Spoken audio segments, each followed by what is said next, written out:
FC26, crazy. They've updated loads of stuff. Big update. The competitive gameplay is insane. FC even updated rebounds. Yeah, they should just do everyone's suggestions.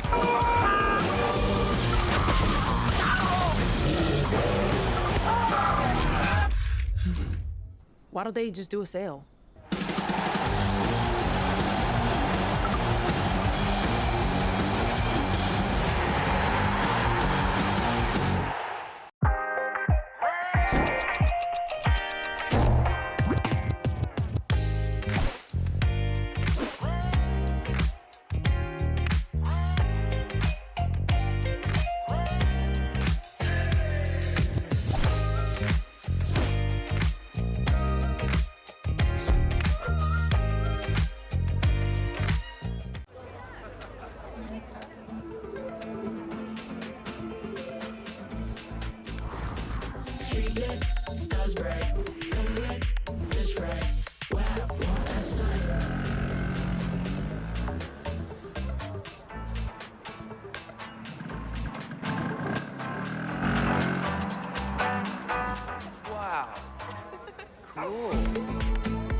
Maybe it all starts here to end up there.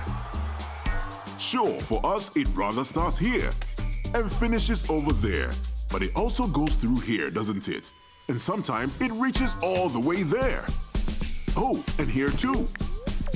Let's not forget what happens here, there, and there again. But whether it's here or there, behind your screen, in the stands, or on the pitch, Orange is here, proudly supporting African football for over 15 years.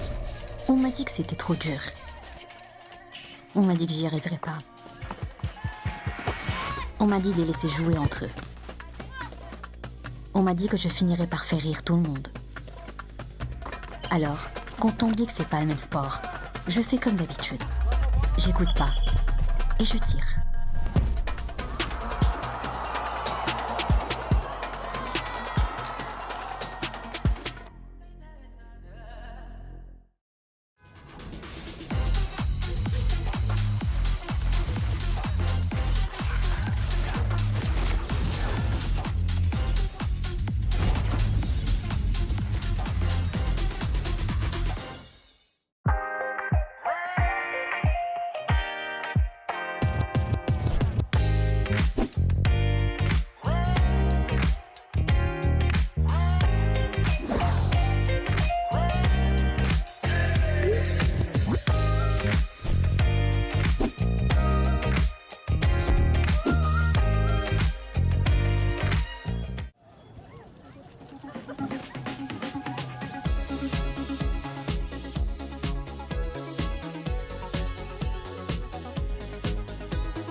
What makes Orange Money truly unique? Is it our presence across every corner of the country? Or maybe it's because we're here for everyone, no matter who you are. Or could it be that we're always here at any moment for any reason? Either way, every time you need to pay, receive, transfer, save, or borrow, Orange Money is here.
show them what you got, who you are, where you been.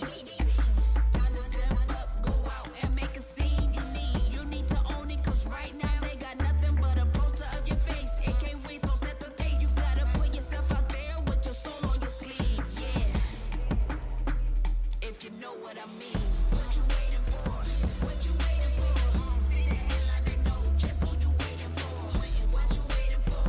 What you waiting for? See the headline, they know just who you waiting for. Make it back, take it back under the lights. Roll out that red carpet, cause now everything's fine. Make it back, take it back under the lights. Roll out that red carpet, cause now everything's fine. About time. It's about time. That's right. It's about.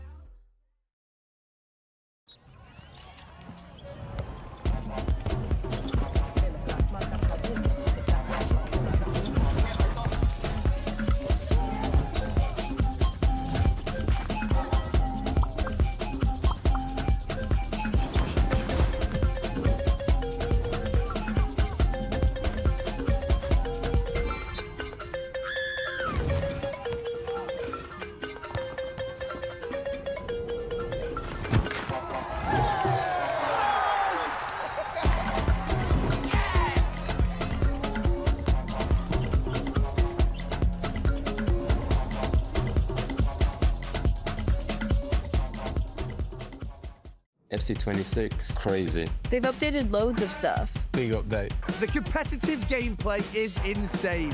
FC even updated rebounds. Yeah, they should just do everyone's suggestions.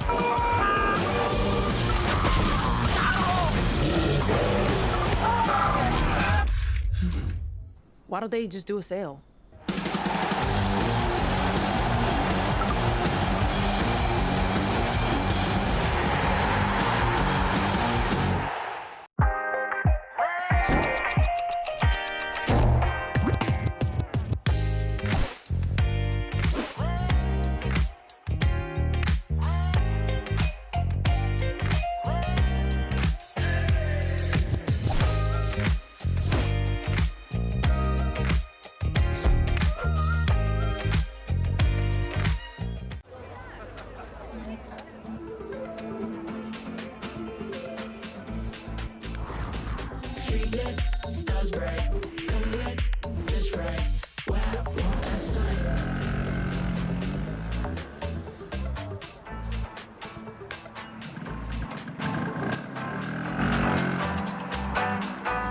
Wow.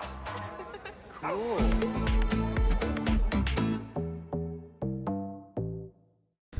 Maybe it all starts here to end up there.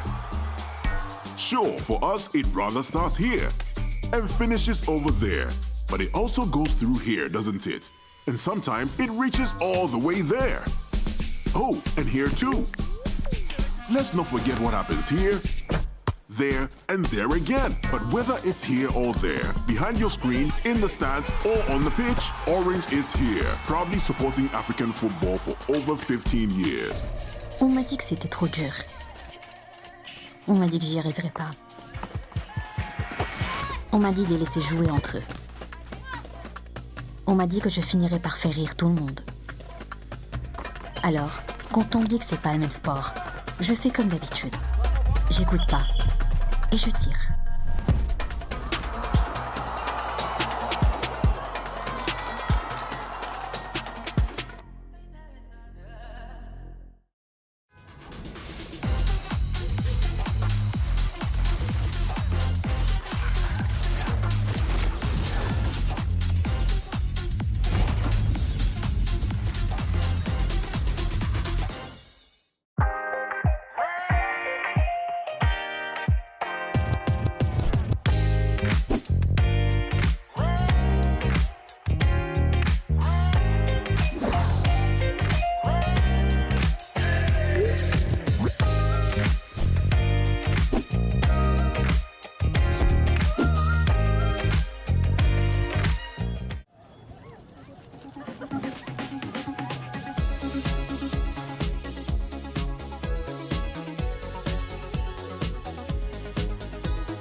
What makes Orange Money truly unique?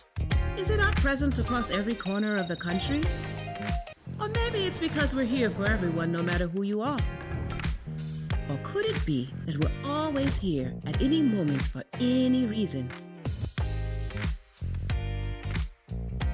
Either way, every time you need to pay, receive, transfer, save, or borrow, Orange Money is here.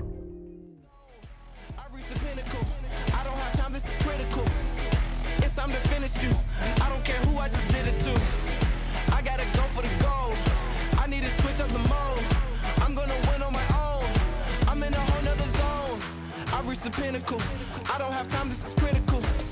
It's time to finish you. I don't care who I just did it to. I want it now, I gotta rise up, rise up. I want it now, I gotta rise up, rise up. I want it now, I gotta rise up, rise up. I want it now, I gotta rise up, rise up. I want it now, I gotta rise up, rise up. I want it now, I gotta rise up, rise up. I want it now, I gotta rise up, rise up. I want it now, I gotta. I want it now and I ain't never gon' back down. I want it now and I ain't never gon' back down. I want it now and I ain't never gon' back down. I want it now and I ain't never gon' back down. Said I'm fired up. I'm sorry your time's up. I see the top and I climb up. Came from the ashes, I rise up. Rise up, rise up. I want it now, I gotta rise up. Rise up, I want it now, I gotta rise up. Rise up, I want it now, I gotta rise up. Rise up, I want it now, I gotta rise up.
FC 26. Crazy. They've updated loads of stuff. Big update. The competitive gameplay is insane.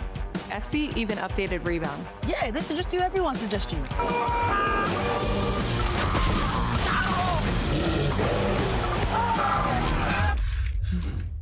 Why don't they just do a sale?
Maybe it all starts here to end up there. Sure, for us, it rather starts here and finishes over there. But it also goes through here, doesn't it? And sometimes it reaches all the way there. Oh, and here too. Let's not forget what happens here, there, and there again. But whether it's here or there, behind your screen, in the stands, or on the pitch, Orange is here, proudly supporting African football for over 15 years. On m'a dit que c'était trop dur. On m'a dit que j'y arriverais pas. On m'a dit de les laisser jouer entre eux.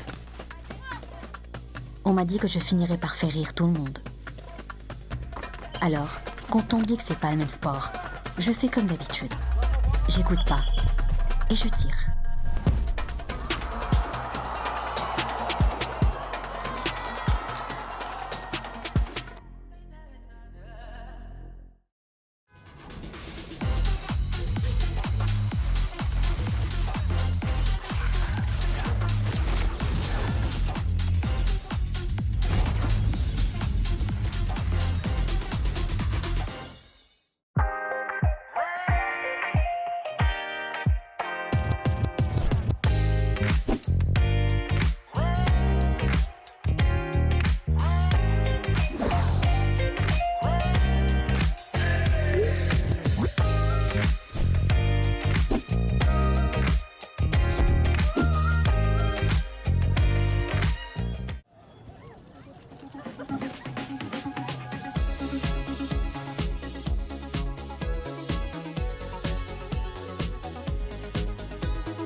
What makes Orange Money truly unique?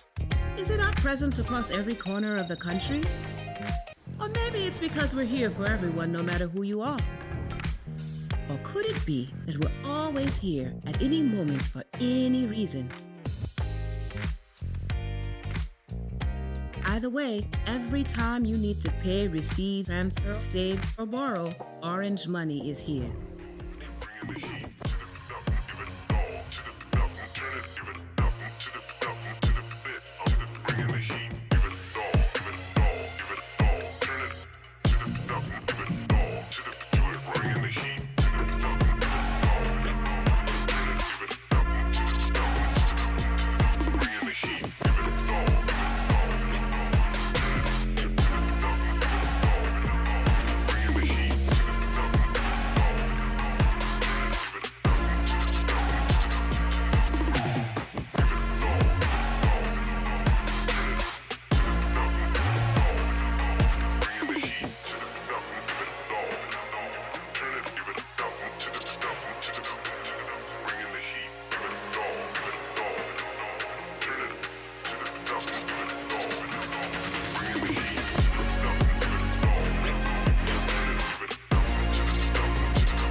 want it now and I ain't never gon' back down.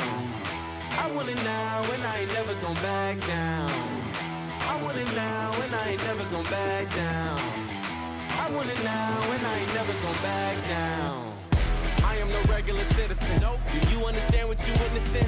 You cannot tell what the difference is. I want it all and I'm winning it. I do not care about opinions. Time to make a few decisions so I can take a position. I'ma go get it, I'm punching and kicking. I keep on moving, they offer me. Just do it and stop at our talking G. I'm not expressing no modesty. I can't see nobody stopping me. If there's a problem, I gotta solve it. Straight to the top, I can't see myself falling. I gotta grab it, there's no time for stalling. Number one stunner, don't have other options. Now I'm fired up. I'm sorry, brother, your time's up.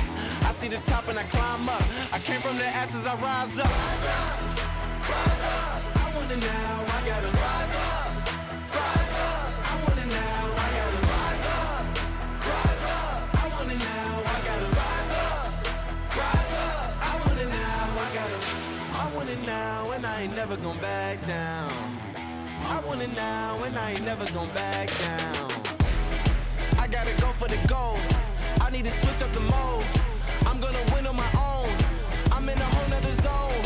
I reached the pinnacle. I don't have time, this is critical. It's time to finish.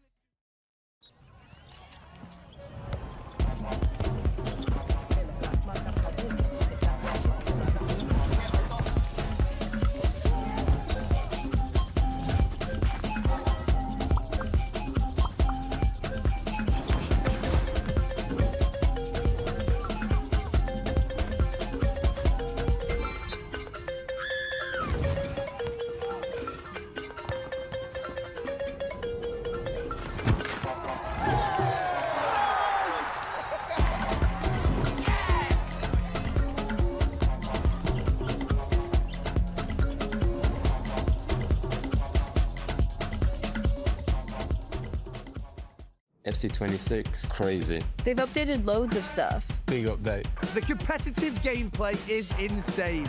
FC even updated rebounds. Yeah, they should just do everyone's suggestions.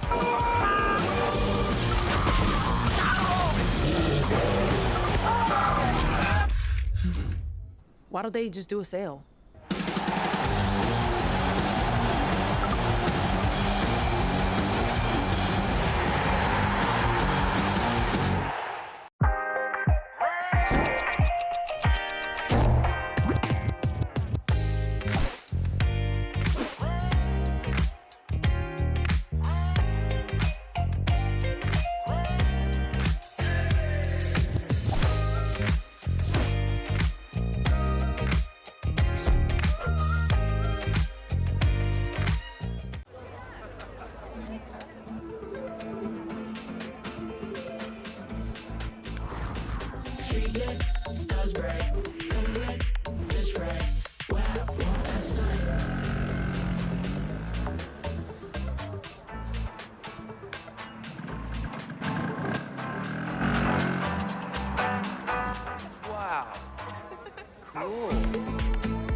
Maybe it all starts here to end up there. Sure, for us, it rather starts here and finishes over there. But it also goes through here, doesn't it?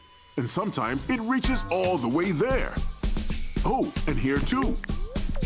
Let's not forget what happens here, there, and there again. But whether it's here or there, behind your screen, in the stands, or on the pitch, Orange is here, proudly supporting African football for over 15 years. On m'a dit que c'était trop dur. On m'a dit que j'y arriverais pas. On m'a dit de les laisser jouer entre eux. On m'a dit que je finirais par faire rire tout le monde. Alors, quand on me dit que c'est pas le même sport, je fais comme d'habitude. J'écoute pas. Et je tire.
What makes Orange Money truly unique?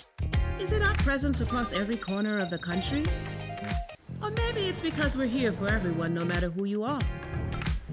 Or could it be that we're always here at any moment for any reason? Either way, every time you need to pay, receive, transfer, save, or borrow, Orange Money is here.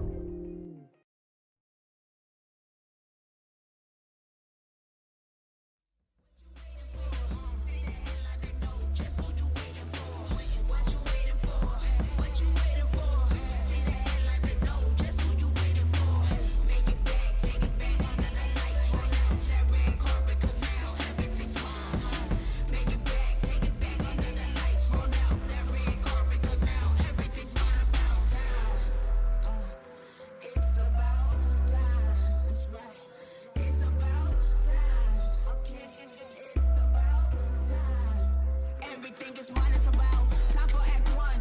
Everybody's here, everyone you know is waiting for you to show them what you got, who you are, where you been. Time to step up, go out and make a scene, yeah. What you waiting for? What you waiting for?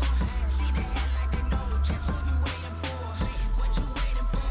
What you waiting for? See the headlight, they know just who you waiting for. There's no more waiting for. There's no more waiting for. There's no more waiting for. Everything is now, yeah. There's no more waiting for. There's no more waiting for. There's no more waiting for. Everything is now about time. Yeah, it's about time. Yeah, I'm 101, number one. We the best, it's another one. I say it with my chest, I'm telling everyone. Diamond Cup, 101, number one, number one. We the best, it's another one. I say it with my chest, I'm telling everyone.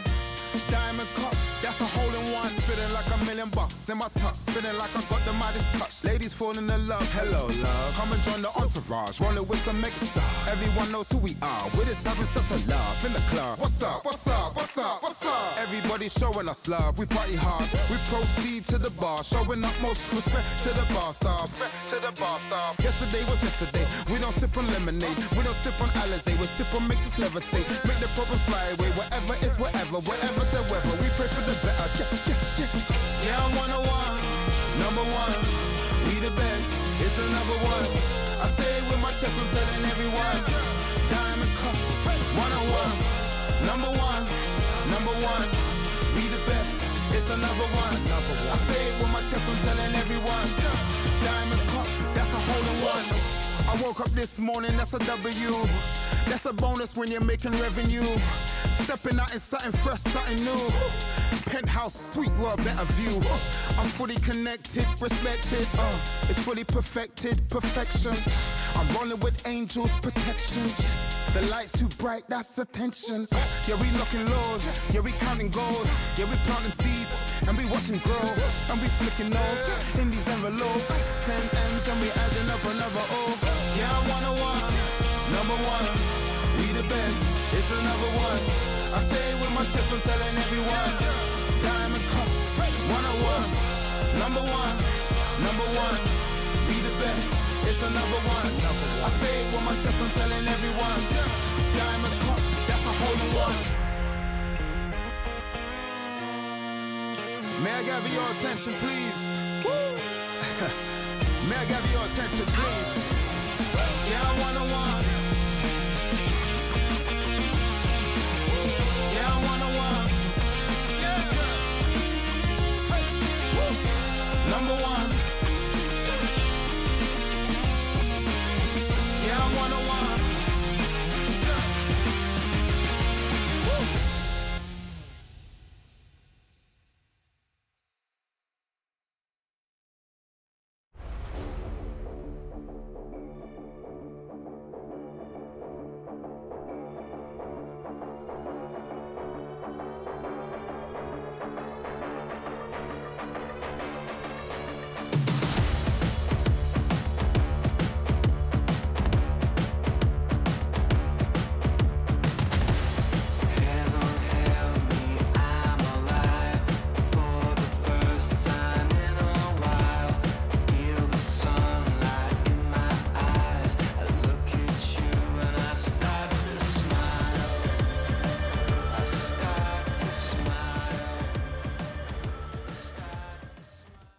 Yeah, I'm 101, number one.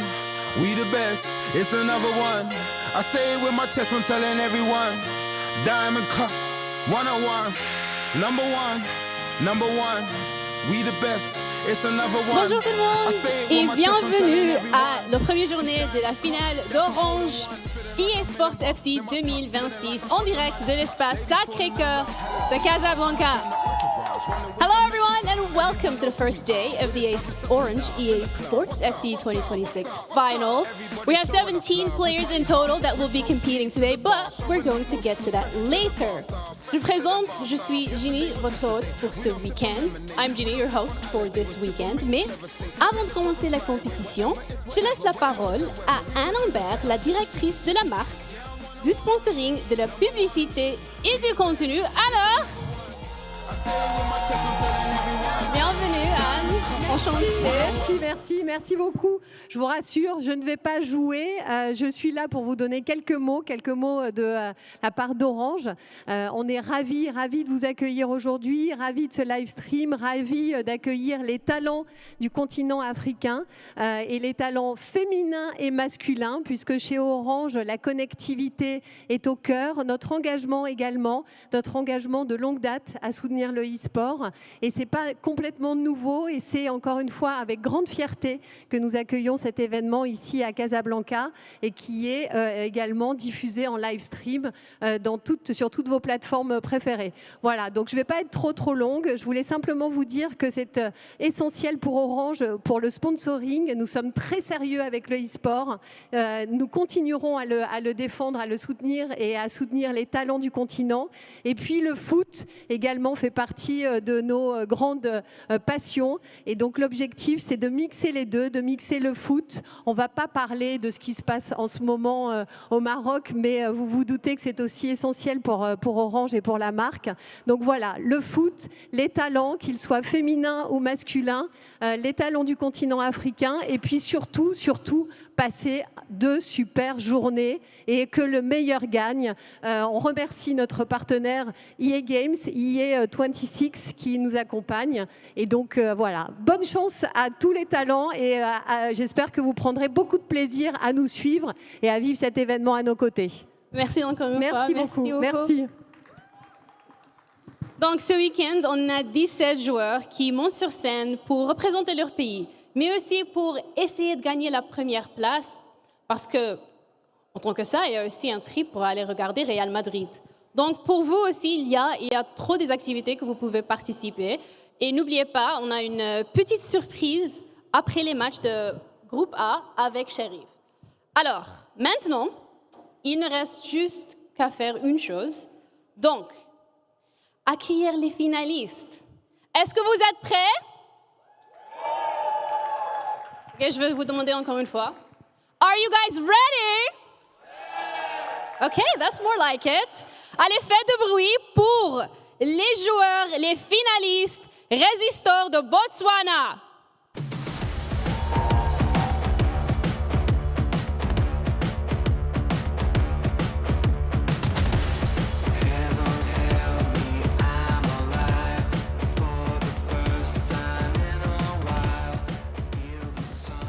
Mizou de Burkina Faso.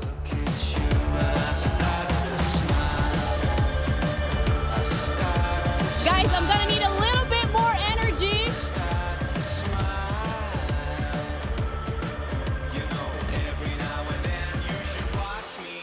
Efox de Cameroun.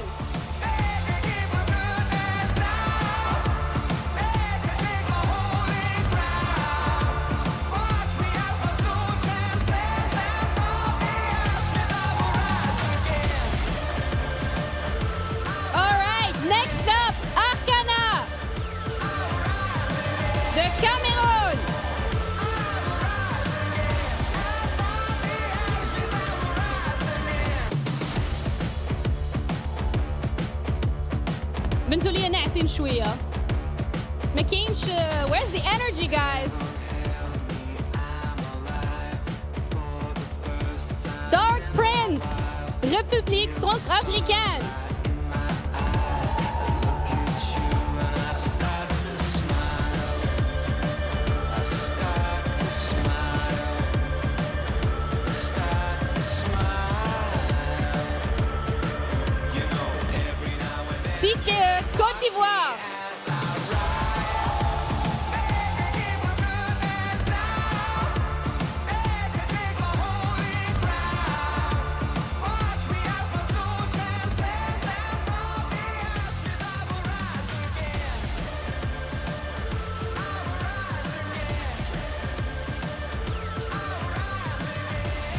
Battle H99 Égypte.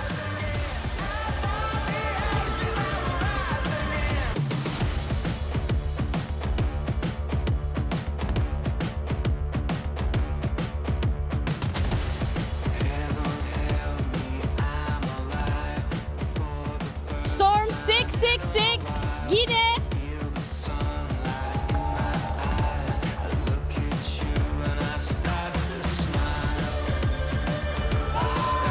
Okay, let's go!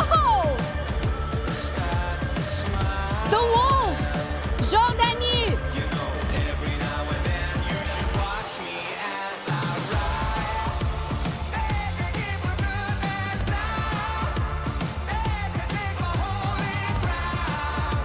Le Viquet de Libéria.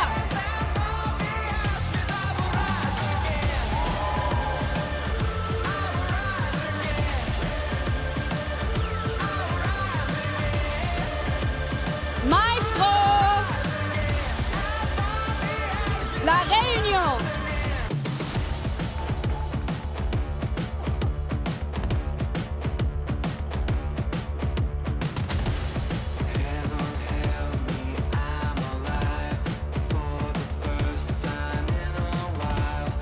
Sandy, Madagascar.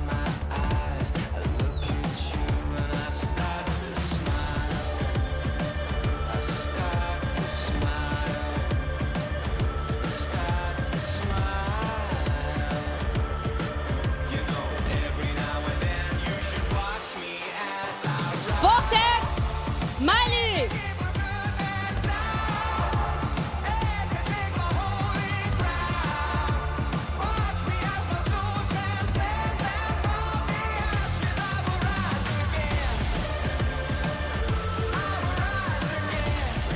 Tepicho, République du Congo.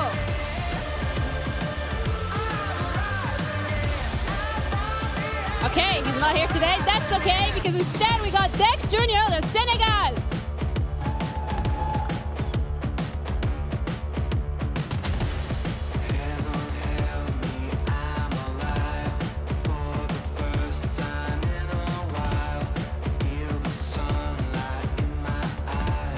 Ready, Sierra Leone.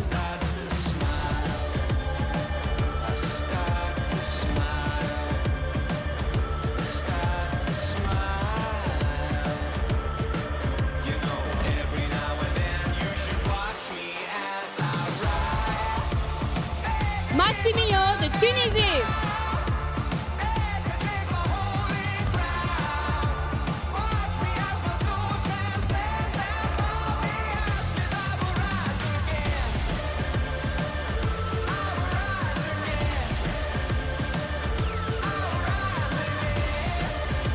And last, but definitely not least, playing on home soil, Hatim de Maroc.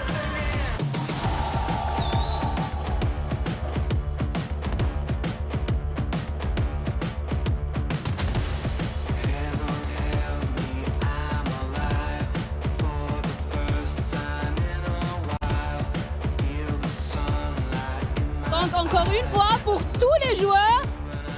One more time for all our players. Thank you guys all for the energy. I'm gonna leave you to it. We have a small video that we'll be watching to get to know our players a little bit more and let the competition begin.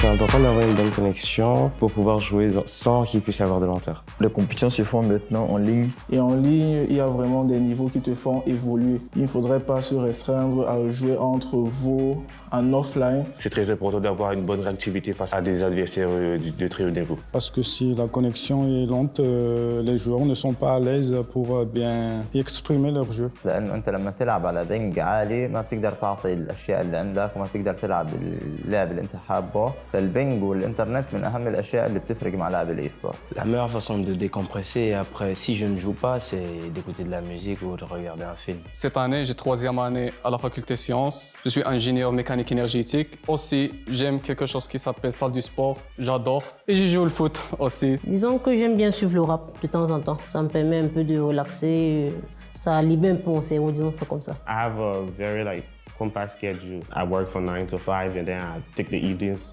off to play a game. So usually when I'm not playing, I hang out with my friends, I work and that's about it. Je suis avec mes amis, ma copine, méditer aussi parfois et faire beaucoup de sport. Ça m'aide beaucoup. Ce qui me fait le plus plaisir quand je joue une compétition UFC, disons le côté analyser le jeu de mon adversaire en peu de temps et réagir entre temps. Lorsque on est en compétition, on découvre vraiment de nouveaux jeux, de nouveaux styles de jeu.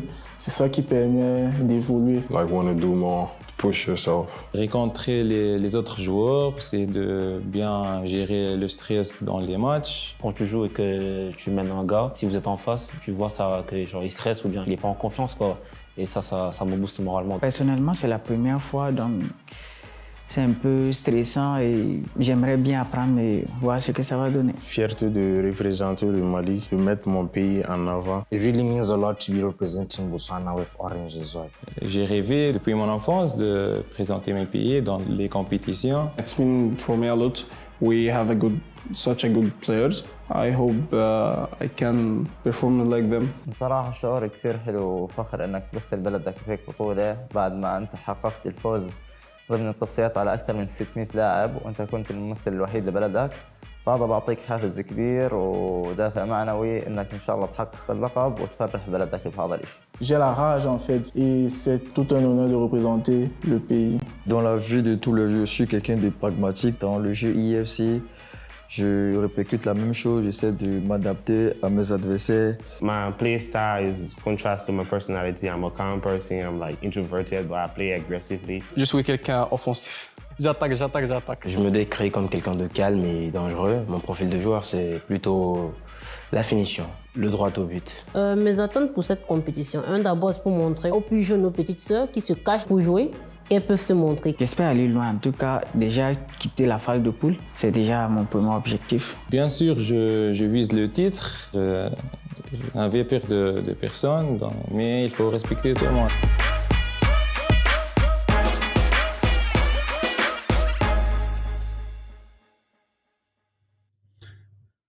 Welcome to the Orange EAFC 26 tournament. I'm Ryan Pessar. I'm joined by my good friend and former teammate Shells. We've got a lot of days of action, 2 days in fact. Today, of course, is the group stage format. Tomorrow will be the knockouts, where eventually we'll find our champion. Yeah, we're here in Africa as well. We got to see the talent, Ryan. We know we'd love to see the talent coming through. Obviously, African players making their name in FC Pro Open this season, talking about Anis Badir. But yeah, good to see some talent. Big thanks to Orange hosting the tournament as well, but alongside our good friend Ryan. Let's enjoy some FC this year. Yeah, absolutely. Of course, for those that aren't familiar, there was a little bit of a breakdown in French, obviously by our great host. And if you're like me, who's been on Duolingo, I understand it perfectly fine. But if you're like Shells and you might not be understanding it. Basically, as I said, we have 2 days of action. There are 17 players involved in this tournament, each representing a different nation. We've got national champions. So, for example, there were tournaments held across each of the respective nations. Let's say in Senegal, you've got Dex Jr., who managed to win his tournament to represent Senegal in this massive tournament. And of course, in the hopes to get their hands on the trophy, it's going to be a group format. 4 groups. The first group, of course, 17 players, uneven numbers. It will consist of 5 players in Group A.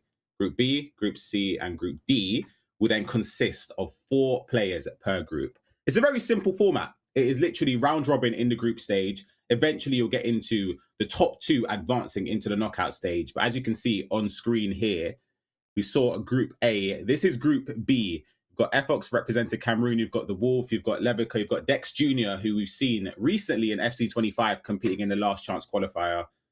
A few other names as well. We've got Resistor there. We've got Sandy, YZ Hatim, Maximino in Group C. And last but not least, we have Group D, again, consisting of 4 players, where we'll find the top 2 to advance into the knockout stages for tomorrow. That consists of Dark Prince, Storm, MK Vortex, and Ready. If you're wondering as well how this tournament will be played out, it is on the 95 rated mode. I haven't actually played that this year. Last year, I casted a few tournaments with that, Shells. I don't know about you, but I know obviously each position has separate play styles or dedicated ones. They have similar stats based on the position. Of course, that will be seen very, very shortly as we'll be underway with Group A. But yeah, 95 rated mode, Shells. It's an interesting one. Yeah, it's an interesting one for this. We haven't played that for years. Of course, we're known to the more foot Ultimate Team game mode instead. But 95 game mode, it's more about maybe picking the right team because every player will have the same play styles, the same stats. So Harry Kane will be the same as Troy Parrott, for example, for the same reason. But of course, the height will still stay the same. So I think picking with your 95 rated teams, you kind of want to look for the bigger squad. So maybe Man City with Erling Haaland still up front. I or agree. maybe still go Bayern Munich because the play styles don't matter. But tough options to pick. But I'll be interested to see what teams the players choose. Yeah, this is going to be traditional 6-minute halves. So I know in some tournaments we're used to 9-minute halves. I do have the rewards for the players and the things that they can win throughout this tournament. All the players will receive a Samsung S25 FE device just for reaching this stage. Of course, they had to win their respective tournaments in their nation. Third place gets you a $500 PlayStation voucher. Second place, $750 PlayStation voucher. And in first place, you get a VIP trip to a Real Madrid game for the winner with a guest as well, along with $250 spending money, which, yeah, I can't lie. I'd be for that.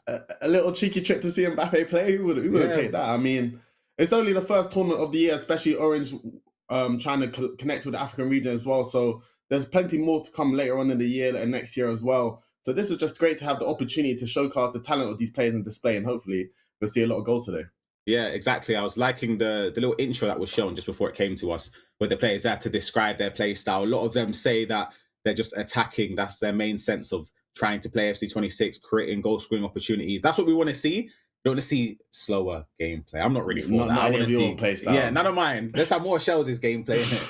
You Well, might just lose miss a 10-9. Why not? But yeah, hopefully it'll be underway very, very shortly. As we mentioned, Group A will be the first group that we will be going through, which will consist of the 5 players. So that will be 5 separate rounds, I should say. You can see on screen there because of the uneven number of players in the group. Each player has to play every player once. So we'll go through that, tally up the points in a traditional round robin format, and the top 2 will advance into tomorrow's final 8, where we'll see the knockout stages progress through.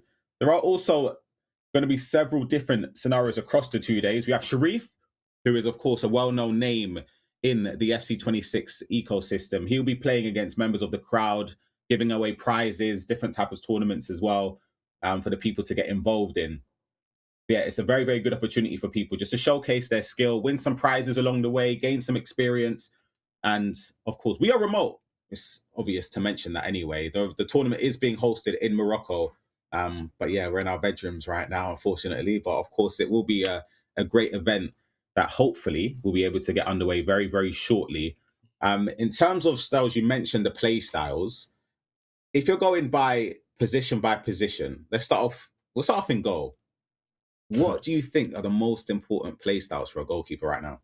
Yeah, of course, with finesse shots being back and goalkeeping getting nerfed a little bit, I definitely think far reach has to be on your goalkeepers at all times, just to try and save you with finesse shots. With precision shooting as well, they do still fly in quite a little bit, to be fair, but with far reach, I think is a must. And then footwork with a bit of a leg save with the low dribbles, it helps you out a lot. I think those 2 play styles as goalkeepers are must have. What about rush out?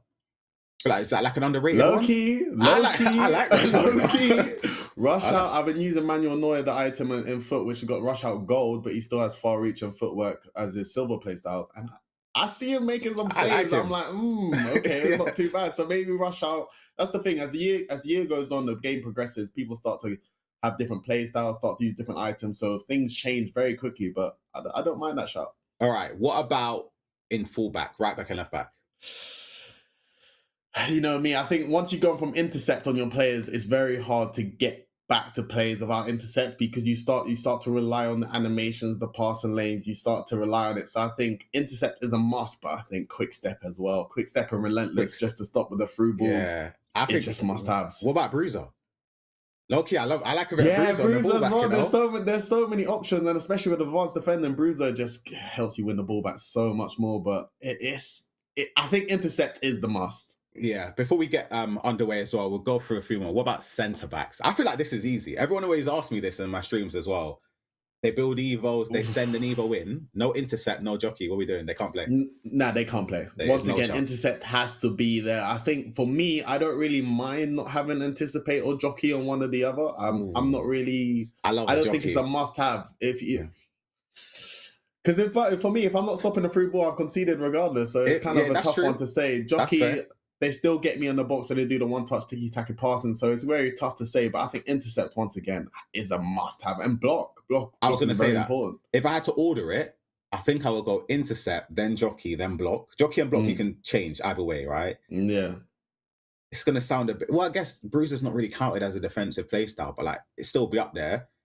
Anticipate's very low for me. Yeah. It's like, it might even be... It's going to sound a bit troll. It might be lower than slide tackle.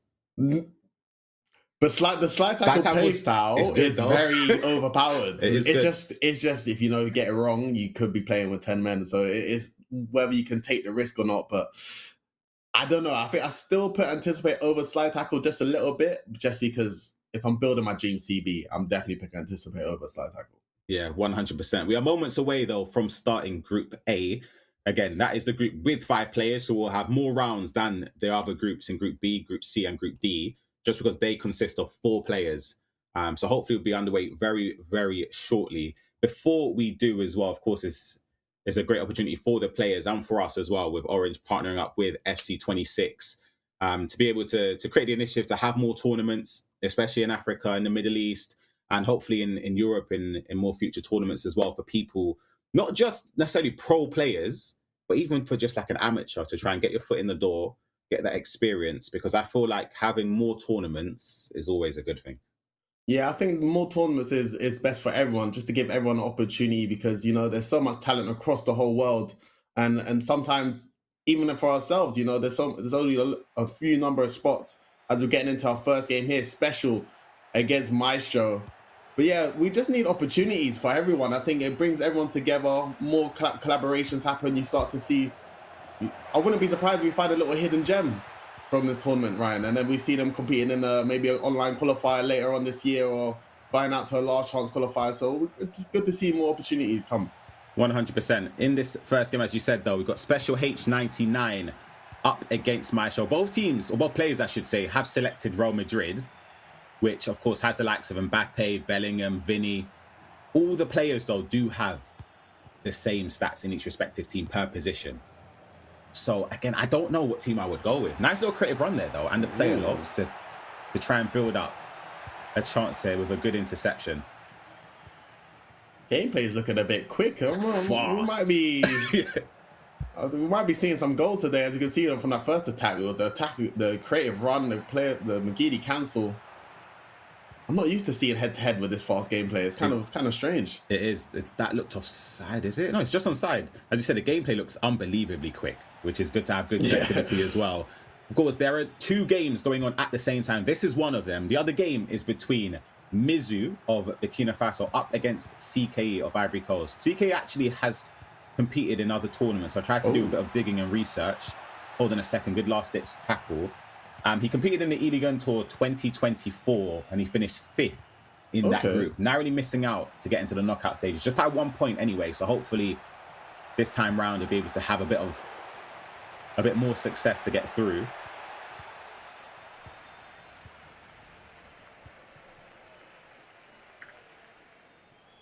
So we'll see this gameplay. I'm trying to think, who would I have gone for, Shells? And it's a tough one.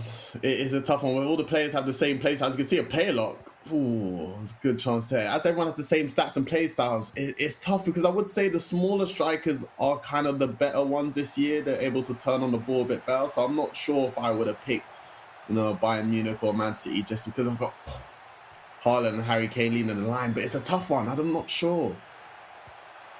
See if something can come from this corner, though.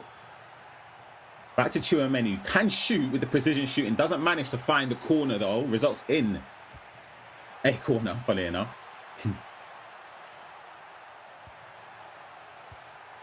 Trying to find space here. Rodrigo looking for that finesse shot, but then cut out. Both players opting to use player locks and creative runs quite a lot. In fact, I used to love creative runs when they came in the game. I only used creative runs before because I never knew how to play a lot. I still don't know how to do it. They're so good, Chelsea. Oh, look at that play. Beautiful turn. Got to be a finish.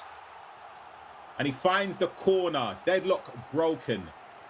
1-0 there with Valverde. And it's been a quite entertaining start in terms of chance created by both of the players. Yeah, I've been really liking the attacking football from both players. As you can see, I believe that's Special going 1-0 up.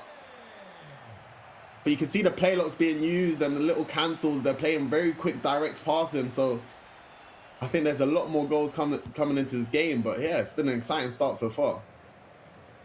Absolutely. We'll see if it's going to be the first goal of many, hopefully. It could give a lot of confidence as well to Special. Great ball in behind. Should be finishing that, to be honest, with Mbappe. It's great bit of build-up play, though. It was great build-up. We've done so well to wait for the overlap and run, but that's got to be a goal. Oh, this is lovely play. Going to get punished. Straight down the other end, and he gets punished. Rodrigo on his weaker foot into the corner. 28 minutes have been played, Shells. We've seen 2 goals. And it's 1 goal apiece right now. Like I said, right, we're definitely going to see some talent today because the attacking from both players, the little hesitation he done before he played the pass through on goal, is just elite stuff to see. Oh, it's lovely again. Yeah, straight down the other end. Beautiful bit of play there from Special. And Mastantuono, who's starting in this team, as you said, will have the same play styles, the same stats as other players in his position. I think with that Madrid team, though, you get a bit of everything. You still got a centre-back in Dean Hulson, that's 6'5" that can win in headers. You still got the small players and big, powerful players in midfield like Tchouaméni.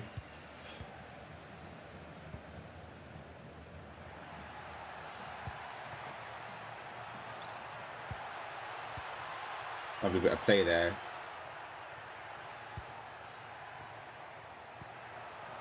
Oh, he managed to get it through. I don't know if that was meant to be a pass or just a misplaced touch there. Of course, try and keep you updated with the other game that's going on in round 1 right now, because it seems to just be a lot of action going on between these 2 players right now. The player lock cancellations are beautiful here, you know. Jude Bellingham plays it across there, can't find the corner. Yeah, you can definitely see these players, or Special H, he's looking really confident on the ball. You can see the player lock just getting him into the space. He's not forcing it, but he's just putting the players in the right areas, giving himself an easy pass to progress with the ball. And sometimes as a defender, when you're playing against a guy that's player locking all the time, you're a bit confused. You don't know what to do because you know he can run through at any time. So still looking quite strong defensively, Maestro, but he's been struggling to get out the press. The offside traps are very aggressive, though. Like, as soon as he turns back, he just offside traps. Ooh. There we go. Oh, should have been a chance there.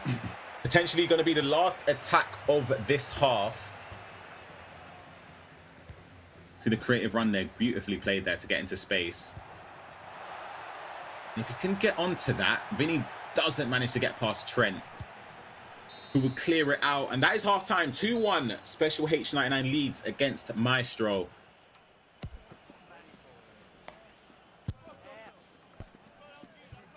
Maestro of Reunion Island and H99 of Egypt. Oh, they're playing right next to each other. Right next to each other is Techie. I don't know. Can you really celebrate? Bring back to the good old days, man. Do you remember like your first few events where you get to like, yeah, that's like 2019, 2018. You're sat next to your opponent. Yeah. Remember Swiss stages? You're sat right next to them. You'd be sat next to your friend that might be losing the game. As you can see, there's a dangerous offside trap. Yep. It's an awful offside trap, I'll be honest with you. And you get punished. You know what that reminds me of? What's that? And you taught me this, I think. Or I can't, but when we used to play 2v2 together, right? Yeah. You used to say, never offside trap if your opponent is looking towards your goal. Yep, you can't do that. It's unforgivable. Yeah, can't do that. It's a big mistake that's been punished right after half time. But I will say this, I still offside trap at all times, even when they're looking towards, because I'm just scared. So, but you offside trap at the wrong moment, you're just asking to get punished, and which Maestro has pulled one back to equalize this game. Look, he said the patience though. Ooh.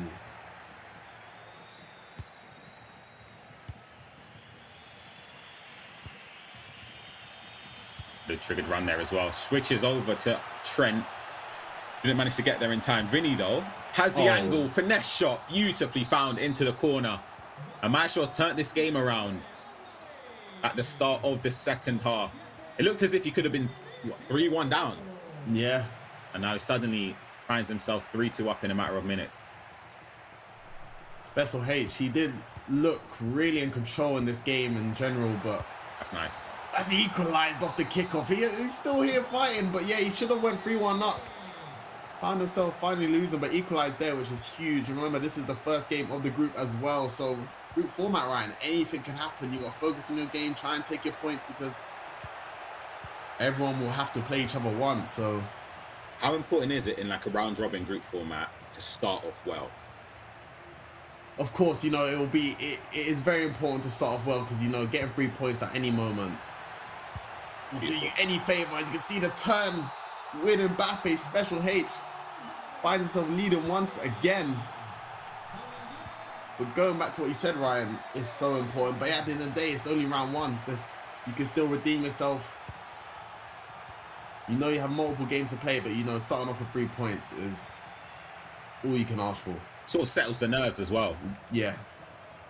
And these players who would have won their respective tournaments in their country, it's a little bit different now because you're playing the other champions of other nations. So like the level is up high. So to win your first game, especially if it's one of your few tournaments that you've played outside of your country, will go leaps and bounds in terms of confidence. Could have found a chance. Would you have shot there? When he's left foot across goal, I think I would have shot, you know. We're precision shooting, and we've seen worse things going on this game. I think he got the space to shoot across goal with Vinny's left foot, and I think it would have been a goal.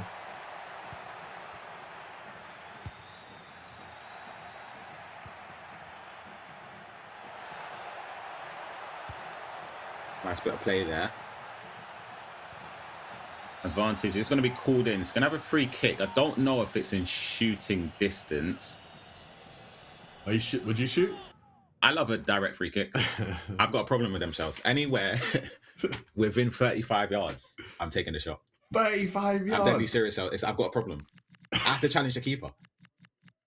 It's a good idea because, listen, corners, you can That's what I'm saying. keep Literally, parry it out and yeah. you get a corner. I mean, it's pretty much another free goal to be fair. Exactly. I'm taking a goal from that. Seeing the formations being used, 4-5-1, obviously very, very, very popular in Ultimate Team. 4-4-1-1 as well. This is a popular formation, but I feel like with the meta right now, 4-5-1 has dictated everything. Yeah, 4-5-1. It's just one of those formations. You're not using it, and you play against someone in 4-5-1, and you're losing. You're like, why am I not playing this formation?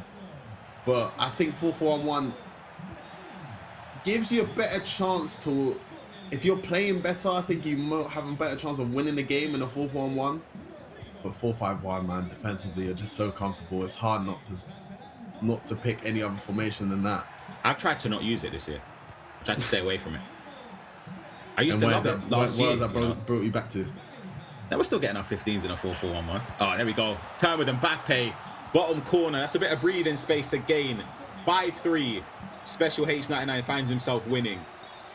And in 6-minute halves, Shells, I'll be honest, if you defend this attack here from Maestro, you'll find yourself in a good enough position where you can keep the ball, be a bit more patient. And he was already patient, to be honest with you, in that first half. Yeah.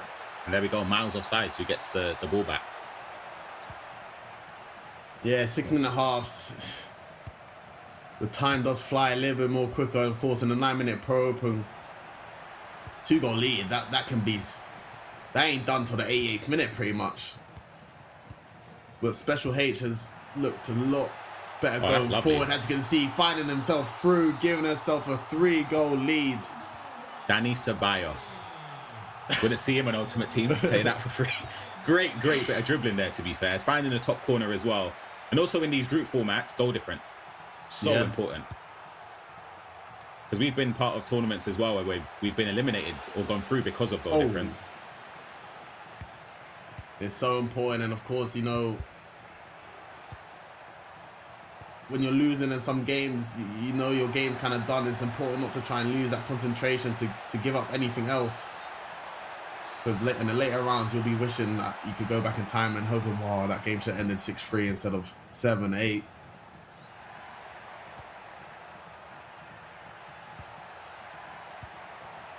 Ooh.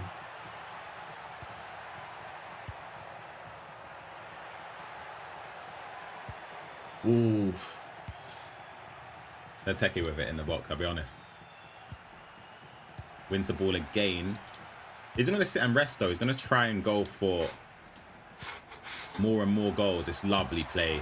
Low driven outside the boot. 7-3 shells. That is an unbelievable start, considering it looked a little bit bleak towards the start of the second half. It's taken control again, and it's been unbelievable. Yeah, especially in the first half, Special H, I'll be honest, he looked really dangerous going forwards. My show was staying in the game, and especially in the start of the second, I thought he might have turned things around, but Special H, his decision-making going forward, especially first game on, you know, the nerves can sometimes kick in, but he's looked really comfortable in this first game, and he'll be really happy with himself taking the 3 points here. Yeah, absolutely. We're coming towards the end of this game. Are we going to see one last potential attack here? A minute added on.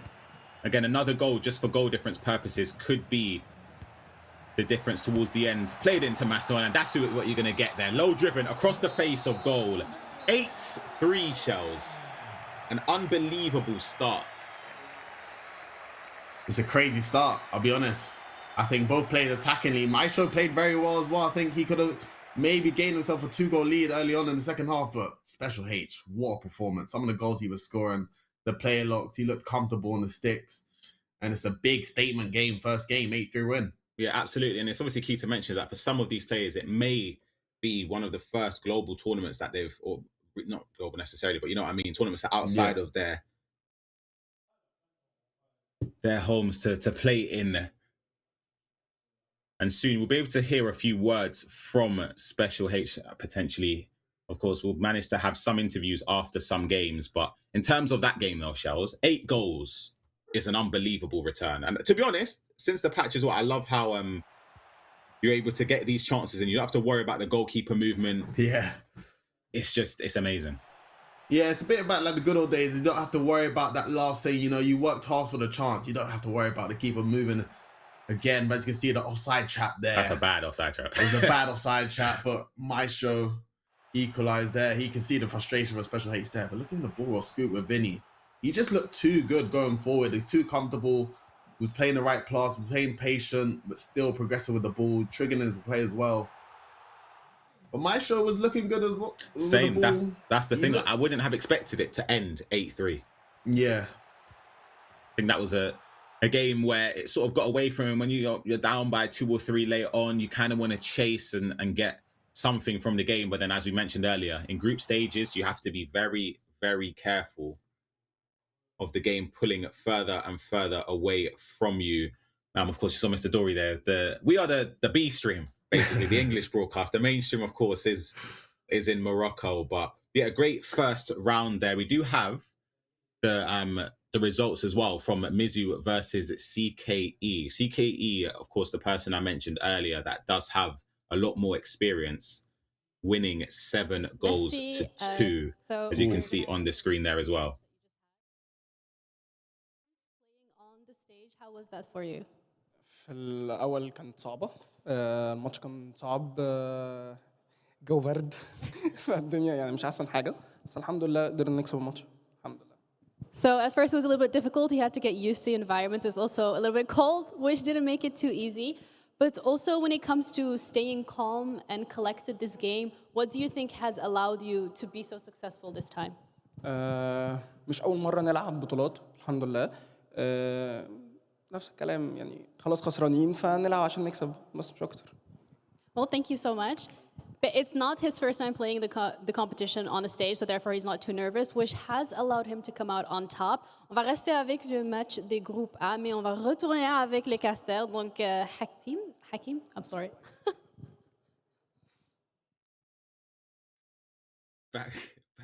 Back to us here. You can see for Group A. Round 2 will be up shortly. Maestro up against Mizu. So both players do have the opportunity to try and get some points on the board.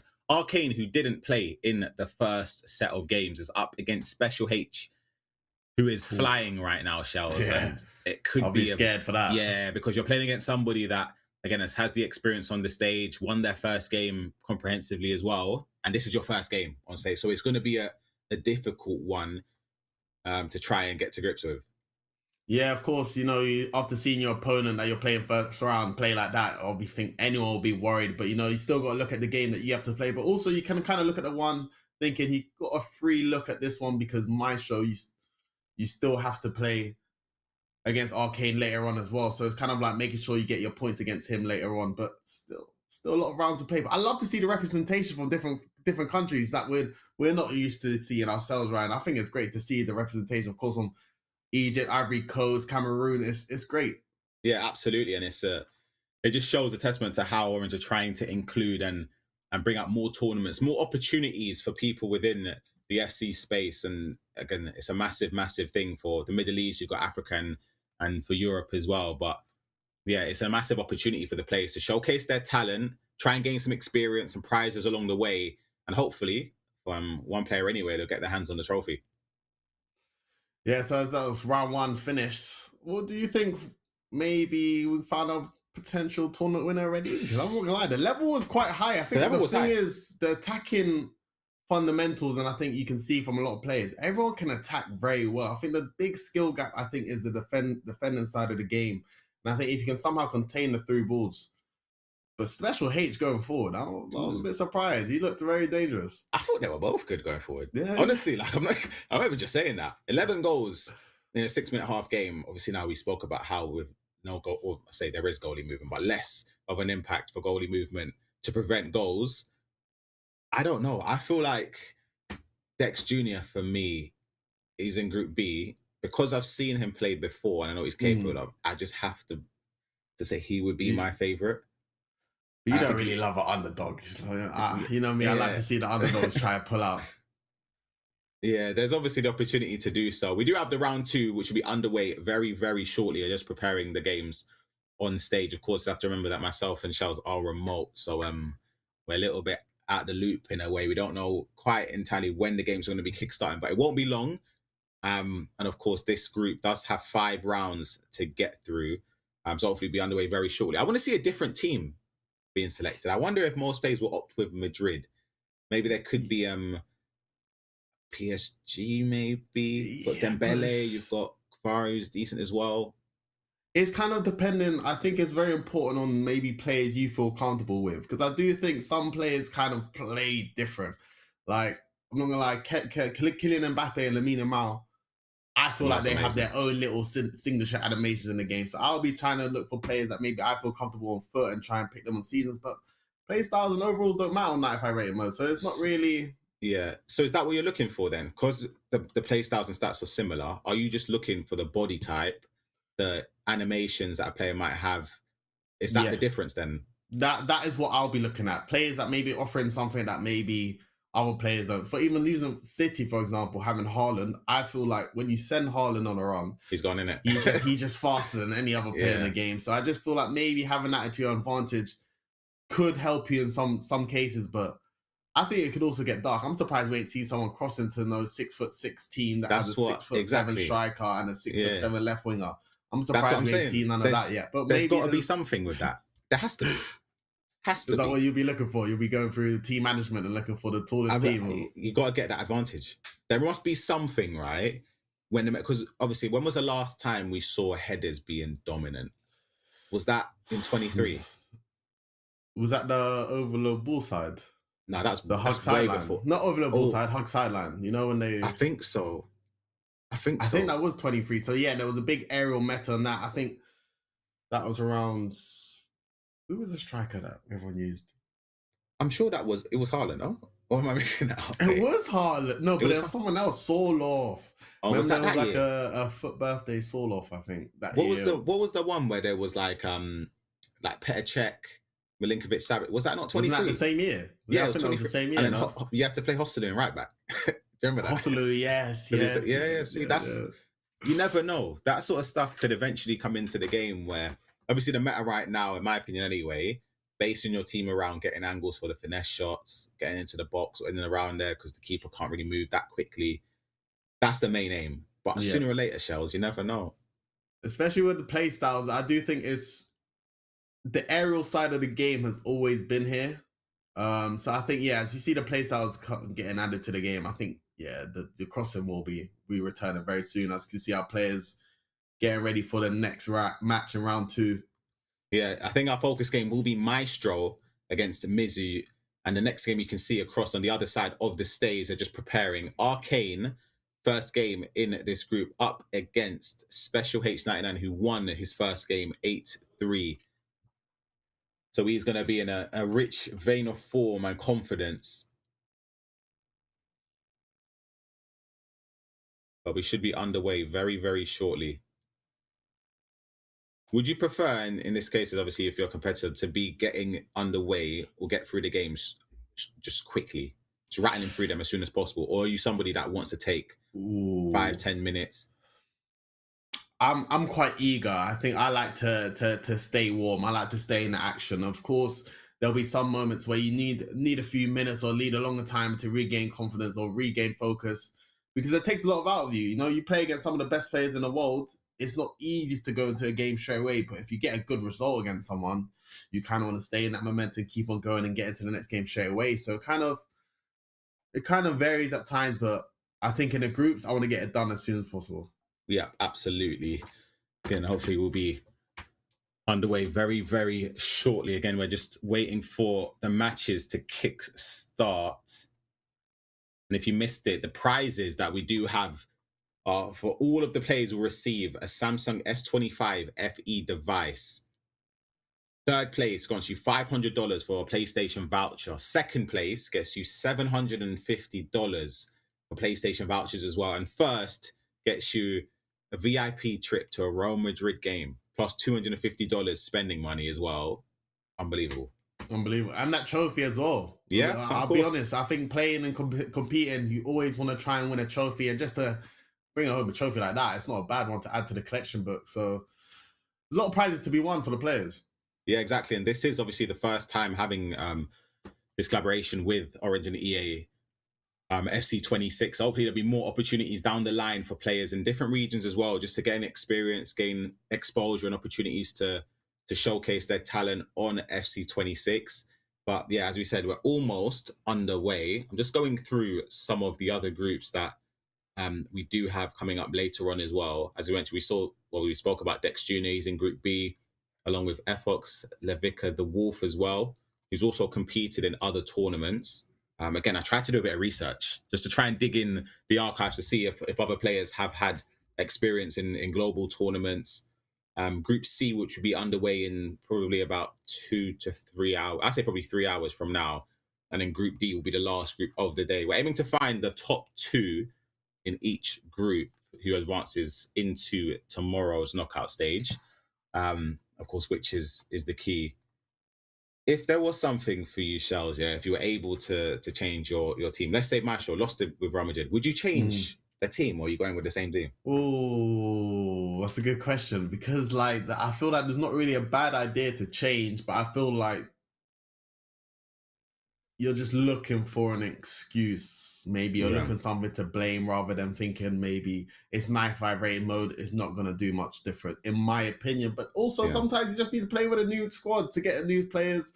Sometimes they do feel a bit different. So I feel like most of them have been practicing by now. So if you're not comfortable with your team, I'm not sure what you've been doing. Yeah, absolutely. Again, hopefully we'll be underway very, very shortly. Just a reminder of some of the nations that are consisting in this tournament. You've got representatives from Cameroon, from Egypt, Burkina Faso, Union Island, Ivory Coast, Senegal, Liberia, as well, which is unbelievable. There was a legend. Remember the legend in the game from Liberia? This one, I'm testing you right here. Just remember that. See, but was that back in the days when there was legends on? Yeah. Come on, man. I was a PS You wouldn't guy. know that. It's not fair. It's not fair. I almost stitched you up there, in fairness. Representatives from Jordan as well, Botswana, Madagascar, Tunisia, Mali, Guinea, Central African Republic as well, Sierra Leone. So there's heaps of nations and representatives from them as well. And in order for them to have got to this stage, they had to win that domestic tournament. So obviously they're all national champions in their own right, trying to fight and compete to become the champion here. I just wanted to take a look quickly at something. You see we're almost ready to get underway. There's slight delays on certain things, but that's very normal. So hopefully it won't be too long. As you're talking about the country representations, Ryan, let's talk about, the players that have kind of represented the African region on the FC Pro scene. Anas Badir from Egypt, who's done really well in Pro Open in this season so far, and even Sharif, Moroccan Pro. Who's your maybe favorite player that's come from the African region? Do you know what? I'm going to say maybe it's a bit of recency bias, though. I'm going to say Sharif just because of the run he made, because I wouldn't have expected him to make that run. Yeah. In the World Championship. Just because of that, for me, it just came out of nowhere. Yeah. Got a bit of trivia. Quickly, Shaz, again. This one. Oh, God. Space and Ultimate Team this year. Okay. Who is the highest rated, bearing in mind there's different, it's not just, let me finish this actually. The highest rated hero item on Ultimate Team this year from Africa. Like any African nation. Adipele? Correct. Look, well, there's two. He scared me, man. There's two. There's two. I don't think JJ Okocha's got a too high rating. Yaya? It could be Yaya. It is actually Okocha. Really? Okocha and a Betty Player. Okocha's got a 90 rated item, the Joga Benito hero. See, that's how you know I'm not keeping up to date with the promos. That promo just came out and he's, wow. Yeah, 374,000 right now is saying 94 dribbling superstar to watch. All right, let's get into this game though. Arcane up against Special H99. This is the game we're going to be focusing on. Arcane selecting Borussia Dortmund and Special H99 sticking with Real Madrid, who helped him win that first round 8-3. He's trying to play a pass to the wing. That was cut out. Yeah, first time seeing a different team apart from Madrid's as well. You can see, I think that's who's that? Nemecha midfield. He looks massive, so you can see that could be a big reason. And Mbappe turning in the box. Shot gets blocked off, but it's good to see another team being used as maybe a different play style, or will the game still be played the same? Just trying to think who you would have. You'd have Adeyemi on the wing. Obviously, you've got Durassi up front, Julian Brandt. You've got Ryerson, Emre Can. Who else is there? Nemecha, as you mentioned. Again, yeah, he looks stocky in midfield. It'll be good to ask the players to see what are the reasons they picked the teams on season. Of course, maybe some of them might be fans of Dortmund or Madrid.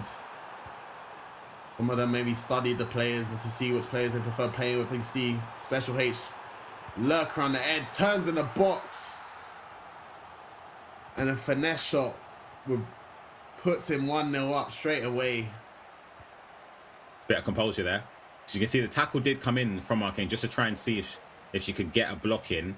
But then, as you said, that turn and composure from Special H just to try and find the space, and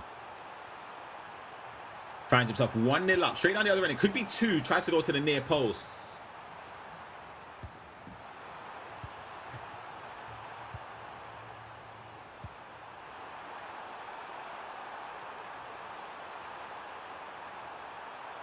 Lovely bit of play. Low driven. No, it's not. It's an irregular shot across the face of goal. 13 minutes or so in. And Special H99 finds himself 2-0 up in this game.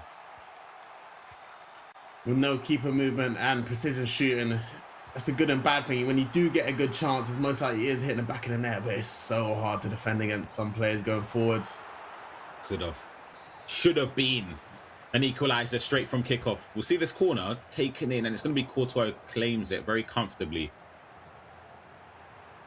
But Special is a goal scorer. You see the counter-attack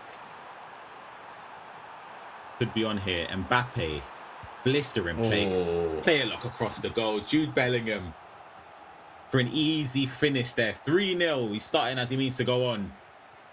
And that's 11 goals scored in, what, 118 minutes. Yeah, we've seen that on foot all day long. Kylian Mbappe running down the left-hand side, as you can see, trying to make a chance again with a McGeady cancel. There's a big save there, but Special H, he's just looking to carry on the form from the game before. Direct, ruthless going forward, and turns in the box, not with someone that you expect to enemy the towel. Has got him the 4th one in this game, and he wants more.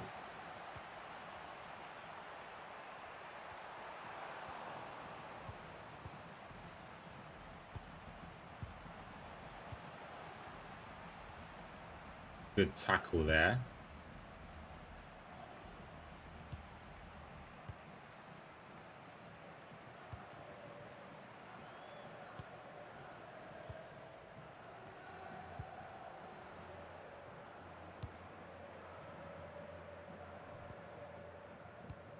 Good bit of possession here from Arcane. Trying to, sometimes what you got to do, you got to slow the momentum down, and you're giving yourself a good chance. Fake shot. I thought the pass to Adeyemi was on there, Shells, you know. That was a lovely bit of play. Yeah, that it was very great composed, build-up. very patient. She done very well to slow the momentum down, because Special H just seemed like he was getting a chance every time going forward, and she done very well to get to the edge, but that's all you can ask for yourself. But Special H punishing every time he gets a chance. He's ruthless.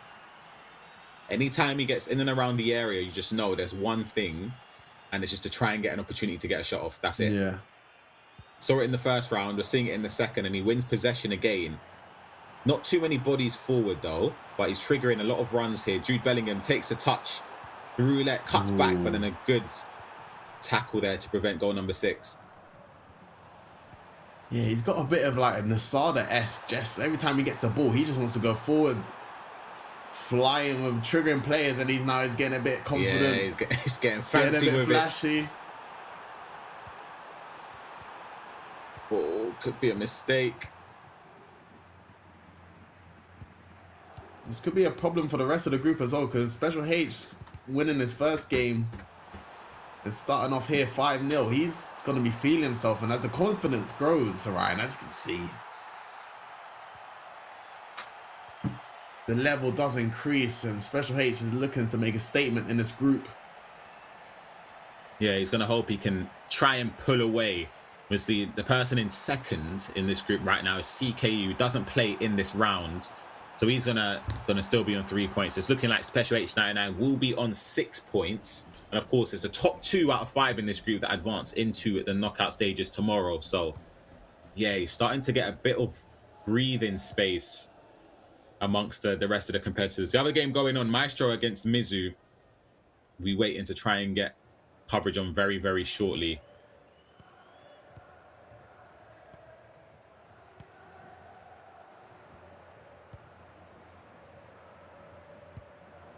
Because if they draw in that game, I would give Special H a 5-point gap from third already, just after 2 games. You know, when that gap starts to increase, everyone else just seems to start panicking a little bit more, and that will give Special H a little bit more breathing room just to play a little bit, calm the nerves down. But of course, he will not be complaining if other people are dropping points in the groups. Special H looking for one more tap before the half ends. Can he make it 7 and play lock into Mbappe? Oh. A reverse to Lassico. He done a bit too much. I think he shot cancelled. Too much. I think he went for the little clip there. Yeah, crazy start there. In the first half. This is the other game going on. Maestro up against Mizu. I said that Special H should be hoping this will be a draw. We might have jumped in at a perfect time. Vinny in on goal. Dig chip as well. That's beautiful from Mizu. And he finds himself taking the lead just before half time. That was a great choice of finish, I'll be honest.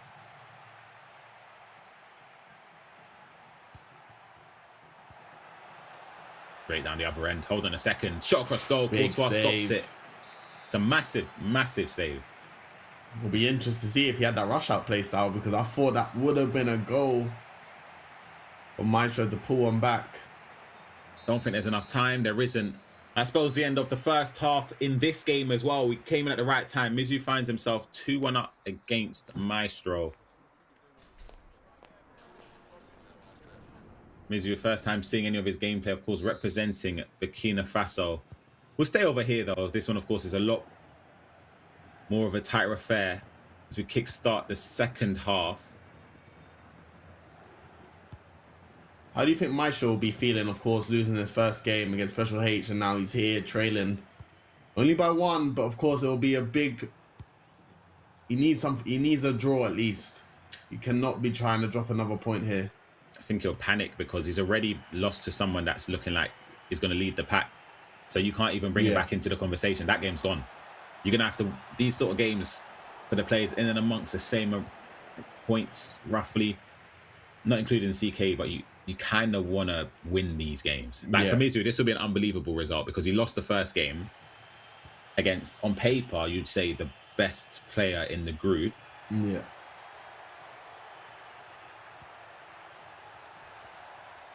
Ooh.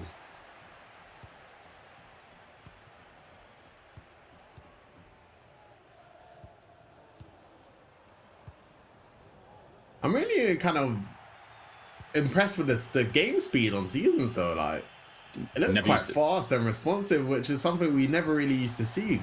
It was never like this. It was never like this when we played. This is zipping.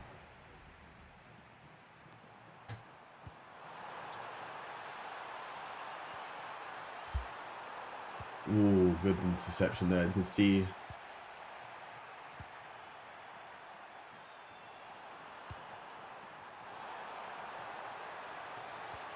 The R1 technical just to get away, tried to play it across box for an easy tap in.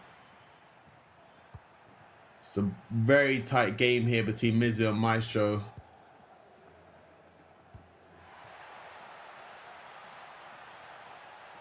Ooh.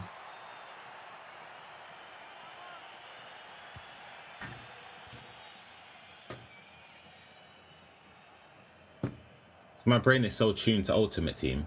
Whenever I see some players in the team, I'm thinking, wow, you're starting Carvajal? But I have to remember that 95 rated mode is an entirely different story. The same, the stats, the pace.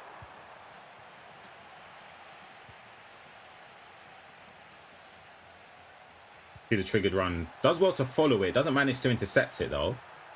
Brahim Diaz trying to find space. Chouameni into Camavinga. It seems so jam-packed there from Mizu. He's like defensively secure. Follows all the triggered runs as well.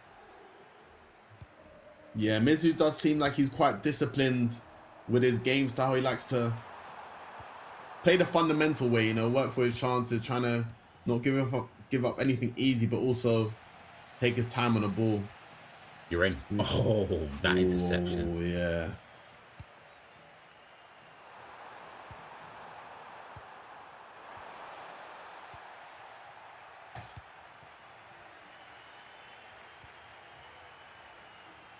As we're coming back up to 20 minutes left, Mizu still leading by 1. Tempo between both players. Seems like they're both going forward quite a bit, both trying to score. But when would you maybe start to try and slow down, Ryan, and maybe focus on game management? Probably around 78th. I would say anything before that, you run the risk of just inviting too much pressure for too long. Yeah. And you know, like the passing glitch in the game, you don't want to get punished by that. Finesse. Oh, that's beautiful. Top bins. Maestro lets out a roar. 2-2 in this game now. And we've still got over 15 minutes left to be played to see if we can find a winner. A draw, in my opinion, doesn't do either player any favor just because they lost the first game. I think it benefits CKE and Special H99 if this game ends as a draw, more so than the players. Yeah, I think one of them... Oh, then again, it's still early on, and you know, in the groups, anything can happen. It's offside, isn't it? Yeah, he triggered him a little bit too early.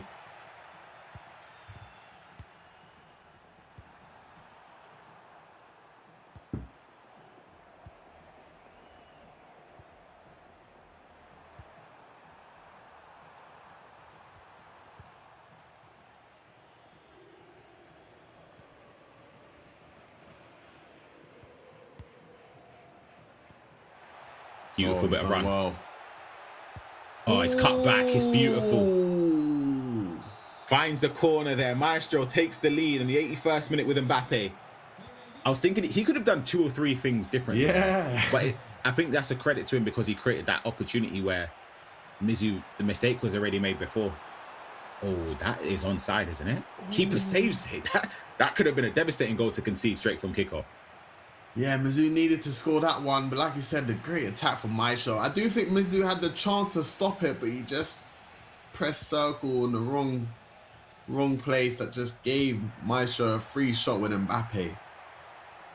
Even though the pace is quite high on a lot of the players here, hold on a second. Jude Bellingham couldn't find the pass there. It just still seems that Mbappe and Vinny are just faster. That's what, you know what I mean? feel like some players just got their little in-game boost, I would like to say. No, if we're talking about the throwback players, CR7 for me, I felt like he had 5-star week foot every year. You were a massive CR7 fan on the game. I felt like he had 5-star week for every year and built-in aerial every year. So I just feel like some players, I don't know, man, they just play a bit better. I'm more of a Messi fan on Ultimate Team. The tide turn, I would say 20, was it? In the year 20, I think that's when I started becoming a Messi fan on foot, but CR7 was always my guy. Nah, I remember that. I do remember. Last moments of this game, though. Are we going to see some drama towards the end? One last attack. Plays the ball forward to Valverde, who's just about kept it on, but couldn't find the on-rushing Jude Bellingham. And that is cleared. Maestro managing to see out the last moments of that game, turning the game around to win 3-2 to get his first 3 points on the board.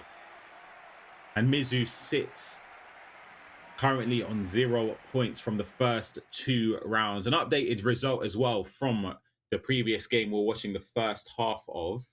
It ended 13-1, Shell. So 21 goals Special H has scored in 2 games. That's a lot of goals. That's a lot of goals. I think to even be doing that at any level, you're still got to be attacking very well. So it shows the level that he's playing at. It's scary for everyone else in the group as well. I think that was a big game for Maestro to come back and get the 3 points in. And as I can see some of the goals Special H was scoring against Arcane. Yeah, absolutely. I think, as you mentioned, for Maestro to win that game is very important because his next game is actually against CKE, who was a winner in the first round, but obviously had to sit out the second round because of the 5 players in a group. So one person sits out each round, despite it being a round robin format. So now he would have seen that. If he had lost that game, coming up against arguably one of the favorites in the group, you're on 0 points up against, you're in a whole world of trouble. But he gives himself the fighting chance now. As you can see, they embrace after the game, which is always a good thing to see, especially sat right next to the person that just beat you last minutes in the game. It's hard to hold in some tension, man. You know, especially it's very frustrating, but you can see the players, showing good sportsmanship. Exactly. You and see the results. Yeah, these are the results here, Shells, and the future fixtures as well. Yeah, we got Maestro obviously winning that game 3-2. And the next round, we got Mizu against Arcane in round 3, and then CKE versus Maestro. Once again, going back to Maestro, I think that was a big win. He seemed like he was struggling a little bit against Mizu. And he looked decent against Special H as well. So I think getting the 3 points there gives him another chance and hopeful to try and qualify into the knockouts round. But he's got a tough game against CKE, who won his first game against Mizu 7-2. So it'll be good to see the win out of that. Absolutely. And even seeing here that Special H doesn't play in round 3, I think when you're playing that well, you kind of want to carry on going. Yeah. Especially when you play against winning 13-1 and now you're telling you I got to wait another 20 minutes before I can get into our next game. It kind of slows things down. And you got to play against Mizu, who will still be playing, so he can maybe get a result there. So yeah, it's kind of hard to get taken out your streak. Yeah, absolutely. And he also said that he felt cold. So it's like, he's going to be even more cold. Just sat there now, just waiting in the wings to see who runs victorious in the next round, which hopefully will be underway very, very shortly. We're going to go to a quick break right now. And of course, afterwards, we'll commence round 3, 4, and 5. So yeah, don't go anywhere.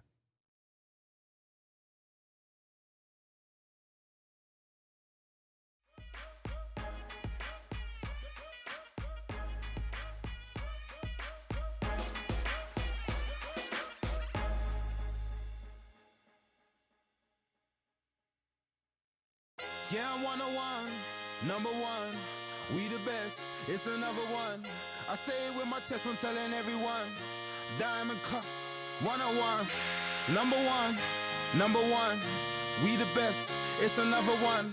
I say it with my chest, I'm telling everyone. Diamond Cup, that's a hole in one. Feeling like $1 million in my tux. Feeling like I got the Midas touch. Ladies falling in love, hello love. Come and join the entourage, rolling with some megastar. Everyone knows who we are. We're just having such a laugh in the club. What's up? What's up? What's up? What's up? Everybody showing us love. We party hard. We proceed to the bar, showing up most respect to the bar staff. Respect to the bar staff. Yesterday was yesterday. We don't sip on lemonade. We don't sip on Alizé. We sip on makes us levitate. Make the problems fly away. Whatever is whatever. Whatever the weather. We pray for the better. Yeah, I'm 101, number one. We the best, it's another one. I say it with my chest, I'm telling everyone. Diamond Cup, 101, number one, number one. We the best, it's another one. I say it with my chest, I'm telling everyone. Diamond Cup, that's a hole in one. I woke up this morning, that's a W. That's a bonus when you're making revenue. Stepping out in something fresh, something new. Penthouse suite with a better view. I'm fully connected, respected. It's fully perfected, perfection. I'm rolling with angels, protection. The lights too bright, that's attention. Yeah, we looking lows. Yeah, we counting gold. Yeah, we planting seeds and we watching grow. And we flicking those in these envelopes. 10 M's and we adding up another O. Yeah, I'm 101, number one. We the best, it's another one. I say it with my chest, I'm telling everyone. Diamond Cup, 101, number one, number one. We the best, it's another one. I say it with my chest, I'm telling everyone. Diamond Cup, that's a hole in one.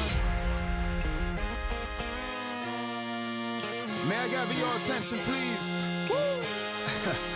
May I gather your attention, please? Yeah, I'm 101. Yeah, I'm 101. Number one. Yeah, I'm 101.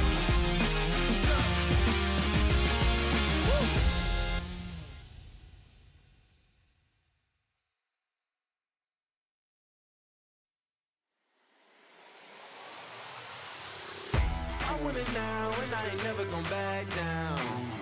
I want it now and I ain't never gonna back down. I want it now and I ain't never gonna back down. I want it now and I ain't never gonna back down. I am no regular citizen. Nope. Do you understand what you're witnessing? You cannot tell what the difference is. I want it all and I'm winning it. I do not care about opinions. Time to make a few decisions so I can take a position. I'ma go get it, I'm punching and kicking. I keep on moving, they offer me. Just do it and stop at our talking G. I'm not expressing no modesty. I can't see nobody stopping me. If there's a problem, I gotta solve it. Straight to the top, I can't see myself falling. I gotta grab it, there's no time for stalling. Number one stunner, don't have other options. Now I'm fired up. I'm sorry, brother, your time's up. I see the top and I climb up. I came from the ashes, I rise up. Rise up, rise up. I want it now, I gotta rise up. Rise up, I want it now, I gotta rise up. Rise up, I want it now, I gotta rise up. Rise up, I want it now, I want it now, and I ain't never gonna back down. I want it now, and I ain't never gonna back down. I gotta go for the gold. I need to switch up the mode. I'm gonna win on my own. I'm in a whole nother zone. I reached the pinnacle. I don't have time, this is critical. It's time to finish you. I don't care who I just did it to. I gotta go for the gold. I need to switch up the mode. I'm gonna win on my own. I'm in a whole nother zone. I reached the pinnacle. I don't have time, this is critical. It's time to finish you. I don't care who I just did it to. I want it now, I gotta rise up, rise up. I want it now, I gotta rise up, rise up. I want it now, I gotta rise up, rise up. I want it now, I gotta rise up. Let's get back earlier than expected. Apologies for that. The game kicked away earlier than anticipated. It's CKE up against Maestro here, Shells. We did miss the first goal that Maestro scored in this game. Pretty much straight from kickoff. And it's the We're first seeing time. Bilbao. Hold on a second. Oof, I was about to say, yeah, first time we're seeing Atletico Bilbao and CKE as a match that we're going to be covering in this round. Yeah, it'll be interesting to see maybe why he's picked Bilbao. I'm trying to study the lineup and to see if there's anything I can notice maybe. To be fair, they all look quite tall and on the bottom of the screen there. As you can see, CKE trying to equalize, putting the pressure here. Ooh, done well to clear it. Yeah, Bilbao's an interesting one. We've got obviously the Nico and Inaki Williams. Again, I was going to say for the pace, but then everybody's got the same pace. Everyone's got the same. I don't know. Honestly, I couldn't tell you. I mean, it could be a thing. And Nico Williams, of course, one of the best wingers on foot. So maybe it could be a thing. CKE maybe just likes playing. Ooh, just offside. Yeah, that could be a thing as well. Familiarity is obviously a very important thing. Oh, you can't do that.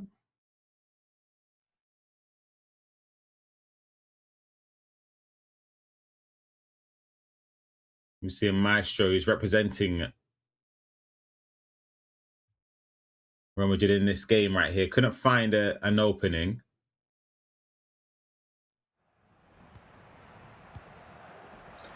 Of course, you know, Maestro, I can't remember which game he actually takes a break on. But he misses out the next round. Next round. So this is a big one to try and win and try and get a result here, because you know you're missing out on the next round and you can see the group start to form. If he wins this game, he'll be on 6 points from a possible 9. Ooh. Which isn't bad whatsoever. And if he wins this game, he'd also obviously be beating the player that, or the only other player that has 3 points. It's not a bad situation he could potentially leave himself in. Of course, the game that he did lose against Special H, who I feel like he might be long gone, you know. Yeah, he might be tough for anyone to get points off him. So Maestro is doing the best he can and is leaving himself in a good situation. But yeah, it's a tough game against CKE here, who got the space. You know, it's so hard to defend, especially when you're in that little pocket area. It's so hard to, you know, switch to a CB and give up the 2 runners. You can see Marshall loves a little finesse on the edge of the box. Very crucial on SC 25 this year, sorry. 26. Oh, soft, yeah. I like the way Marshall plays though. But I think sometimes it's like if you could, even when we used to play TV, like get the ball into the striker's feet quickly. Yeah. Like he's doing here. And then afterwards, just trigger them, try and feed the play into them, in and around them. But it's a good step there as well from CK, trying to find spaces to go forward. As I said, I tried to do research on the players in this tournament as well. CK obviously representing Ivory Coast, competed in the E-Ligue Tour 2024 finals. I mentioned earlier, finished 5th in the groups, missing out by just 1 point to get into the knockout stages. So obviously for this stages, or these group stages, we're hoping he doesn't suffer the same fate. But as it stands, he would be 1 win, 1 loss. Good bit of dribbling there though from Mbappe. Yeah, I like Maestro's play style. Kind of a little bit maybe old school, looking on the edge, trying to wait for the perfect chance. The CKE trying to hit him on a counter-attack. But yeah, it was good build-up there from Maestro. It seems like he's starting to get into groove of things as a through ball finds Vinny. Gone. Oh, good save. I thought he was going to go for the chip. Yeah. We saw that in the previous game. The chip, I think, would have been the best option there.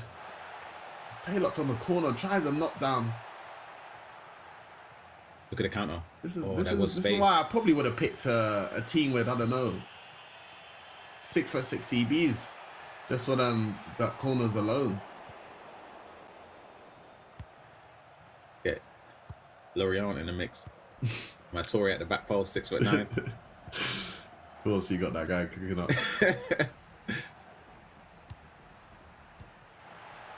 Oh my gosh. That is an unbelievable ball. I'm going to be real, Shells. That wasn't that to me. I wouldn't even factor that as an option to pass to. If he's meant that, that is a crazy pass. Yeah, crazy. If he's pass. meant that, that's one of the best passes I've seen, honestly. Because I'll be honest, I thought he was off at all times, but number 2, I would never have played that pass. Wow.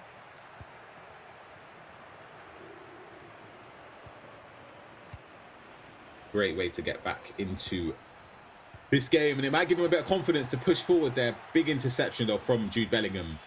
You see, at the end of the game, we do go through the highlights. I would love to see that pass again. Yeah, that one that caught me off guard. I thought it's either offside or would get intercepted. I would have never thought that that could actually make it through. CKE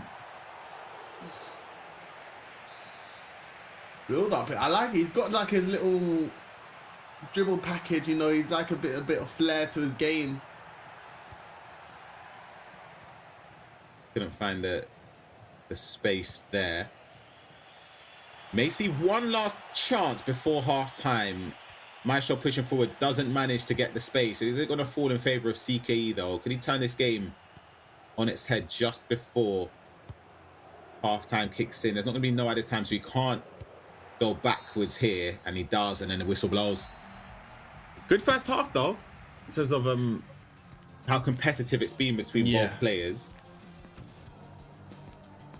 The other game going on is between Mizu and Arcane. Both players on 0 points after the first 2 rounds. Obviously, Arcane only played 1 game, whereas this will be her 2nd game, and this will be Mizu's 3rd game. So if Mizu stands any chance of trying to get through the groups, it's a must-win game. Like you kind of in a position now where it's not only down to you, but you're also relying on other games. That's the worst position to be in the group stage. I hate that. It is. We've been there. We've been ourselves, especially in Carbo Cup. But it's a tough one. But it's only up to, you can only control what you can control. So you'll most likely be missing out on the last game. But CKE scoring straight away after the kickoff. And he looks a bit vicious going forward compared to Maestro. I think Maestro seems like he's been controlling the game a lot better and looks a bit comfortable. But going forward, CKE kind of looks a bit, I don't know, he's attacking with some intent. It's the same thing. Oh, look at that as well, as you said. Hold on a second. Cuts inside, ball across. Oh, beautiful bit of play there. As you said, Maestro, he controls games very, very well. It's just, it's just being decisive. It's a bit too patient, you know, like in and around the box. Like sometimes you can get the ball to the striker, but but I still think he's very, very good. Yeah, it's quite hard to find the balance between, you know, making the right attack. But I feel like in FC 26 this year, you do have to attack with some pace and with some maybe a bit more like less calculated attacks, maybe a little bit open things up, because you can see the difference between him and CKE. He just looks like he's making more happen. But Maestro tries to find a pass or intercepted there. Would you have a different setup in terms of your formations and tactics for how the game's going? Or are you somebody you just stick with one setup? Yeah, I think I'm more of a one setup type of guy. I might have a different formation in terms of maybe a more an attacking one. Not necessarily constant pressure, but just my main formation is the 4-5-1, so I do like to have maybe a 4-4-1-1 or a 4-4-2 just there on standby, just because it does completely flip the game, in my opinion.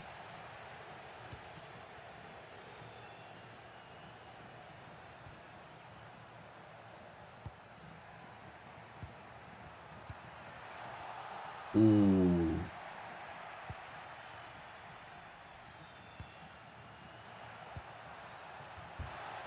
So the game's starting to open up a little bit more. Play lock cancels. Can he get there? Doesn't properly manage to get hold of the ball. Look at the run though. Yeah, you can see the triggered run. From what I know though, I do believe the strikers do not have incisive pass. Changes the whole dynamics of the debate, because incisive is just the meta right now. I can't play without a striker, without, you know. Yeah, me either, to be fair. It's a weird one. I think I care about the roles rather than incisive, though. What, as in advanced forward plus, for example? Yeah. Nah, not for me. No I'd rather have advanced forward plus, no incisive, than have incisive, no plus. That's how funky I am. Really? I can't play without the plus. I don't know what it is. For me, the role, I don't even mind. Oh, it's opened up. Near post, a slight shuffle there you saw with the goalkeeper movement in the wrong direction. And CKE, 3-1 up now. Maestro's going to have to throw everything at this to try and get a way back in the game. He done this in the first round, if you remember, and it ended up making him lose, what was it, 8-3 in the end? So he's going to need to figure out a way to go a lot more attacking, but also stay competitive in the game. Like, don't let the game go away from you. Yeah, he can't let the game go away. And he has looked like he's still in this game. He has looked comfortable, but CKE, I think, going forward, he's impressed me a lot. He looks he's doing the right meta things, very good, very direct, skillful, confident on the ball. It's just maybe converting the chances, actually getting a shot off for him. Still a lot of time left for Maestro to try and come back, but CKE, this is a great performance from him so far. Yeah, Maestro looking into a 4-4-2 there. It's the old school shell special. It's funny, everyone else can play 4-4-2 except for me anymore. I don't know what's happened. I love a 4-4-2, I'll be honest. It is starting to get more popular in the games at this stage. I think you got to have a real attacking mindset to play it, though. As you can see, CKE with a...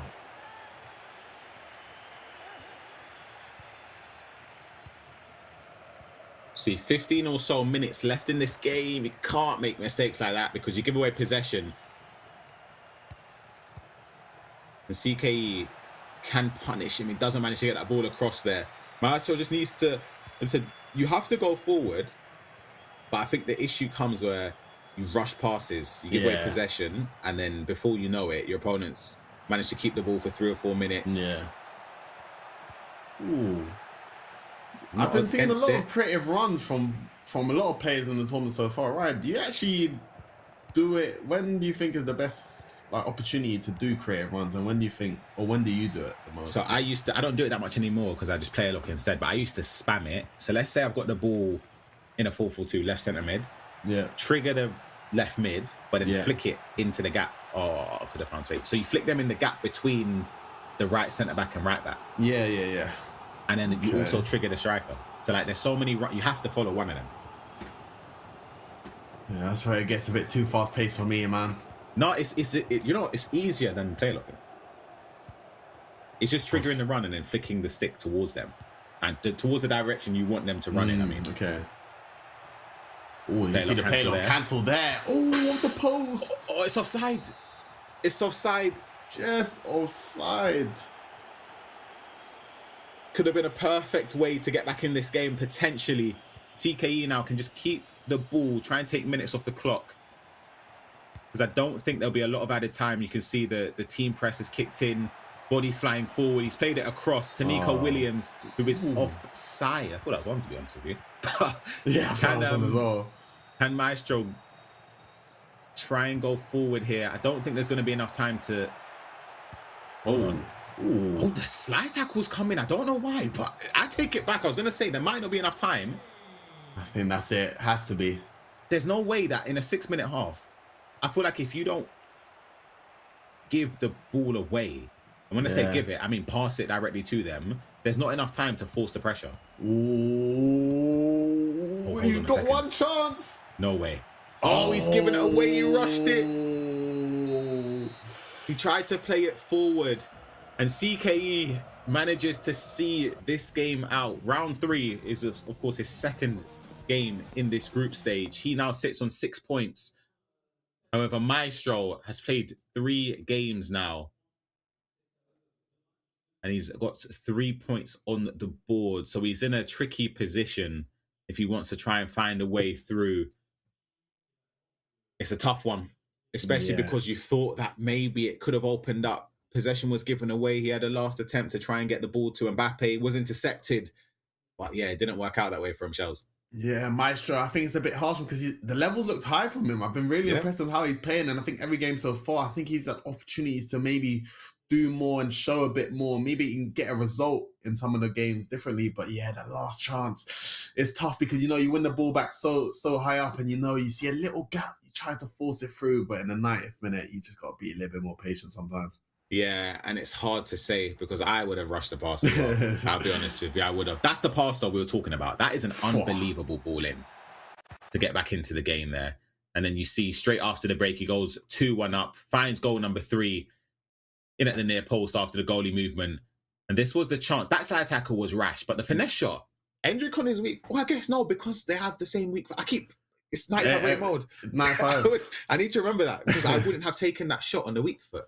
But then they don't. With precision shooting though, Ryan, we've seen some goals going even in Pro Open that you're thinking that's gone in. We're shooting those. I think with precision shooting, and of course with the silver play style, even gold play style, finesse with anyone is key. And I think it was quite close, just outside the edge of the box. So yeah, I don't underestimate that finish.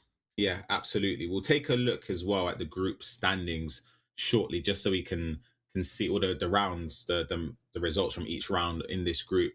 I do have it on the side of me here.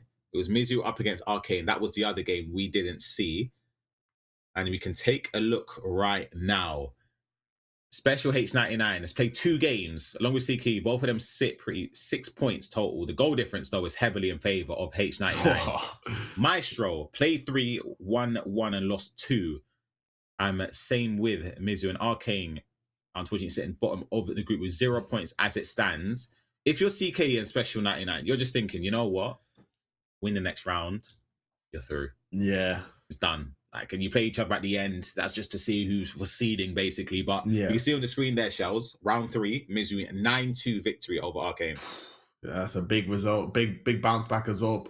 But of course, I'm looking at that Special H versus Mizu game. I think that's a big round in round 4 because CK will be taking on Arcane, who was at the bottom of the group at the moment so far, but round 5, CKE versus Special. That potentially Special needs to kind of clutch up here to make sure he's kind of done so that he can go into that round 5 kind of free as well. But same, CKE will know he'll be watching that game between Mizu and Special H as well. The thing what's helped Special H99 as well is the goal difference. Yeah. Because even though, let's say he loses the round 4 game against Mizu, and then he loses against CKE, unless it's a drastic turn in terms of goal difference, he should still go through because that would put Mizu only on 6 points level if Special H99 lost both of those upcoming games. But then the goal difference is so far in favor, you could argue that it's basically done. Do you think that would kind of make CKE a little bit more nervous going into the game? Maybe he's looking at goal difference wide. That was where Special H scored 13, and maybe CK will be thinking, maybe this is where I got to get a bit of a goal difference myself, or do you think 100%? You'll be going in just for the 3 points? You need to go for the 3 points initially is the most important thing. However, when you're in a position like, let's say the game's starting to pull away, you're starting to feel like you're comfortably winning, got the better of your opponent, you have to factor in goal difference in a group stage. It is literally like an extra point in a way. Because if it comes down to you being level on points with somebody else in the group, again, we spoke about Special H99, his goal difference is ridiculous. Yeah. So he's by far and away got the highest amount of goals scored and the most comfortable goal difference. So he will be in a more advantageous position compared to the other players. And it's even looking at this Mizu versus Special H game. This has to be a win for Mizu if he wants any chance of finishing top 2 in the group as well. Of course, he still has to wait in the round 5 game to sit in there patiently seeing the results happen. But if he wants any chance of getting it through, he has to take down the man Special H, who has looked on incredible form so far. So still unpredictable stuff, but that's the best thing about group stages. Anything can happen. Every round different. Every result means something else. So it'll be good to see what happens next. Yeah, absolutely. Earlier on as well, I was speaking to you about the play styles and stuff. The players, by the way, are ready on stage, so it won't be too long before we get into round 4. Play styles on Ultimate Team. We went through what you want on goalies, fullbacks, centre-backs. What about right mids or right mid/right wingers or left mid/left wingers? What would you say are like the play styles you look for in those positions? Oh, it's a tough one. I definitely think finesse shot gold is probably the best play style you can get on your wingers at the minute. I think just the option and the power it kind of gives you, just being able to score from these angles and these tough areas, makes defenders defend you a bit differently. So I think finesse shot, as someone that doesn't mind not having it gold, I think you need to have it gold on your wingers. It's kind of hard to pick maybe one play style that I would say is maybe a quick step gold or a rapid gold, just so they're really fast. See, I prefer rapid over quick step on my wingers. What, I do. what does rapid? I'll be honest. I know quick step is more off the ball sprinting speed. What does rapid actually do? I don't really. Rapid's on the ball, like when you're dribbling. Quick step is. You can use it. It kicks it off the ball as well. So like on quick step on a centre back is unbelievable. Yeah. Because my Klosterman, listen, he's flying joke, right? everywhere behind on a through ball. But I would say, quick step or rapid. I'm not really too sure what I prefer my wingers, but finesse shot gold I think is the best place though. Here we have the stage there. It's set for the upcoming matches. We saw CKE up against the next to Arcane. And now we have Special H99 against Mizu, just getting ready to get into the game. The admins are sorting it out so we can try and find the winner in this round. Again, I'd say a must-win for both players in a way. One, for one reason or another. For Mizu, it's just to keep his tournament alive. For Special H, it's more so just having that comfortability going into round 5, knowing that you're already through. So you don't have to worry about, if I lose the last game, am I going to be out because of goal difference or anything like that? It's just about playing and being comfortable. Yeah, and I think it'll be important if he missed out on the game before, just having that was the game where he's waiting for the next round.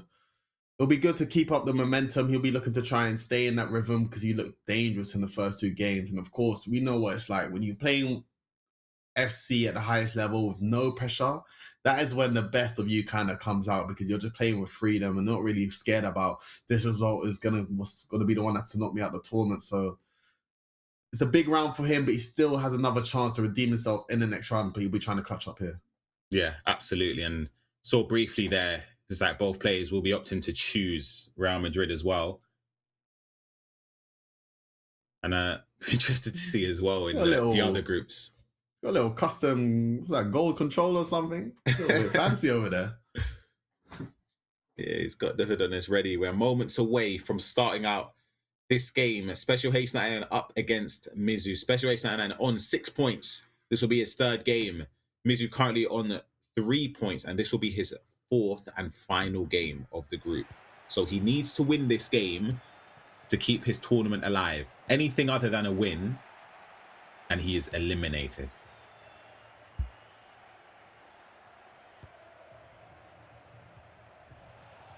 Oof. You see an early slide tackle there. Do you slide tackle a lot? I know you've said the play styles are right, but do you actually slide tackle a bit or? It depends on like if it's down the wing. I hate slide tackling in the box. Yeah. Or like I just couldn't do it. Hold on, Special H99's in on goal here. Militao with unbelievable pace to keep up with Mbappe. Oh, that's why you don't slide in the box. What's going on there? That's an insane tackle there from Mizu and Militao. Gets booked for it. Camavinga's going to step up for Special when he goes bottom left. And he finds the bottom corner there to take the lead. That is exactly, isn't that funny though? It's right on cue. Why I don't slide in the box. Yeah, but that was, I would like to maybe call out the player. That was a bit rogue there with that slide tackle. I felt like the option ain't there. That was a bit too risky for my liking. I don't mind it when you can see the balls maybe up for grabs, but he just went in flying 2 feet in. But yeah, that's why slide tackling in the box, you're asking to give away a pen. Yeah, you're asking for trouble. And he now finds himself 1-0 down already in the opening 10 minutes. As I said, this is a must-win game for Mizu if he wants to keep his tournament alive.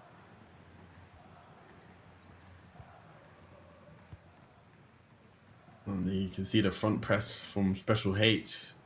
He's had a lot of success in the tournament so far.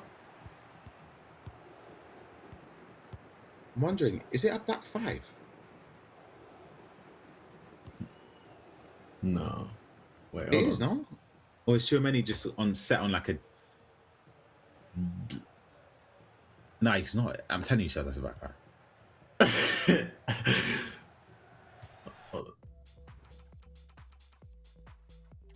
Must be something wrong with the settings here.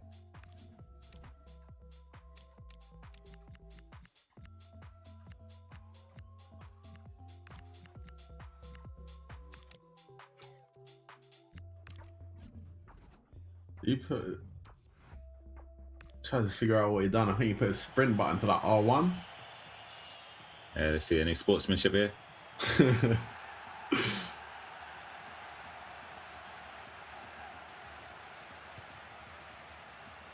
No sportsmanship. Right. It's Rufus out here, man. He's next to him as well. That's crazy. I'm unplugging the console. If he scores from this as well. Keeper saves it. It's still not over there. He's got a corner. Wow. No rules here.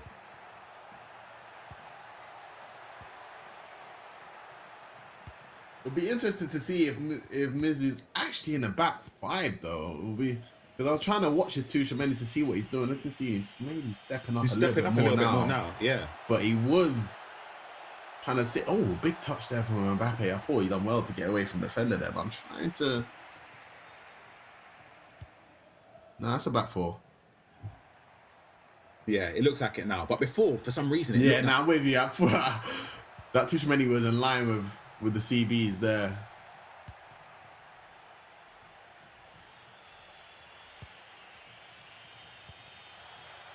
Oh, is he on? Mbappe's in on goal. Oh, doesn't aim it properly. If he aimed it a bit more towards the corner, that would have been 1-1.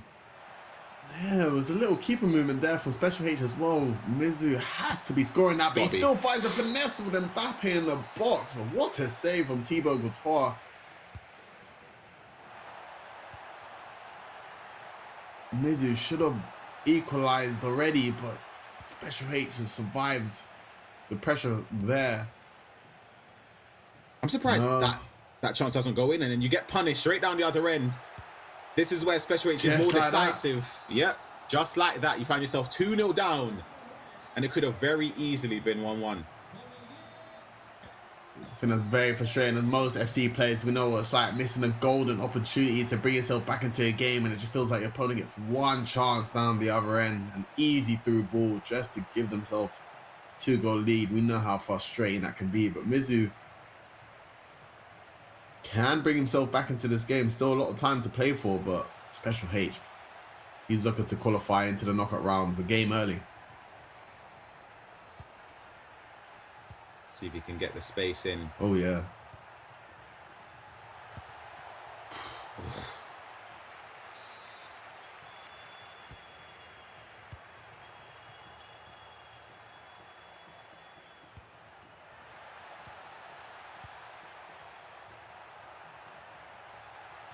Oh, that's lovely.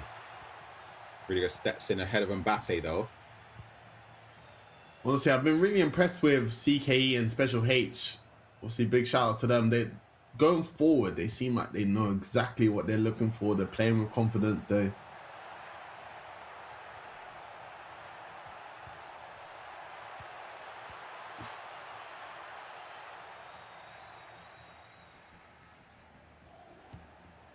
Nice player look there. Gets the space down the line. It's exactly what you want to look for with Mbappe. Player look down, cancelled again. And you get the angle for a finesse shot. Oh, couldn't find the right pass there.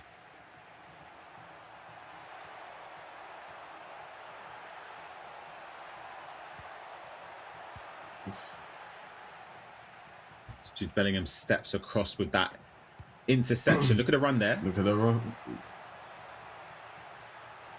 Valverde. Oh. Yeah, when the players get triggered and they just seem to, you kind of know when they've got the fast run type of thing. I don't know, it's kind of a weird one to explain, but Valverde, when he's triggered there, you just have to play him through. Yeah, because you know he's going to get there ahead of the defender. Yeah. You might look at it and think, oh, the defender's a couple yards behind it. It doesn't matter. When they're running forward with that pace, you have to play the pass. Beautiful bit of play. Could have gone inside the box there potentially, but that will be the end of the first half between Special H99 and Mizu.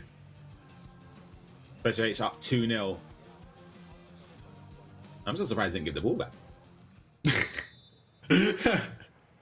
We'll go straight underway though into this. You see something that we always see in Ultimate Team here. That ball played across, full power square pass. Mbappe, finesse your angle, trying to find it potentially.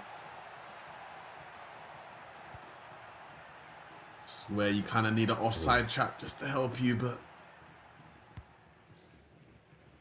the McGeady cancel just fails there. As Mizu trying to bring himself back into this game, he needs a result here if he wants any chance of getting to the knockout. So it looks like it's going to be 3 for Special H. And that is most likely booking himself a spot guaranteed into the knockout rounds. Yeah, he's looked unbelievable in these, I say these 4 rounds. He's played 3. And he's looking like he's about to win all 3 before he goes into the final round against CKE, who will find the result of his game against Arcane. That is going on at the same time right there. Valverde missing that, which is very unlike Taché. He's been quite decisive in front of goal.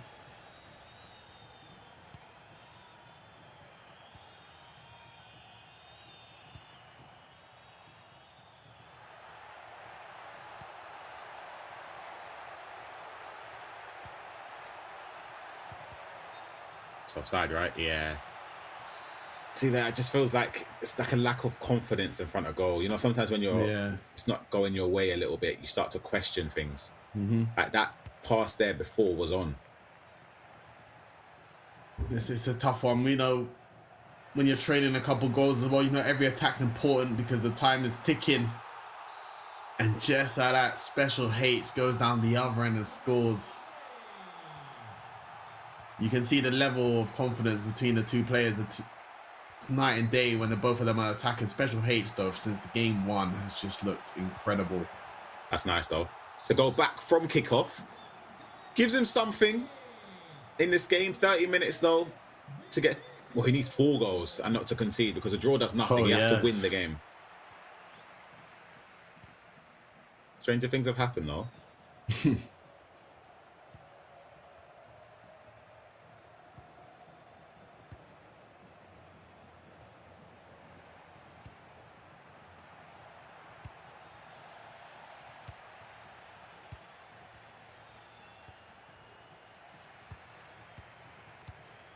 Ooh.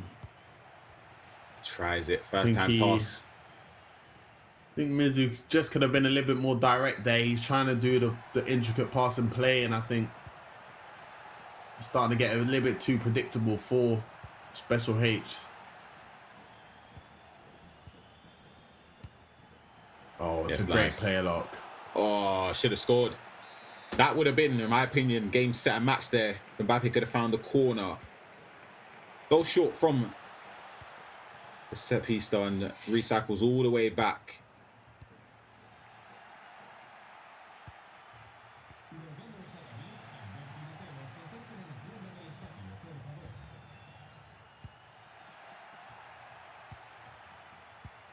It's got to find a goal now, Shells. If there's any way to get back into it, Mbappe's not going to get there over Rudiger.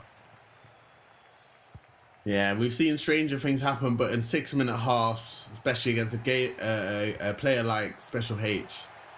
Yeah, this is over. Masso on an in and goal. Tucks it away, 5-1. And we will be seeing CKE and Special H 99 advance to the knockout stages. Commencing tomorrow, of course, this is just Group A. We still have 3 more groups to go through before we see out our final 8. But CKE winning his game against Arcane 5-1. So it will come down to that final round between CKE and Special H99 to see who will finish top in this group. Oof. Lovely bit of skill. Ooh. Fake shock stops. Ooh. Done a little bit too much there and gets tackled. Yeah, Special H. And congratulations to both Special H and CKE, of course. It's a bit of unlucky situation for a guy, especially Maestro, who's sitting around watching this game, who I was really impressed with his play style, but those 2 players will be going through to the knockouts. But I'll be honest, I'll be waiting to see that matchup between CKE and Special H. Oh my gosh.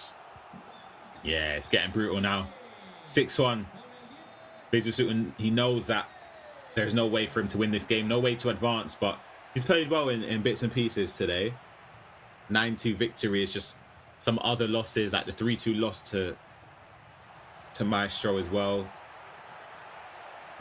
You're going to get a goal, just about squeezes it in at the near post. 6-2.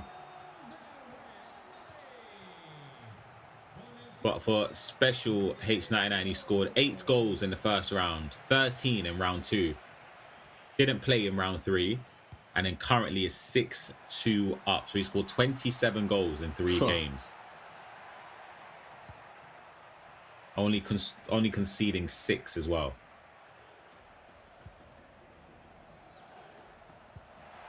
Stats like that, you can see the level he is playing at is very high. But it's a big matchup in the next round. First v second. Both trying to clinch up the first seed. It's a lot to play for because the goal difference won't matter. Of course, that goal difference for Special H is very important, but both of them do find themselves on the same point. So win from CKE. Lovely bit of composure. Little R1 dribbling in the box there, tucks it away. Mastantuono again, who's been unbelievable to be fair. Playing him up front. Using Mbappe on the wing as well. Doesn't even start Vinny.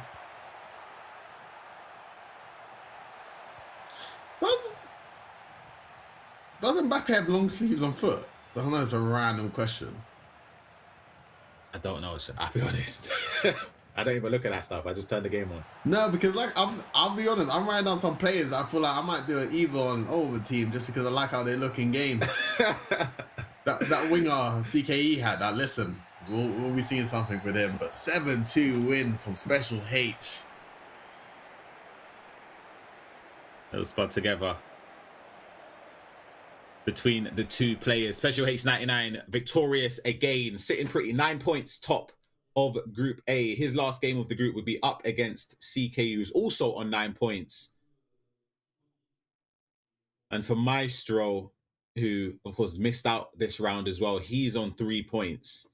Mizu also on 3 points. Arcane on 0 points. So there's no way for the players whoever's in 3rd, 4th, and 5th to catch up 2nd and 3rd. So the top 2 do advance into the knockout stages tomorrow. The last game is just played for seeding between CK and Special H99. Also for confidence. Yeah. As well, being able to take someone's or give someone their first loss as well, which will be something that can help gain a lot more confidence as well. But yeah, it's a comprehensive performance from him. Yeah, comprehensive performance indeed. And of course, we're going to interview. One of the games that you played, what do you think has allowed you to be so successful? أول حاجة توفيق ربنا الحمد لله. ثانيا إن إحنا دايما بنلعب بطولات في مستوى عالي فالحمد لله دي حاجة كويسة بتخلي الواحد كويس بس مش أكتر. He mentioned that he has had the opportunity to warm up, of course, on stage, and also the fact that he has played multiple tournaments before has given him the experience, which has allowed him to be so successful. When it comes to being here on the stage and playing against different nationalities, you mentioned that you've played a lot of these tournaments before. Do you think that besides that, is there anything else that has given you advantage? Maybe different preparation, maybe you've seen some VODs from the other players before? أكيد اللعب مع الناس الكويسة خصوصا المحترفين بتاع أفريقيا عموما أكيد بيدي أدفانتج كويسة جدا لأي لعيب عموما. He says that the level of the players is pretty good, and of course, even though they have been putting forward quite a great competition, his experience at the end of the day did allow him to come out on top. So because you're now advancing to tomorrow, you've basically kind of finished for today. You get to see Group B, Group C, Group D. Is there any player you really want to go up against tomorrow? لا مش هتفرق أي حد بإذن الله نكسب. And do you think you'll be able to potentially close it out, get the first place tomorrow too? بإذن الله. Thank you so much for the interview. He mentioned that he's not particularly looking forward to playing anyone specifically. However, he is looking forward to tomorrow and is hoping to be able to close it out on the first place. We're going to be sending it back to our casters, and we'll have some more matches to cover.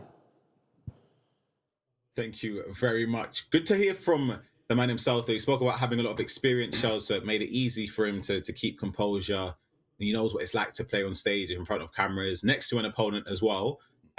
But yeah, as the host said, job done. Job much. done, and you can see the experience coming through. I think there's some players you can kind of tell they're not really rookies around here. I think going forward, I'm just seeing the confidence and seeing the things he's doing.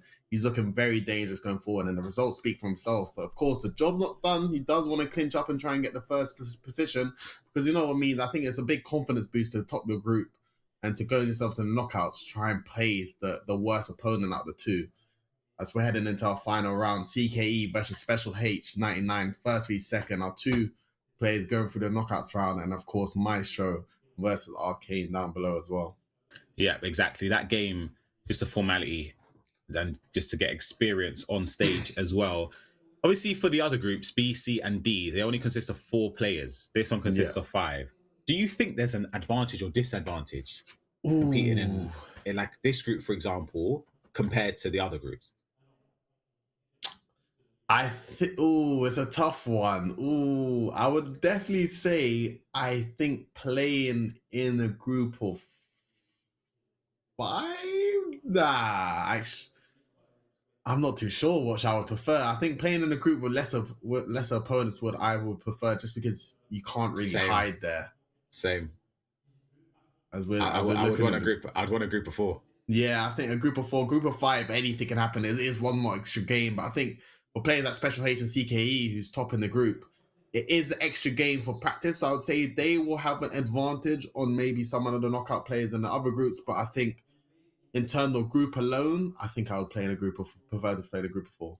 Yeah, exactly. We've spoken heavily about what the group standings will look like, but as you can see, you can visualize it right now. Special H sitting top. A draw doesn't do anything in terms of the group standings as well. If CKE wants to finish top of the group, he has to win the game just based on the goal difference. You can see on the right side there being heavily in favor of Special H99. Maestro and Arcane is the other game, as you can see on the other side of the stage there. They're just setting up before we get underway in the final game of Group A. CKE up against Special H99. Both players have had heaps of experience in tournaments before. Who will finish first in our opening group of the day? Yeah, I definitely think Special H has been probably the standout player in the group so far, but CKE, from watching him in the game before, I think attacking wise has impressed me the most, and I think it looked maybe the most closest to maybe an FC Pro player I've seen. I think some of the decision making and on-ball stuff he was doing was great going forward, and I think this is a great matchup between first and second to see who will clinch up on that top spot. Yeah, absolutely. We're moments away from kicking off this game between first and second. As we said, both players are already through, so it's just a matter of gaining experience, getting comfortable again against somebody of a similar skill level. And for those that have joined us at this stage now, this is a tournament, a collaboration between Orange and EA Sports FC 26.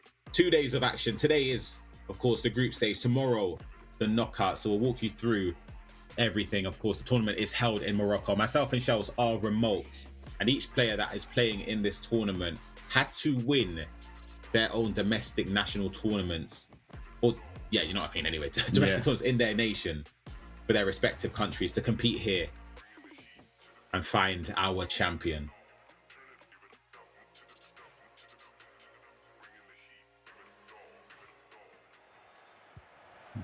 There's a kickoff over here as well. This was the right wing I was talking about, Ryan, the number 7. If you want to see what I'm talking about with the in-game, he's got a little wrist tape as well. And I'm telling you, they do play a little bit better than the normal guys, in my opinion. Let's see, Williams can't keep that ball in as well. Oof.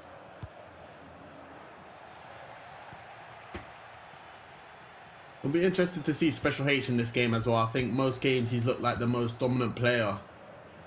And I think CKE going forward might find a little bit tough for him to get the same type of results. But Special H trying to start off with a 1-0 lead like he's done in most games. Mbappe twisting and turning, gets a shot off, but a corner to start the game. So he's going to go to the edge of the box there. See if you can trigger runs and try and find space. Really good. Not the person you want in possession.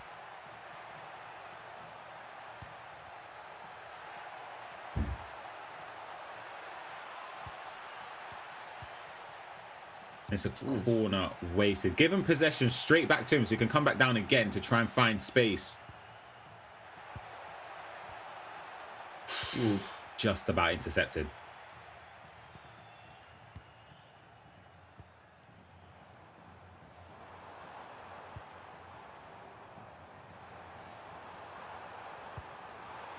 Ooh, that's lovely.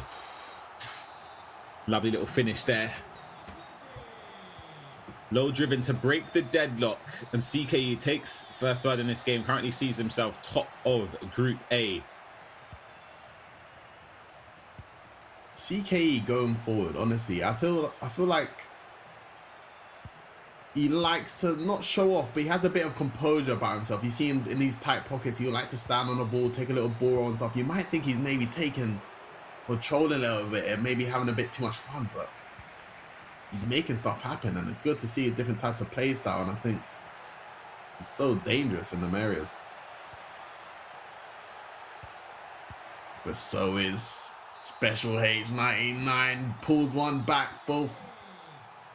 This is first and second of the group, and the level is showing. Yeah, managing to get back into the game early on. Doesn't leave it too long before he responds, and he gets another opportunity to go forward.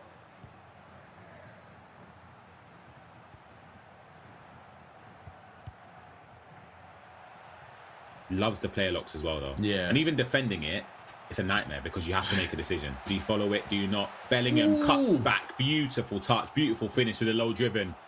And in 20 minutes, we've already seen 3 goals.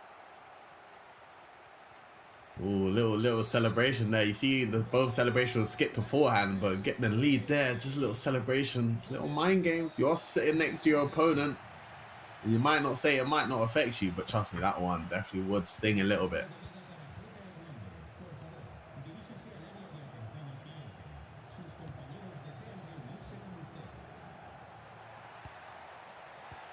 Thought the lane wasn't there to be played. I thought he was going to cancel it. Tries to play the pass, which is intercepted. Could have triggered runs as well. It's very, very aggressive, but the pass, I don't think was intended to go that far back.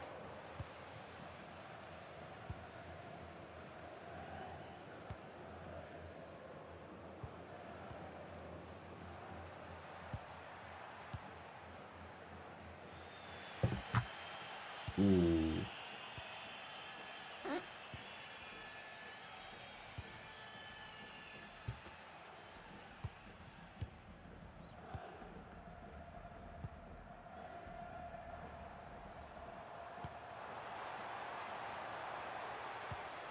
Oh, so that's the player you want to... He's got an ultimate scream at him, this guy. Does he? Let's pronounce his name. Yeah, he does. He does.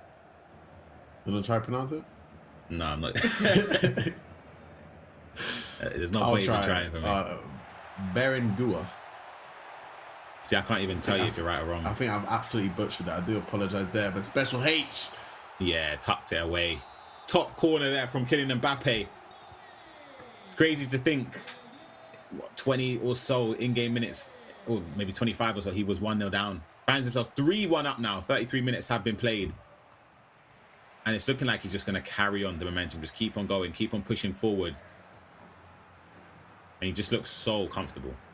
Mbappe doing the same damage he does on foot over here, just on the left-hand side, just seems to be too fast for anyone to keep up. And I know they've got the same stats, but Special H is finding a lot of success with Mbappe on this left-hand side, creating a lot of opportunities.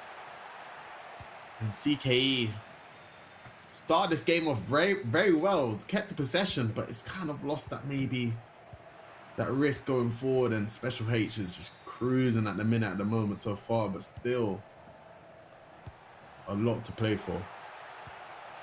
Yeah, look, Bellingham in. Loves the shot across goal with him on the weaker left foot. Doesn't matter. And 4-1. Special H99 sees himself in a comfortable position. The lowest game he's been involved in today, outside of this one anyway, is when he won 7-2. So he likes to score goals So hopefully there'll be a lot more in this game as well. Special H just seems inevitable. He seems like when he gets going, he's just creating chances no matter who he's playing against. And I think that'll be a scary sign for everyone in the tournament. As a player knockdown, this is scary hours. This is when you can see a player starting to use all the mechanics in the game. And Special H could be heating up at the right time.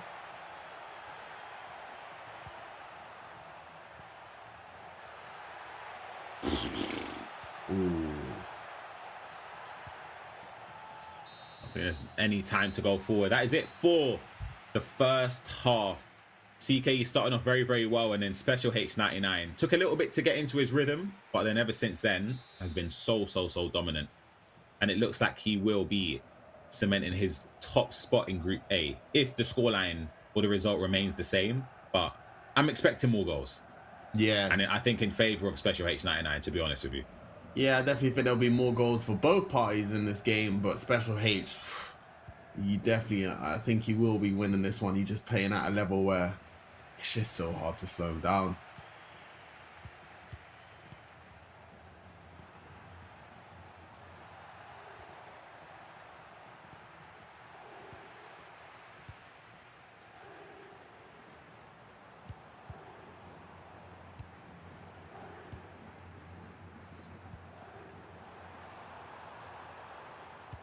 See if there's a way to find space there. Potentially could have been an opening. Rudiger just looks so dominant in centre back there, you know.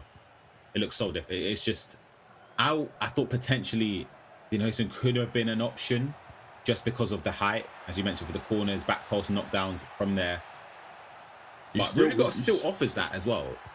Yeah, Rudiger's of course one of the best players in not only in Ultra team, but I think his build in game is just too big of a presence in that defense. And I think I personally would have gone with Dean Hudson and Rudiger, maybe dropping Eder Militao, because everyone's got the same play style, so it's not that I'm necessarily missing an intercept on Eder Militao, which is why everyone chooses him. But as you see, CKE nearly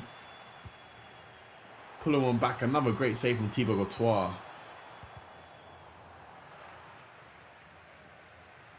Oh, he's in.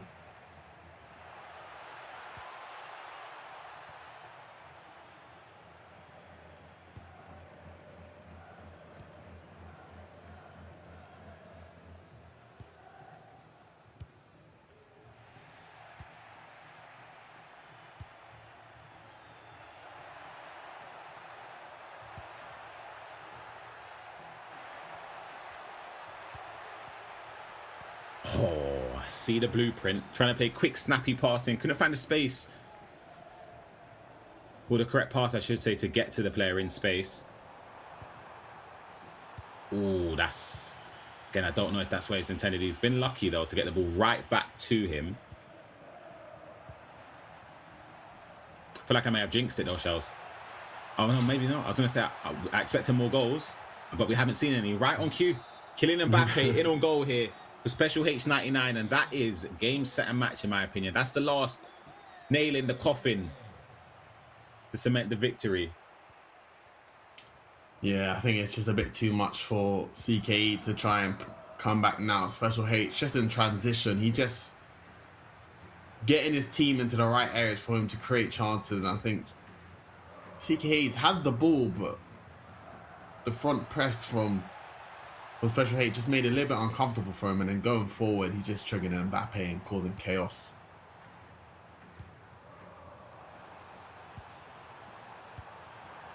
Oh, that's lovely, you know.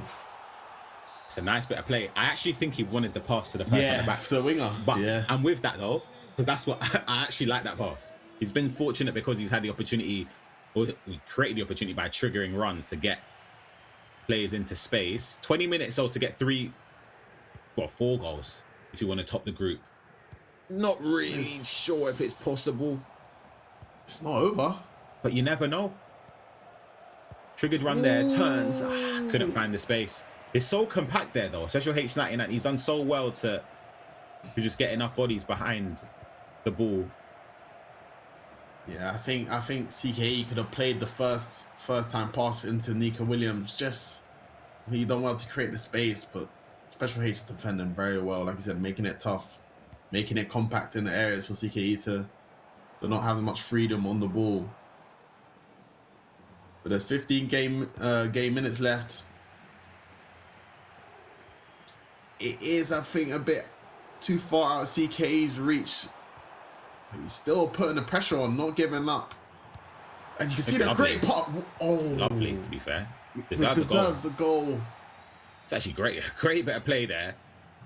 But also a great bit of defending just at the end to prevent the shot coming in, because that could have found its way into the back of the net. Through ball, though, Carvajal is the person who latches onto it. Can he find a way to get past the fullback there? Doesn't manage to. And 10 minutes now.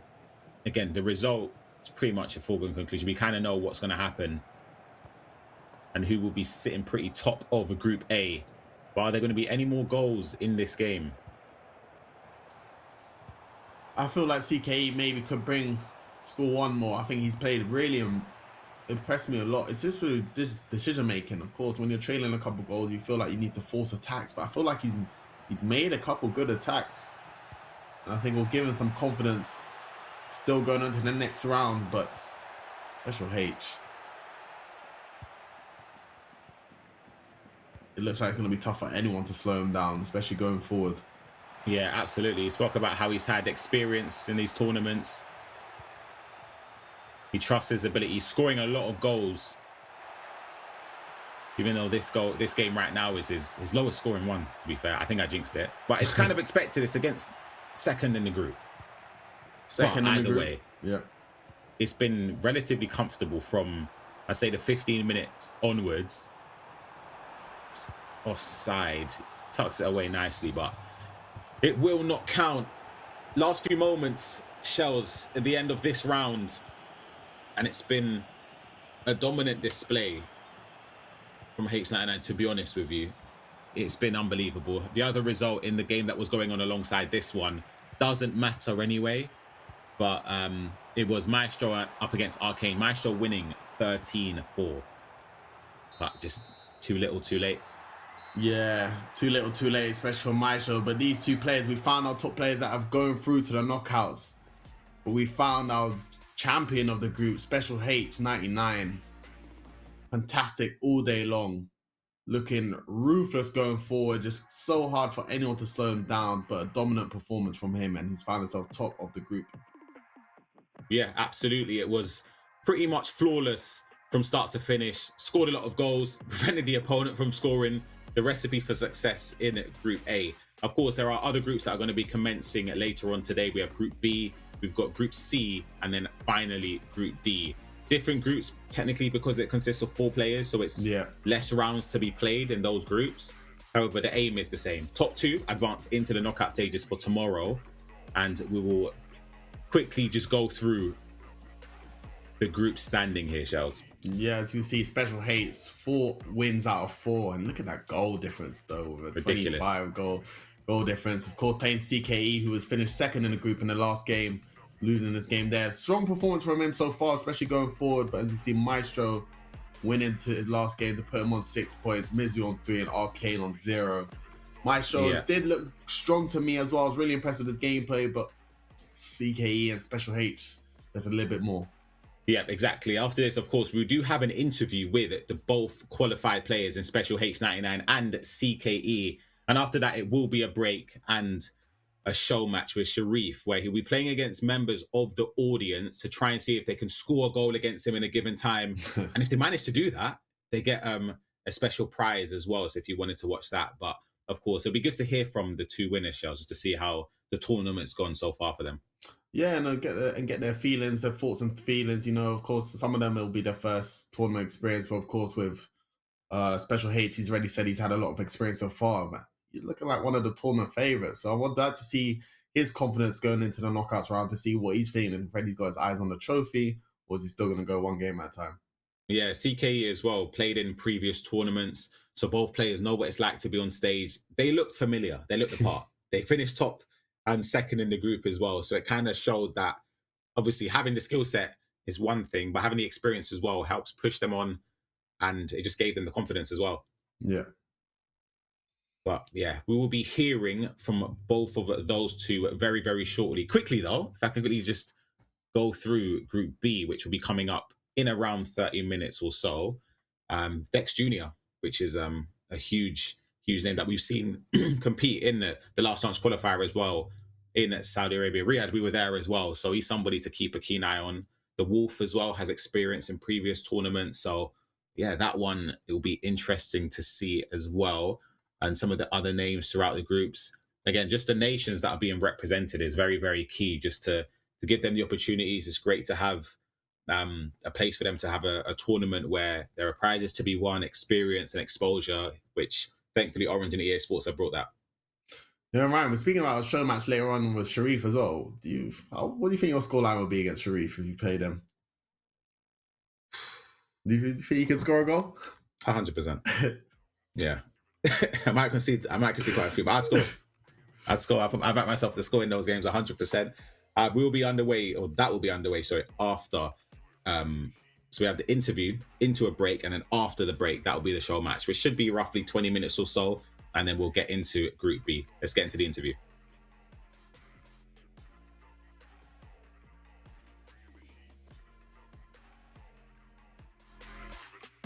L'expérience au Maroc se passe très bien. Voilà, on a débuté le tournoi aujourd'hui face à de très bons adversaires. Alors, j'ai eu la chance de me qualifier, comme tu l'as dit, et on espère une bonne suite pour demain. Comment tu as préparé pour les matchs d'aujourd'hui? Oh, j'ai fait quelques matchs hier, un peu aujourd'hui, quelques entraînements avec d'autres joueurs, voilà, pour m'échauffer un peu, et voilà, ça a apporté ses fruits. Est-ce que si tu peux nous parler un peu du niveau de la compétition ici, dans ton groupe? Oui, comme le dit, c'est le premier même qui m'a battu, spécial H99, dédicace à lui. Très très gros joueur. Voilà, aussi à Maestro, Miso et Akan, de très bons joueurs venus de tout part. Voilà, j'ai eu la chance de pouvoir les battre. Et voilà, ça m'a réussi, c'est ce que je veux dire. Merci encore une fois et félicitations. On te voit demain. Malheureusement, l'aventure pour nos 3 joueurs, c'est fini ici. Je vous remercie encore une fois d'être là et de participer à l'événement. J'espère vraiment que vous avez vécu une belle expérience et vous pouvez s'entrer. Merci. Allez les gars.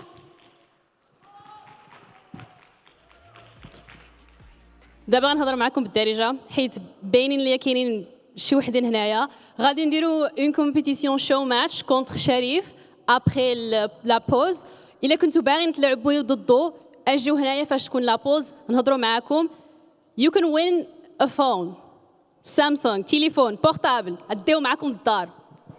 اللي بغيتو تلعبوا ضدو قولوا اجيو هنايا. Mais pour nous, ça y est, on a terminé ici pour le groupe A. On va rejoindre encore après la pause pour groupe B et le show match contre Sheriff. Donc, à bientôt.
FC26, crazy. They've updated loads of stuff. Big update. The competitive gameplay is insane.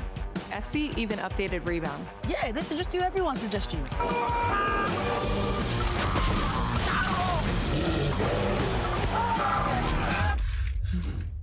Why don't they just do a sale?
Maybe it all starts here to end up there.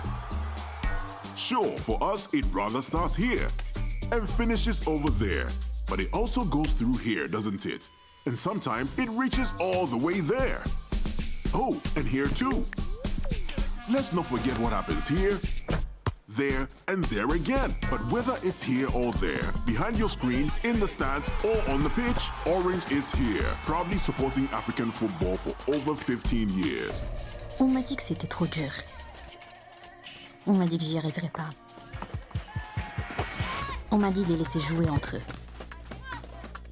On m'a dit que je finirais par faire rire tout le monde. Alors, quand on me dit que c'est pas le même sport, je fais comme d'habitude. J'écoute pas. Et je tire.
What makes Orange Money truly unique?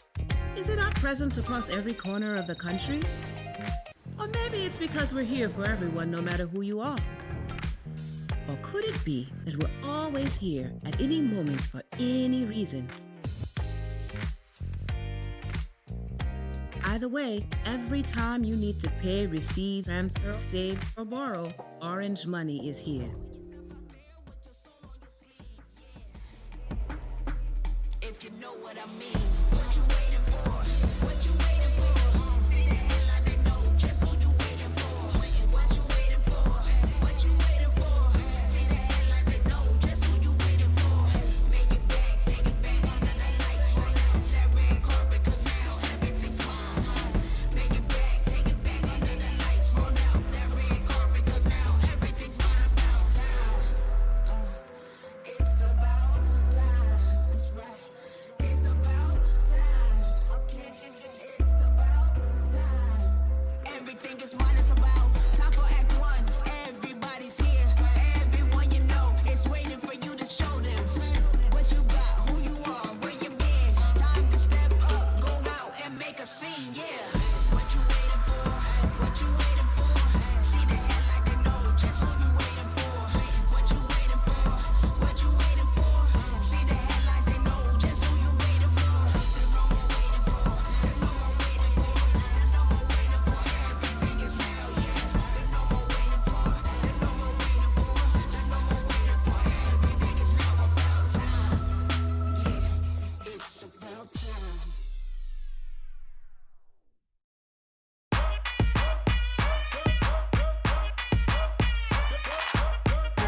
اليوم ما قاريش بعدا. قاريش سميتي سليم عماري.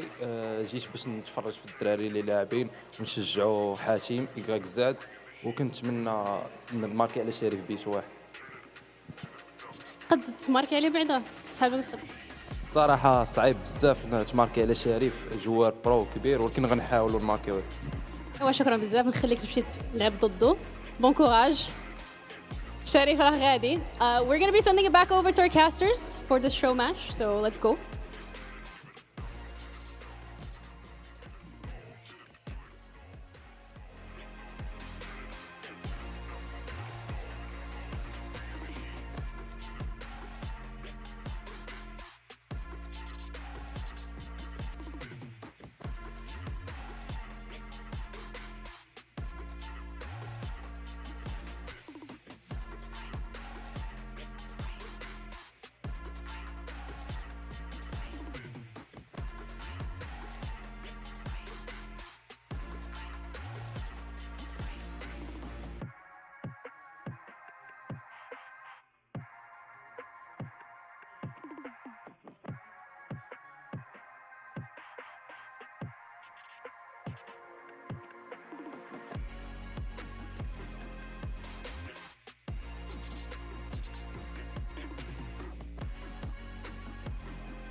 مبروك عليك خديتي التليفون كنتي باغي تاخذ جوج ماركيتي البيوت غادي تاني ولكن هذه ديالك هذه ايوا الناس قولوا ليه مبروك دا التليفون معاه شنو باغي تقول للناس اللي تفرجوا هنايا انت ماركيتي ضد شريف كنشكر شريف حيت لعبت معاه الصراحه كيلعب مزيان دري زوين كيلعب مزيان عنده نيفو كنتمناو نربحوه مره اخرى عاوتاني عنده النيفو واخا هي هذيك شكرا بزاف نخليك تمشي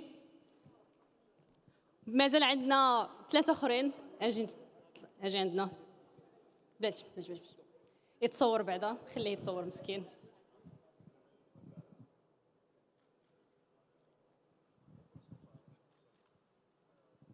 مبروك عليك لا شكرا على واجب دابا حتى انت غتلعب ضد اجي مرحبا بك حتى انت غتلعب ضد شريف كاين تليفون واحد اخر يلا قول لي شنو سميتك منين جيتي اليوم جيت عمر انا في كازا صافي جينا نشوفوا الاجواء كيفاش دايره وصافي كي جاتك الاجواء هي مزيانه زوينه واخا الناس يعني ناعسين شويه لا اش غدير الجمعه وكاين الخدمه فهمتي انت ما عندكش خدمه ما عندكش قرايه جيتي هنا الجمعه ما كنخدموش حنايا ايوا نخليك تمشي تجلس حداه تلعب ضده جود لاك وكاسترز راكم عارفين شنو ديروا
It seems like we are back at a point in the show now where the show match is going on. As you can see, Sharif in the bottom left corner there, joined by Shells.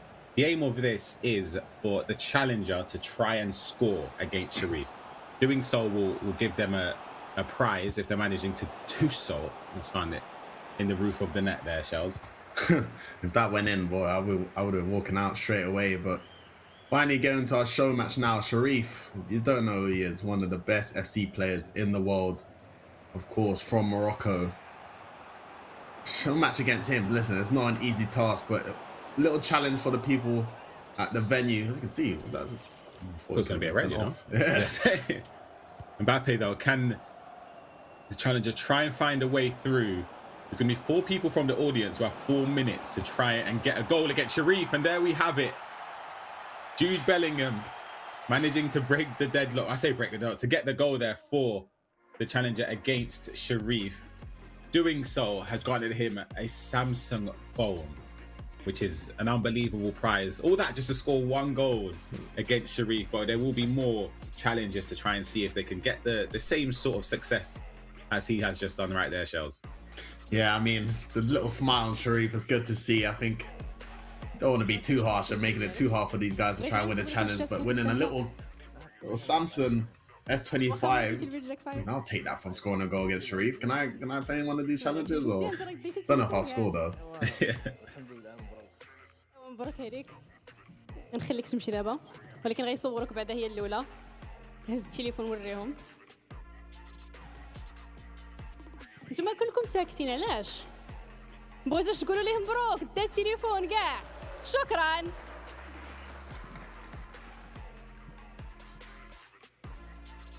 يلا واحد اخر اجي زيد. انت باغي التليفون ياك، كلشي بغى التليفون. يلا سميتك منين جيتي، اش كدير هنا اليوم؟ سميتي الياس. جيت نشوف الاجواء عزالي الاسبورت في المغرب كيطور بصيغه متطوره بزاف، والاجواء الصراحه زوينين بزاف. الاسبورت غادي كيتطور مزيان في المغرب ان شاء الله. نشوفوا لي جوغ بزاف كيتكاليفاو ان شاء الله. ان شاء الله دي التليفون ياك ان شاء الله. يلا انا خليتك شويه تجلس تلعب ضد شريف. وكاسترز ديها just take it away again. Let's get back into this, Shells. Another challenger potentially to take the opportunity to try and win a Samsung phone by scoring against Sharif there. Again, there wasn't a translation, but I can translate for you. He's very, very happy to have had the opportunity to win that phone on stage. So yeah, that's all I can translate for you, Shells. You're taking some lessons, yeah? that's all I've got for you. I don't know if you're actually being honest or if you just made that up though. It's a 50-50. I mean, right or I'm wrong. That's it. It's definitely wrong then. Yeah, that's it. So yeah, well, there's obviously more opportunities for people in the crowd to get an opportunity to win the Samsung phone by scoring a goal against Sharif. I think it's a great time to do it. Goalie movement not as impactful as it once was. If this was maybe a month ago, the 4-5-1 as well would be tough to break down Sharif or anyone. But listen, if you was playing against maybe a top tier pro, let's say if you're playing Anders, this is you playing against Anders, you score 1, you get yourself a little reward. What would you do? Would you have any game plans going into the game? Would you try something different? Because the result doesn't matter, it's just about scoring. Surely you just 3-4-2-1. Yeah, you just surely, right? 3-4-2-1, 100 depth, everyone going forward, counter attack. Like surely that makes the most sense, right? Yeah, because it doesn't matter if you lose. Of course, but then I feel like if you're not making a chance, you're just gonna, depending if the opponent is really wanting to help you get the reward or they're being ruthless. But Sharif, I think he wants to do a little both. Don't want to make it too easy, but I just think you have to go for it. Every person in front of the ball, just go push everybody forward and just try and get a goal, because it doesn't matter if you go 2-0 down or 3-0 down or 4-0 down. In fact, you kind of want to get the ball as soon as possible, just to give yourself a chance to score more bodies in the box. But yeah, it's good to see Sharif in amongst the community giving away the Samsung phones as well, which is a great thing. We're going to go back into it though. As you can see, Sharif representing none other than Morocco, and his challenger representing England. To be fair, he finds himself 1-0 down though in 3 minutes. Don't want to be that guy, but he looked like he had no idea on how to Jockey in the box and Sharif in the box. One of the best FC players in the world.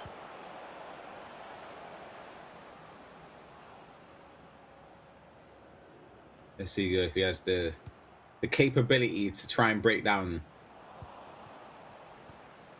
one of the best FC 26 players in the African region and in the world as well. Oh, he's coming out fancy. He's gonna play a lot straight away. Hold on. He's taking it easy. Striker's got 5-star skills though. Oh, it is the 95 rated mode over here as well. That's why it keeps on throwing me off a little bit. Yeah. Is the skills. Little flick up there, gets towards the keeper, turns around, goes for the little dink chip as well. Mark Gay can try and get the ball out.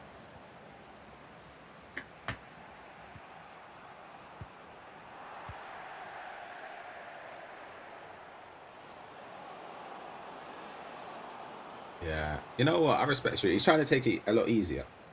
Yeah, definitely, because I think Sharif on another day, this is Pro Open, he could have been about 6 so far. But this is what I mean, though, with having bodies forward. Surely you would just try your best to get as many players, in the offensive third. it is a tough one, but is it for you as well? I find it kind of hard when I've got too much people going forward because it crams my space, if that makes sense. It makes it a bit tight in some areas where I find it hard to get the ball out. As you can see, Sharif going 2-0 up. I get it in a way, but for me, it would just be about just giving your opponent more things to think about, giving more opportunities to try and score. Because again, it doesn't matter about the result in this game. Yeah. But those that are just jumping in thinking, what on earth is going on? This is a show match between Sharif and members of the crowd. If the member of the crowd manages to score, they win a Samsung S25 phone.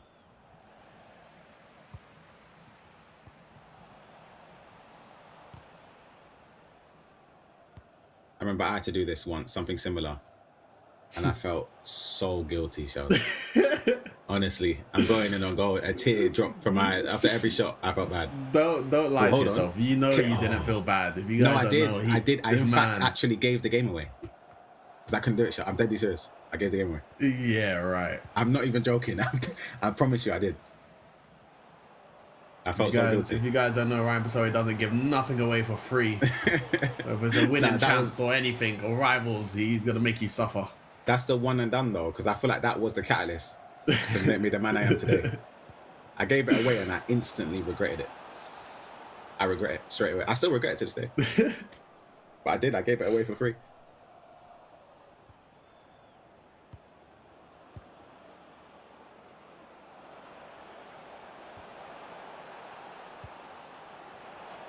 Can he get the prize? Oof. Not sure he knows the buttons. Yeah, it could be his first time playing FC. But he still has a chance to try. Oh, he doesn't know the buttons.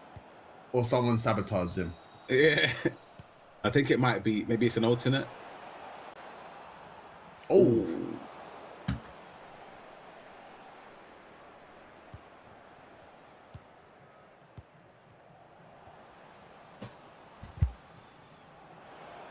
One more chance now. He's crossed it. Oh, what a save. You can even see Sharif there trying to hoping that he was going to score as well for his opponent to win the prize, but he's trying to give it. Oh, he loves it. Oh, my. I don't know what I'm watching here. How's he not scored? I think Sharif can't believe it himself.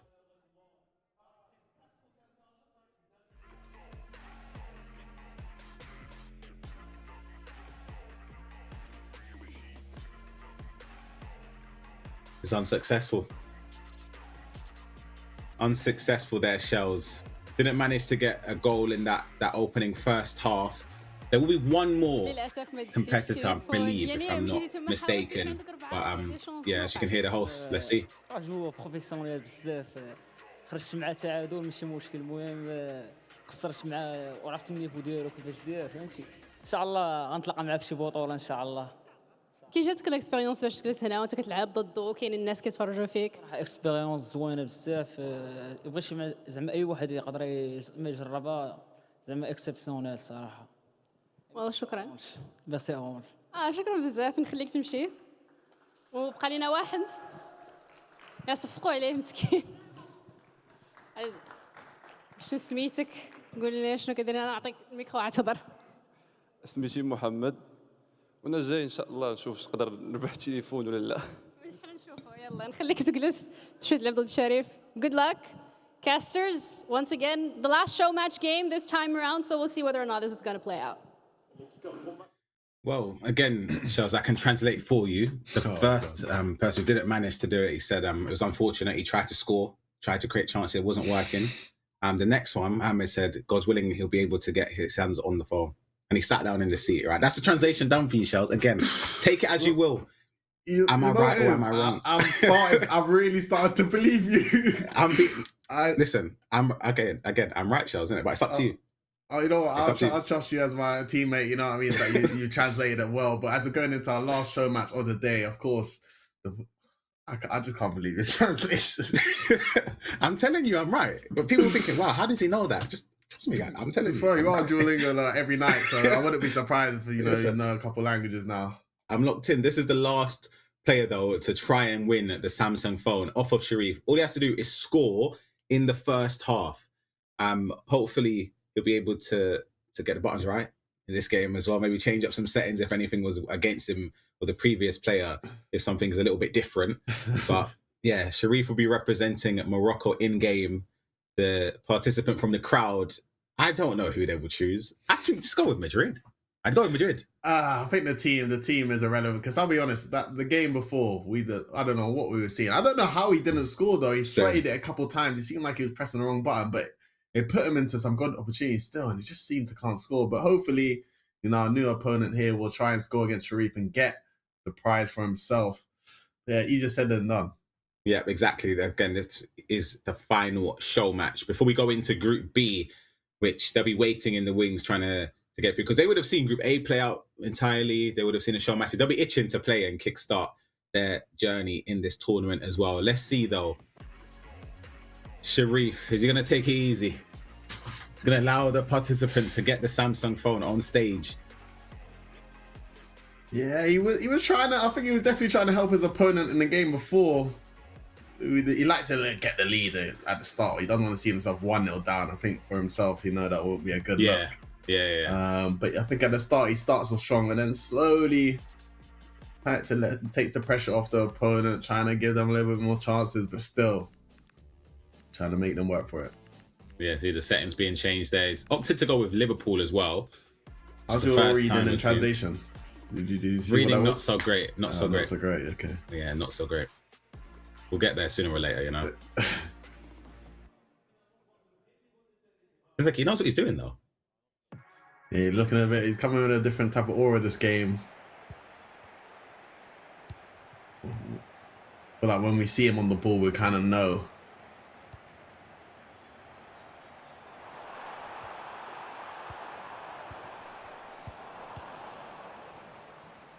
Yeah, I've seen enough. He's scoring one. He's scoring, yeah, I'm with you.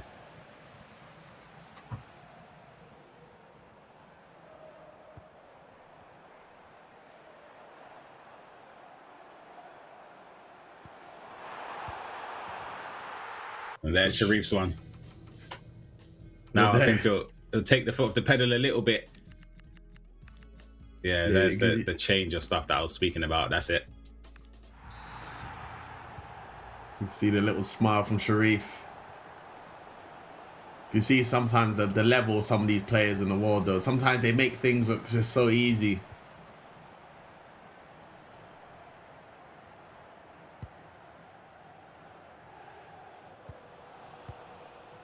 Liverpool didn't come into my mind as a team that I would choose, but when you think of it, like from corners, they'd be a menace as well. And then you've got Salah, you've got Ekitike, Isak.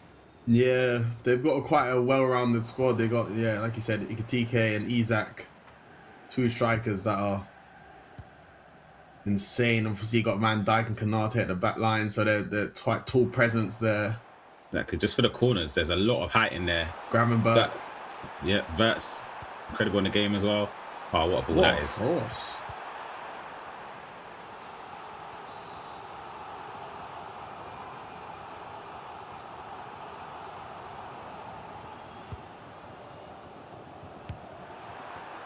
Ooh.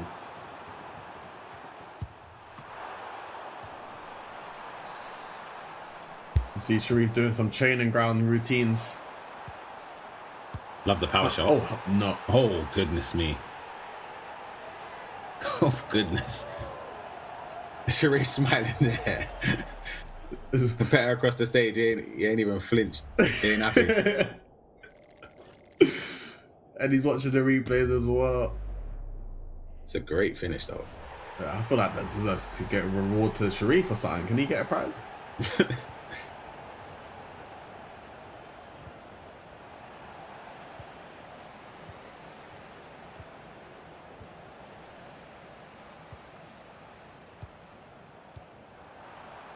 Ooh. He's locked in more in this game than the last one, you know? Yeah, are you sure this guy hasn't played Sharif before and never FUT champs or something? Or I've upset him.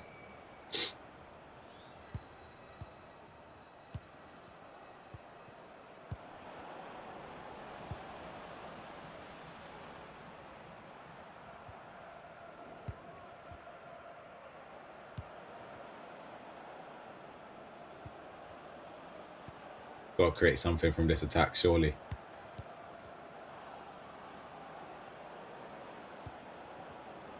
He is building a good chance here. He's got himself in a good... He had a... Oh, hold on. He had a chance there with Ekatike, you know, and he turned back to do the skill.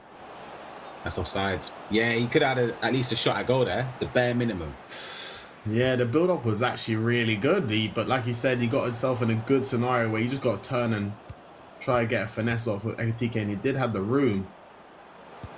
Like he does now. Yeah, that's it. Postage stamp, top bins. Handshakes all around there. That's a great, great finish into the top corner. And that is going to be the Samsung phone awarded to the competitor from the crowd. Great finish though, Shells, I'll be honest. Tucks that away. What, Ekatike, top bins. Yeah, especially with, like I said, with the keeper movement being gone and finesse shots being so good, you just need to get in them out areas and just let a shot off. He did get himself in a good chance before, and like he said, he just didn't shoot. But we'll head to the interview to listen to what he has to say. ونشكرهم ونشكر حتى شريف لان تخوازيام دو موند صعيبه تلعب ضده ماشي شي حاجه جديده وصافي هادشي اللي عندي ما نقول شكرا شكرا على واجب يصورك. So he said that he's actually forgot to translate every single one of the interviews. Sorry, by the way, guys. He's very happy that he was able to win it. It was great going up against the third best player in the world, which wasn't necessarily an easy feat, but that is us done here with the show matches. We still have Group B. That's going to be coming up, so we're going to be going back over to our casters. On a encore les matchs de Groupe B, donc les casters, allez.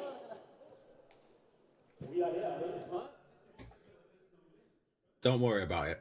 Listen, I translated it. You're completely fine. And I'm not joking, right? I would have got that bar for bar. I'm not even Shells, seriously. If you guys don't know, he was actually translating it live when you guys couldn't hear, so... Exactly. I got it. I'm telling you. I said bar for bar, Shells. You trust me now? No.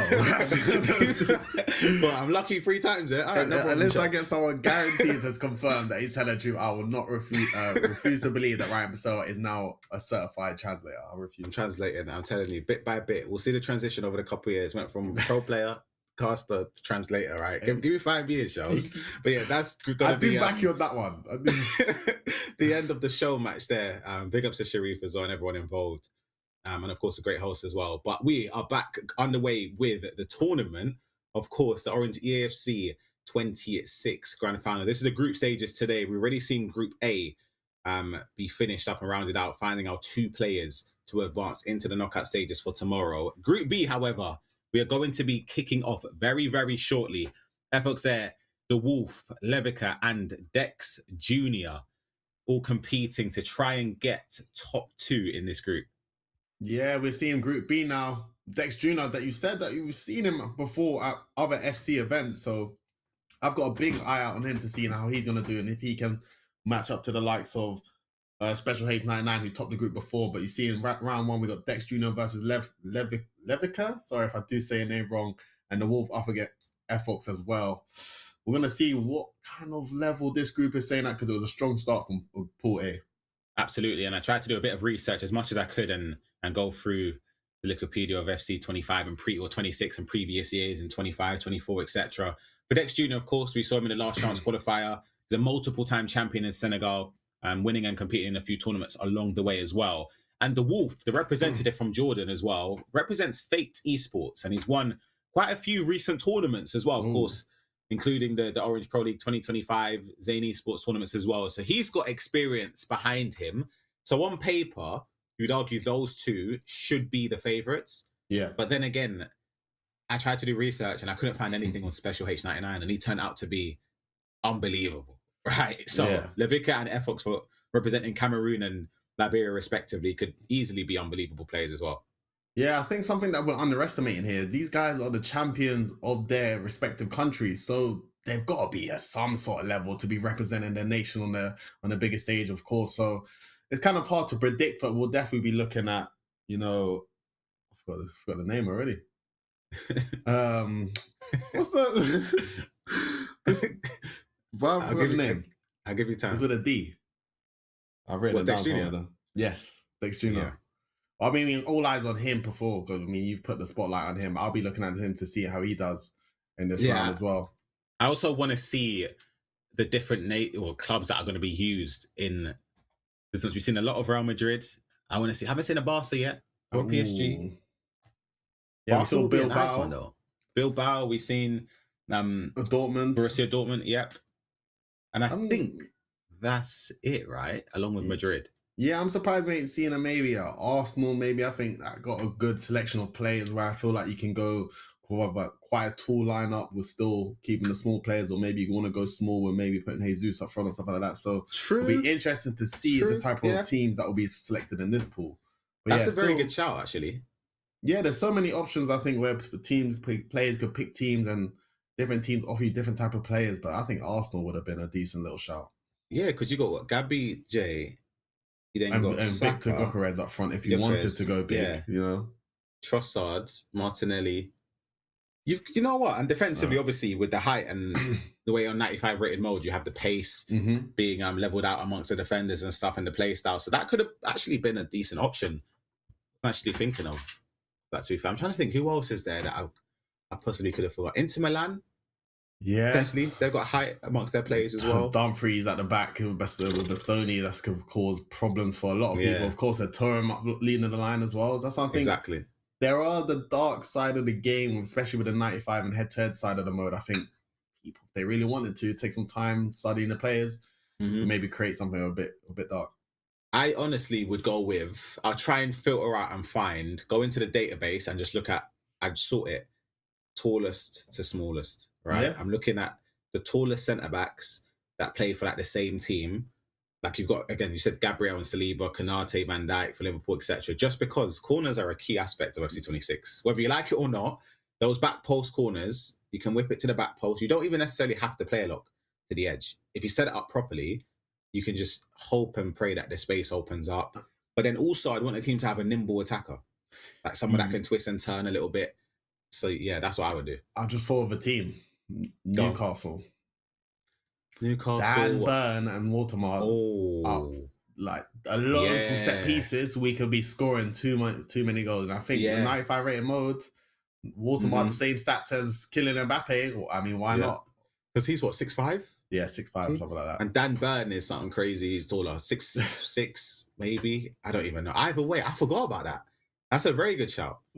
Very, very good shout. But yeah, we'll be underway very, very shortly. Hopefully that Group B will be commencing. Obviously, the players have to get on the stage, they have to put their settings and tactics and all their alterations that they have to do.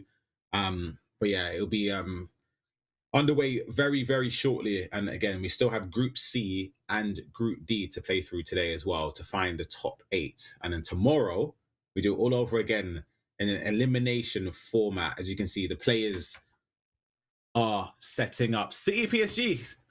We spoke about wanting new players to be used, new teams to be used, sorry. Perfect opportunity to see that right there. Yeah, of course, with City, we've got Erling Haaland leading the line, who needs no introduction, of course. And going to that PSG side, which probably would be, without the 95 rated mode, I would probably say the best, one of the best head-to-head teams alongside Real Madrid. I think the trio with Ousmane Dembele, Vitinha, they've got the play styles, Marquinhos, Hakimi, Nuno Mendes.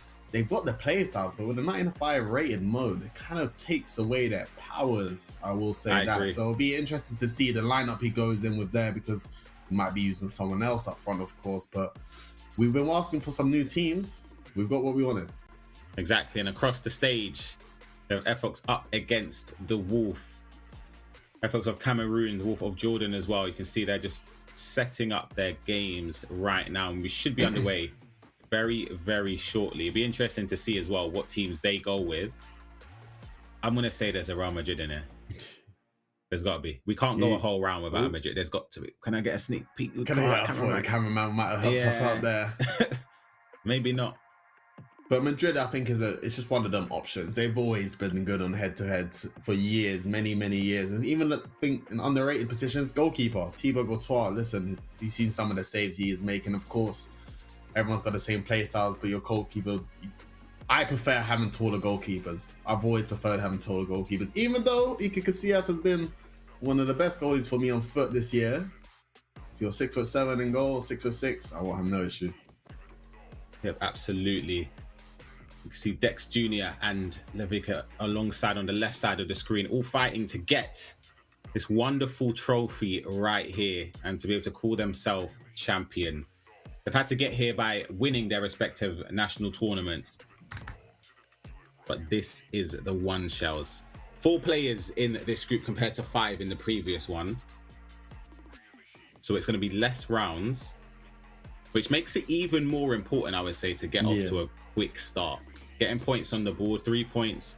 If you can get to 6 points, 6 out of 6, you would argue you're basically there. Because you kind of would hope that results will fall in your favor as well.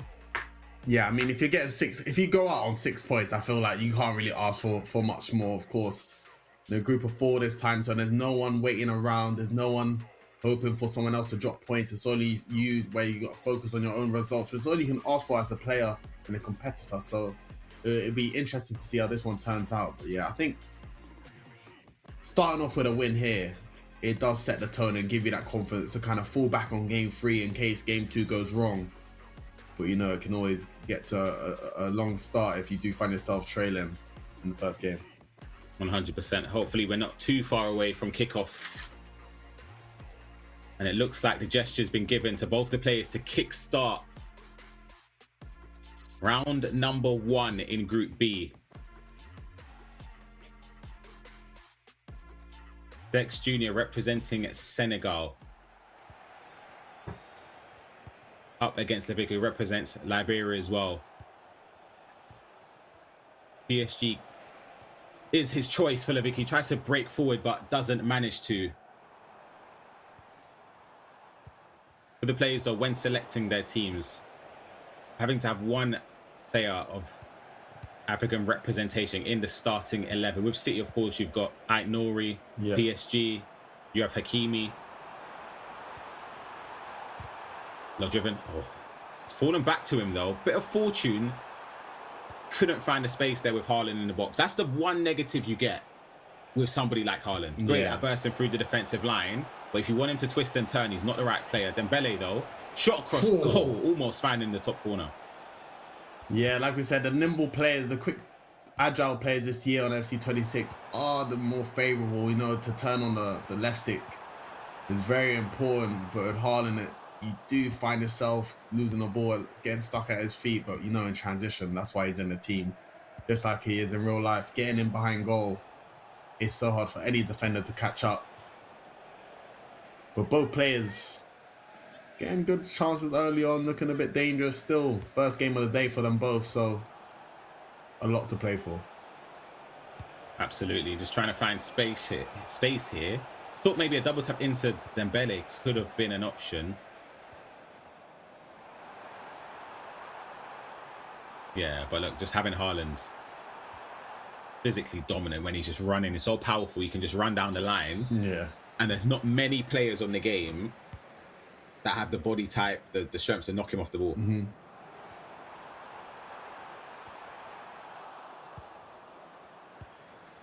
I'm trying to see the choices of players being used to maybe that might not be in the starting line. Of course, for City, they've got Nico Gonzalez and Rodri as the two centre mids that I believe is in a 4-4-1.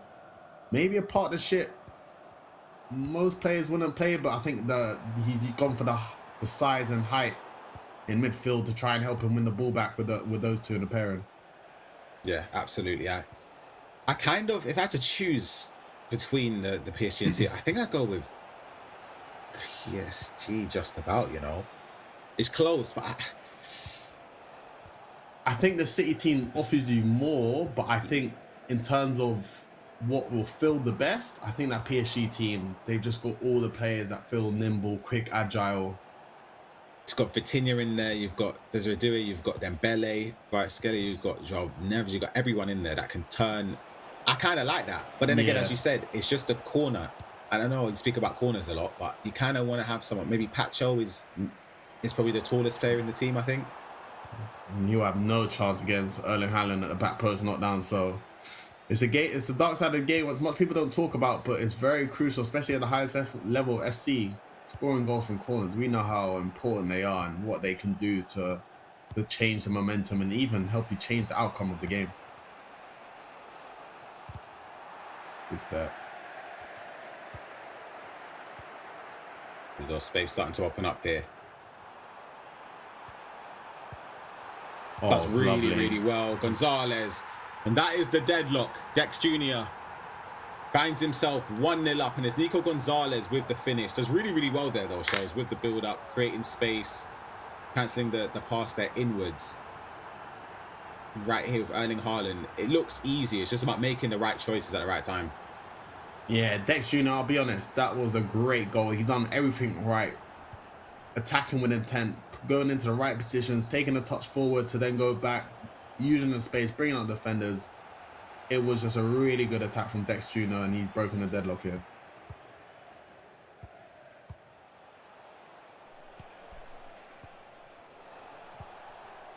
Let's see, though. Can there be a quick response?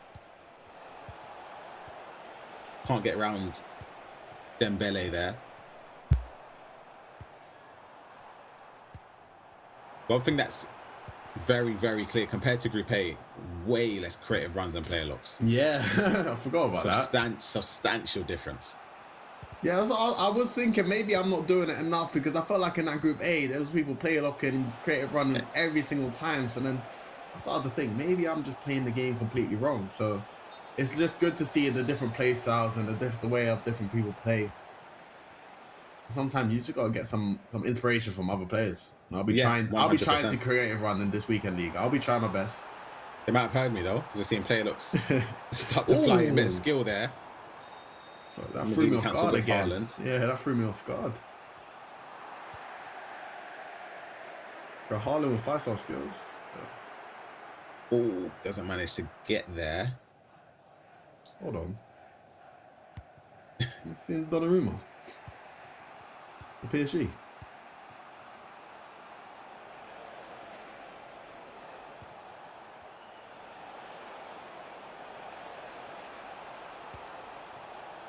Ooh, plays it in, back across, and then an easy save for the keeper there.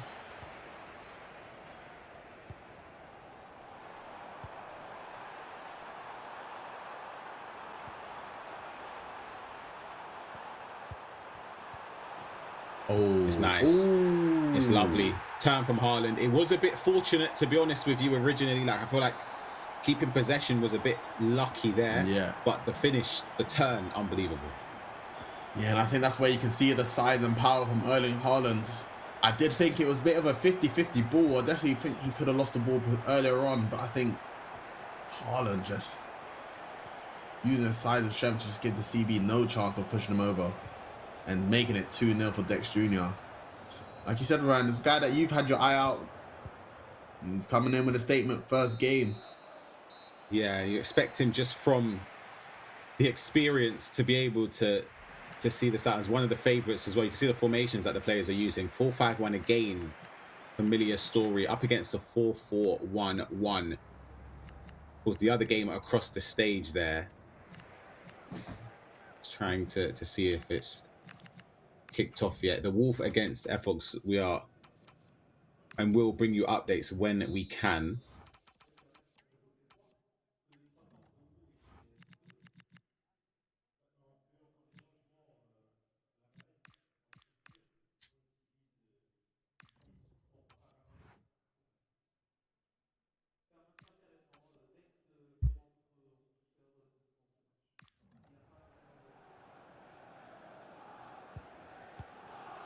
Back underway we go for the second half. Bit of fanciness coming up from kickoff as well there.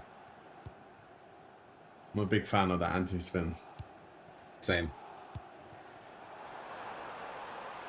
But you can see Erling Haaland with 5-star skills. Beautiful. And we're talking about maybe the choice of strikers being used. But a 6'5" Erling Haaland with 5-star skills, listen. If you're able to twist and turn with him like that, it could be a long day for anyone. Yeah, just the build-up play as well, the Lasco and then the L1 step over into space. Beautiful bit of work there from Dex Jr. You saw from the player cams as well. He enjoyed it. He knows it gives him breathing space as well. 3-0 up. Good step. He's starting to find his groove a little bit in this game. Yeah, that's more like it. Haaland got to be 4-0, top corner. And that should be game, set, and match right now. 6-minute halves. 95 rated mode. Doesn't give you a lot of time to get back into the games. Yeah, I think Dex Jr. just kind of caught him off guard there, hitting 2 goals straight away after the second half. Probably in 6-minute halves, playing like that as well, you're probably leaving yourself too much of a mountain to climb, but still, like you said, we've seen many things happen. Anything can happen, but Dex Jr., it seems like he's growing in confidence as the game goes on, and you can see with the goals he's been scoring. Oof. One thing that's very interesting is after conceding the 4th goal, he's now changed to a more defensive formation rather than a more offensive one. Like he's gone to a 4-2-3-1 wide. What's your thoughts on that? Is that maybe just to try and mitigate the risk of conceding a lot of goals to stop goal difference being a factor, or is it just, I don't even know, a bit more structure and confidence when defending? Ooh, I mean, look at this play here. Oh, I'm unlucky. Couldn't get the ball over to Haaland there. Yeah, it's a bit of a strange one. I think it shows maybe the type of seriousness Dex Jr. is actually taking this tournament. I think that's a very...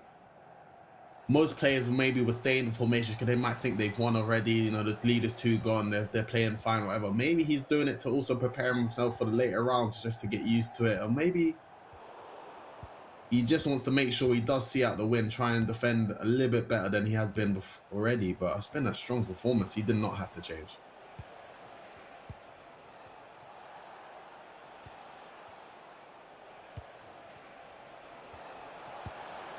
Oh, he snapped at the shot there, snatched it a little bit. Could have maybe taken a touch. Yeah.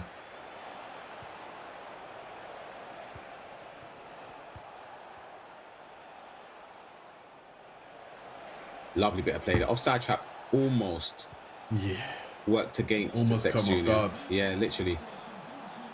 Liverpool can't find the space to get into the box. About 30 minutes or so in game time to try and get some goals to help out with goal difference.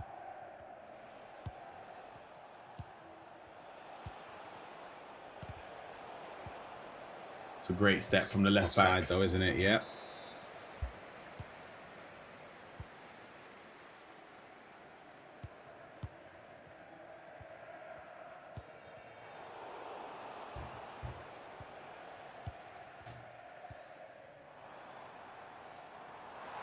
Yeah, look at the space. Brent Shirky to Haaland. Oh, try to be a little bit fancy there. You know what? I feel like you have to just tuck that away, Charles, in my opinion. Yeah, he done the fancy bit to get the ball into Haaland. He done the nice little dribbling, but he did want the little the clip there, but you can see Dex Jr. going forward. He's having a lot of fun out there, but it's a great turn on the box, but Levika just put it wide. That was actually a great bit of build up there. I thought he would have punished Dex Jr. for missing that chance of Haaland down the other end. You can see Dex Jr. getting a bit fancy with the skills.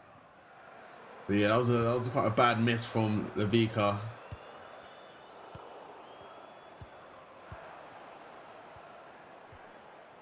Lovely. Got to score this one this time. Again, a little bit too much. Could have been tackled there. But it's Erling Haaland with the heel-to-heel drag. Keeper move very early on, and it's 5-0 for the opening game of Group B. What's your thoughts on keeper movement now in terms of, like, I did not think there was any reason for Levika to actually move the keeper, because sometimes it's pretty much irrelevant, especially if you move it early, you're literally giving them a free side to shoot at. Do you still move? When do you move? Is it really late on, close up? Like, if I'm going to move now, well, there we go, go back into the game, it would be very, very late. Like, I wouldn't be moving early because you don't have the speed to like shuffle back across or nothing. You're stuck. You're rooted to the spot. If you move the wrong way, it is literally an open goal.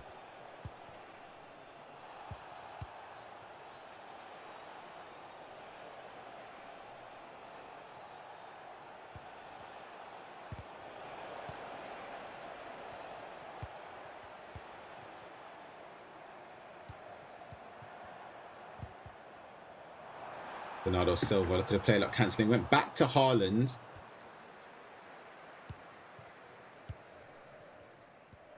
In this position, Shells, if you're Levika right now, do you try and shut up shop like he did? He changed to a 4-2-3-1. Or do you just try and go for goals to try and help with potentially goal difference being the factor? Oh, I think it will depend on how I'm feeling, how the game's going. But for Levika, I think Dex Jr., if he wanted to, this game could have been out of reach a long time ago, I do feel like. So I personally maybe would try and slow it down just because, and try and work for better chances. But it's a tough one.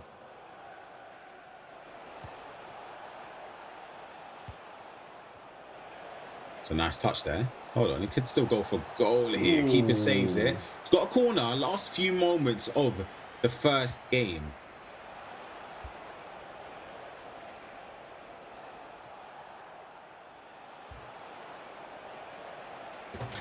See, he's got 1 minute added on, so he has to try and find an attack right now. Possession lost, sorry, in the box then. That will be game one. Dex Jr. getting 3 points on the board. It was a comfortable victory in the end, but the opening 25, 30-minute Shells, 0-0. It could have gone either way, to be honest, from that moment. Yeah, opening 25, like you said, I think both players was looking really good. As we're going over to the other game between FX and the Wolf. That is a crucial error there. That has to be a goal. The Wolf opting to use Real Madrid and FX using Liverpool in this matchup right here. Yeah, but to briefly go to the game before, it was a tough one. Dex, I think, like you said, both players between the first 20 and 25, they both looked really good, but Dex just showing his class there and looked a bit too strong. I do think he could have been a scoreline like Special H had in his first game. I think it could have been similar to that, but a strong performance from Dex Jr. To see who's going to be the second player in this group to potentially get 3 points on the board.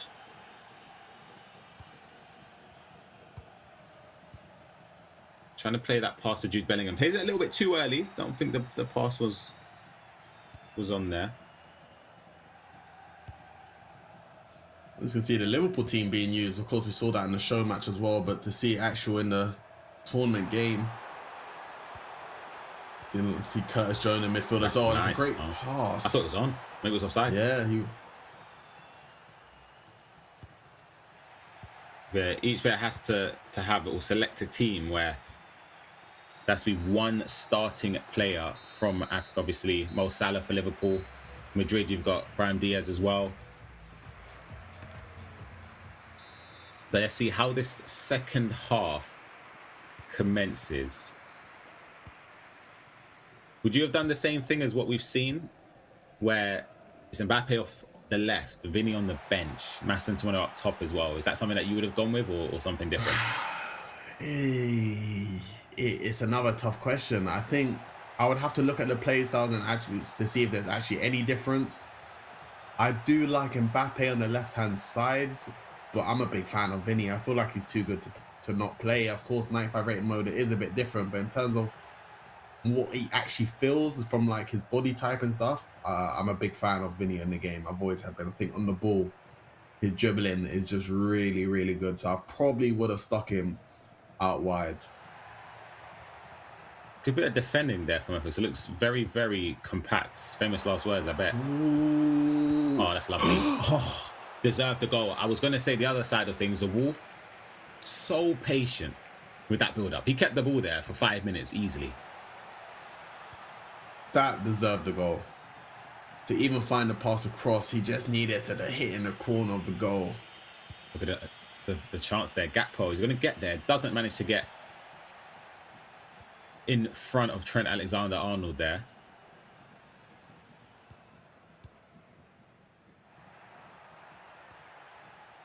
Good step.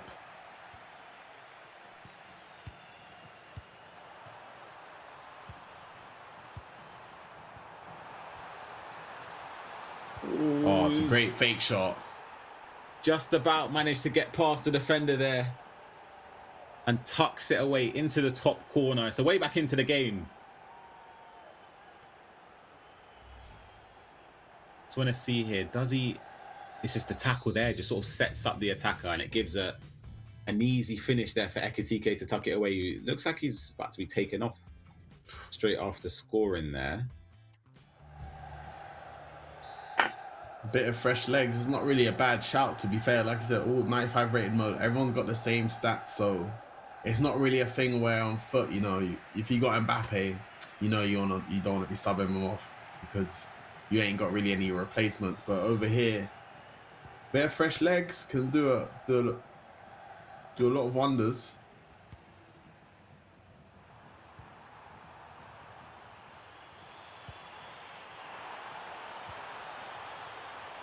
You see Fox slowly getting into the game where, as we tuned in, the Wolf looked a little bit stronger, but Fox trying to gain a lead there. Good defending there from the Wolf.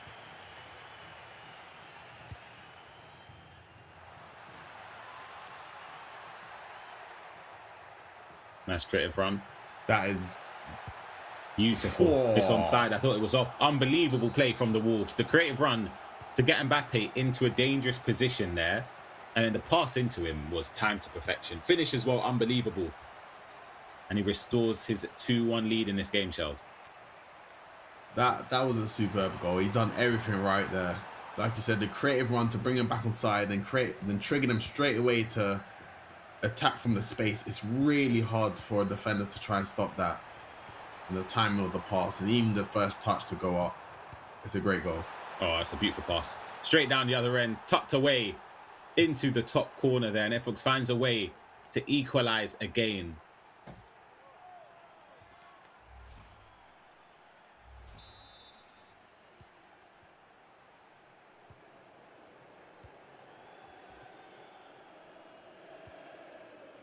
That ball across, we see a lot in Ultimate Team.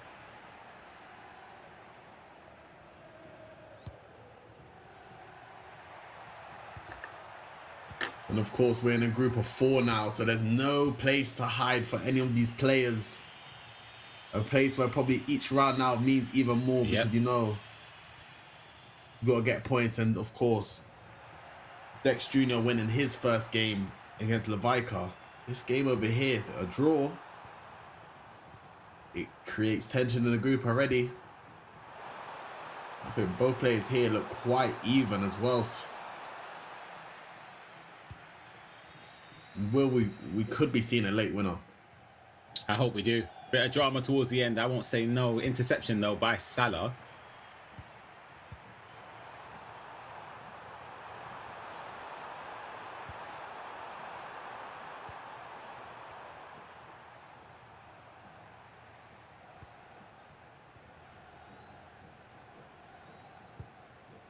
Tell you what, he's done well not to switch player there. I don't know how he slowed down that counter-attack, but the Wolf, first time we actually see him kind of lose the ball quite sloppy in the final third. I feel like he's been very well, good patience. Efforts trying to counter here, good defending. Yeah, I thought the space was about to open up for him.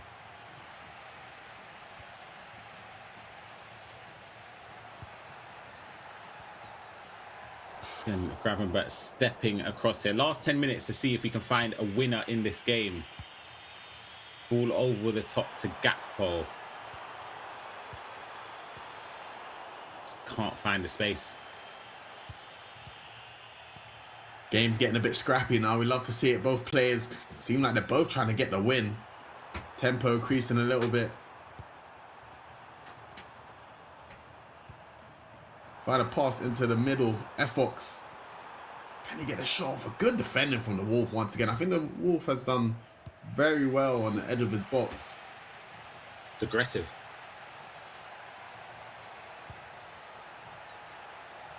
And can he score again off the creative run and the trigger? It's a great goal. Wow. Unbelievably worked there from the Wolf. The build-up play with the creative run again. Player lock into Mbappe down the line, and it's just direct to the byline. And a double tap across there to Jude Bellingham. And we could potentially have seen the winner just then. There's not a lot of time to get back in this game. We've got a couple minutes, maybe 1 or 2 minutes added on top of that as well of additional time. And with what we've seen, Shells, with the Wolf, he's very, very happy to keep possession. Yeah, I think. And he's looked really good defending this low block, the scenarios. Of course, he's got the last attack to defend against off kickoff. It's very tough. Ethel trying to bring one, trying to go for finesse with Salah. You knew what he was looking for as soon as he got the ball, but that should be it for the Wolf. It's got to be. There's no way there's going to be enough time. Not in 6-minute half to try and push bodies forward to win possession. And the man representing Jordan in Group B overcomes his opponent there in FX for representing Cameroon. It's a very closely contested game. Some incredible goals, in fairness, but yeah. Dex Jr. and the Wolf are the two players in that first set of games in Group B that sit pretty, Shells. 3 points from a possible 3. They don't play each other as well until round 3, which is interesting. So again, if you're one of the other players, the other two that didn't win their games, you kind of need to get points on the board. A draw does nobody any favors. Yeah, of course, but you still got to control the controllables and focus on your game. But the level from this group, it does look quite high, and I think it's got to be very important to be winning some games and not letting it get too far away. As you see the highlights, we've seen Dex Jr. and Navaika. Dex Jr., of course, the guy that we've seen in competing in FC events for a number of years, coming in with a statement game. But this FX and the Wolf game, I think it was quite even between the two. Both of them was counting each other out, but the goals from the Wolf to bring him back and even to get the winner there, it was superb goals. I think it could be an interesting group. Yeah, absolutely. It's, to summarize there, if you've just joined us, this is Group B, round 1, Dex Jr. against the Vicar, winning 5-1. The Wolf defeating FX 3-2. It's a round robin group format, so each player has to play every other player in the group. So yeah, the next set of games, FX against Dex Jr. That is going to be a massive, massive game. Cameroon against Senegal. And at the bottom, you can see there, Levica against the Wolf. Liberia up against Jordan. You could be sat in a situation here, Shells, where it could be out of reach in the final round already. Because if Dex Jr. and the Wolf win that last round, 6 points from a possible 6. The others have 0 points. Again, there's no room for error in a group of 4. Yeah, that's the beautiful thing about groups. There's no room for error, of course. Dex Jr., if he wins this game, he can pretty much wrap it up straight away. And even for the Wolf, if he loses here, it'll leave him in a tough situation against Dex Jr. for the last matchup. Yeah. And of course, give FX a chance against the Biker in the final round as well. Very unpredictable stuff, but that's all we can ask for. Hopefully some late drama, and we'll see who will be going through in the top 2 knockouts. Exactly. I want to see drama going into that final round. I want to see there where there's a lot of of permutations where if somebody wins and it knocks out the other player. I don't want it to be like the previous group where it was already set in stone. Yeah. I want there to be carnage in that last round to see who can make it. But of course, that round will be coming up very, very shortly. The players will have to prepare on stage. But yeah, again, just a massive thanks for Orange to be hosting this tournament, giving out a huge opportunity for the players in this tournament to showcase their talent, give them more experience in tournaments as well, whilst playing against other players who are unbelievably skilled. Each player, everyone here are national champions for their respective nations. So again, a massive, massive credit to have the opportunity there.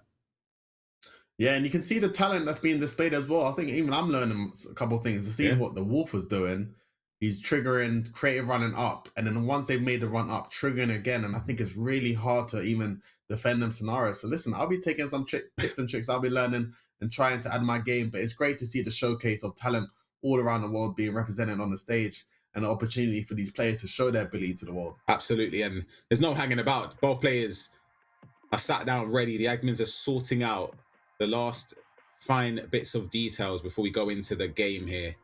Dex Jr. against Evox, who will be devastated because he conceded so late on against the Wolf. But honestly, I thought he performed extremely well. It could have gone either way, that game.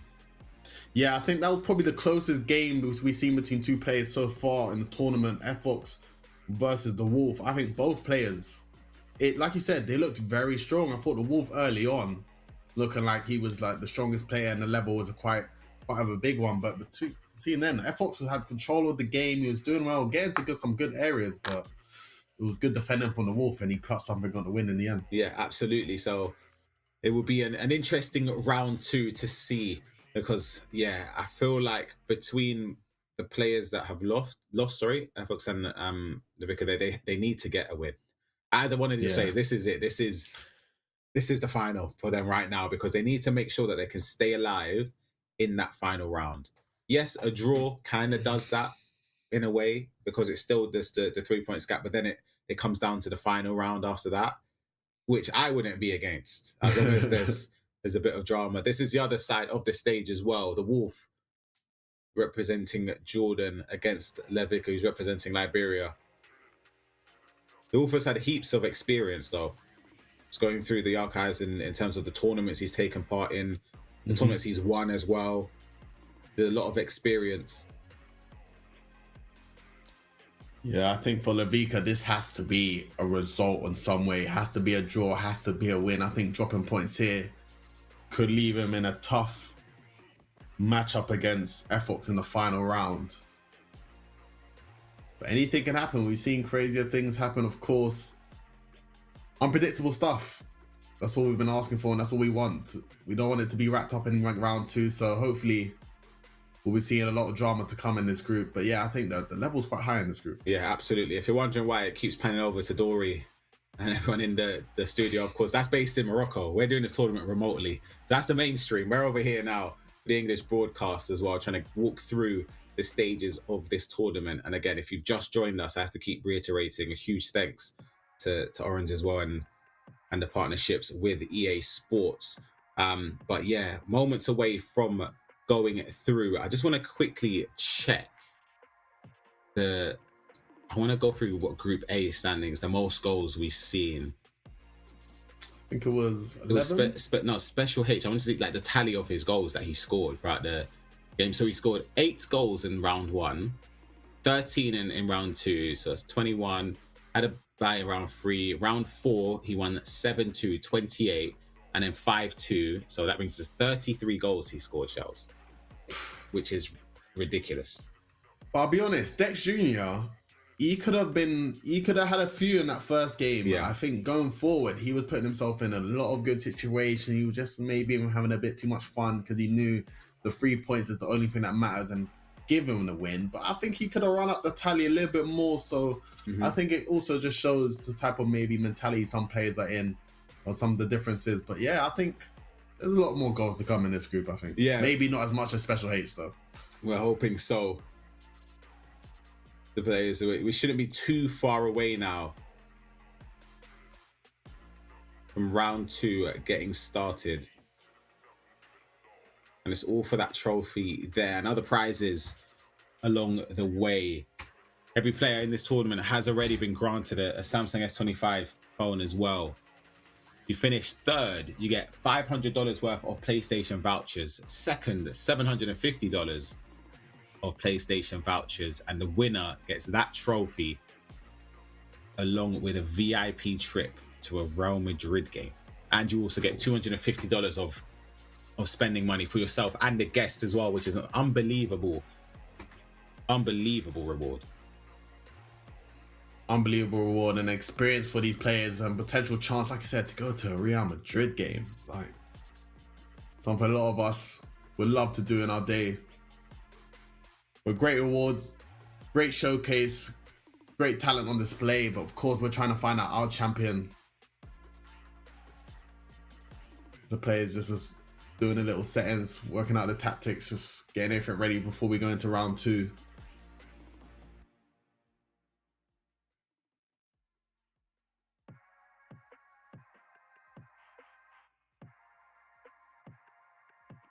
I think it's great just to see more opportunities like this, more showcases to show the world people's talents. Because like as ex-players, right, we just wanted opportunities to play, right? We just wanted to try and compete in as many tournaments as we could. Yeah, 100%. And I think the LAN experiences are just 10 times better. Yeah, it's vital just to get that know-how, what it's like to compete on a stage for prizes alongside your opponent as well. I don't know if I could do that in this stage though.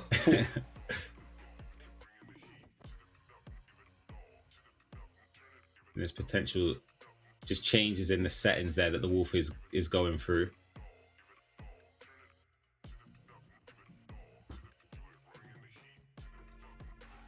It looks like we are seconds away from kickstarting round 2 here in Group B.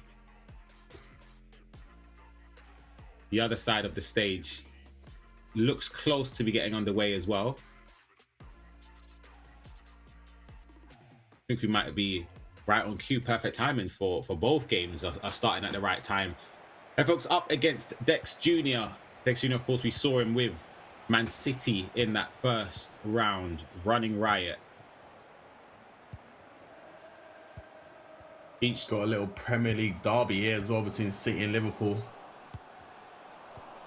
Each player has to select a club and start at least one African representative in the team. Of course, with City, you've got Ait Nouri here. That is a massive mistake. Cuts back here. So Bozlak can't get a clear shot off.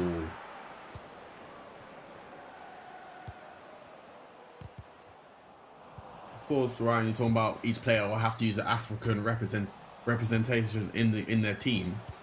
If you could pick one player from Ultimate Team from the African region, maybe who would you lean towards, or maybe try and fit in your team? Or maybe who has been your favorite African players in foot? I'll say first, Didier Drogba. Listen, this year, or in nah, we can go a little bit in general. See, this is one, isn't it? This is you weren't able to use this player because it was different consoles back then. George Weah. Wow. Yeah. Wow. Okocha as well. A few years ago, there was an item he had. Insane. Just from the dribbling. Unbelievable. Salah as well, obviously, has had so many items over the year. I actually haven't used him that much this year, funny enough. This year, I'll be honest, might be one of his stronger years, I think, with his play styles that he has selected, and of course, of how good finesse shot is as a play style. Oh, I got another one. Riyad Mahrez. Oh. Could have played here. Couldn't really get it across and get an angle to shoot here. Haaland's going to play it down to Ryan Cherki here, who does have faster pace here on the 95 rated mode compared to Ultimate Team, but still not enough to get past Kirkes there. Great pass. Hold on. He's on 100%. Look at the strength there. So Ruben Diaz with the pace as well. Yeah, I thought that might have been a tough matchup for Ruben Diaz there. I thought Darwin might have just got the run on him. You see the power of advanced defending as well. Just offside, isn't it? Yeah, he knows it as well. I agree. Advanced defending, I think, is crucial. Yeah.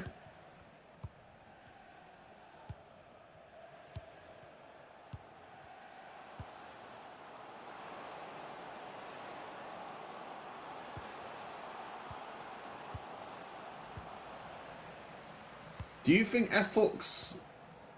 Do you think the players are kind of know that Dex X, sorry, is maybe the one to kind of watch in this tournament in this group? Yeah, I would say so. Or do you think they kind of treat everything the same as Dex gets a last-ditch tackle in there? No, they would. I think you'd be aware, of course, it just based of just researching a potential opponents. I think they would know that he'd be one of the favorites. But I think that could motivate some players here. Fox in a goal here.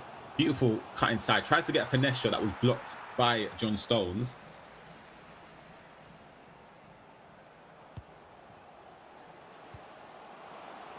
I think this is around a similar time, though, shows that Dex Jr. managed to get his first goal in the first game after a slow start.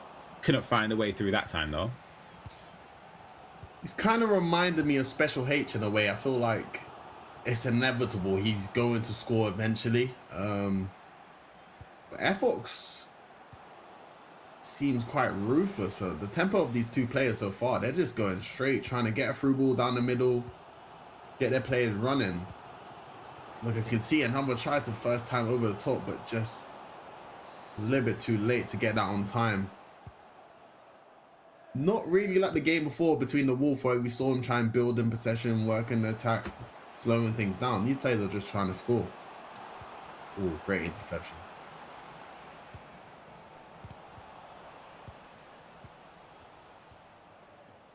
Just about gets past Rodri there. See if an attack could start. It doesn't manage to. Doku pushing forward though. Look at the runs ahead of him. Haaland cuts in, finesse shot, and finds the back of the net. Erling Haaland for Man City, just like he does in real life, scores again for Dex Jr. 1-0. You can see the power of Erling Haaland. You get him on a paylock, you're just able to pick any sides because he's got the size, the strength, and the speed just to fight with any defender. And you get enough space in the box. Precision shooting, finesse shot. There's only going to be one outcome.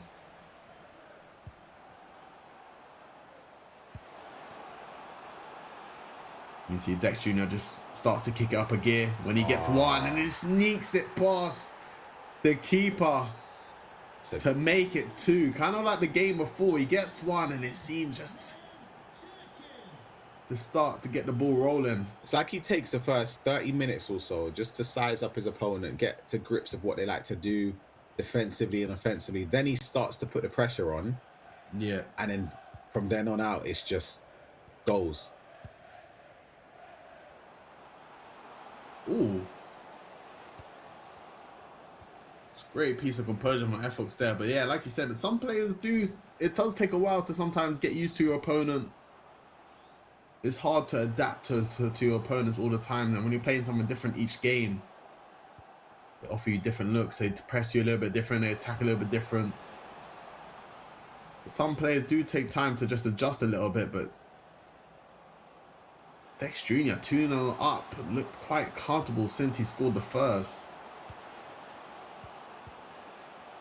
Oof. He's zipping that ball. And you can see he's just moving it. He's just moving it.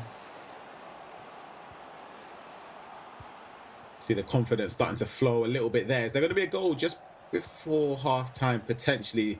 This will be the last attack of the game here. See the triggered runs there. Is he going to get there? No, he doesn't. And there's not enough time for another attack. 2-0 in the first half.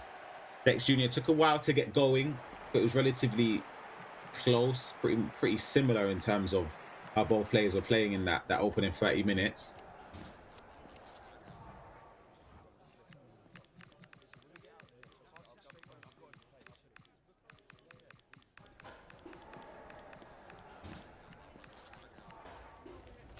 I thought it's going to 4-5-1 with the two caps.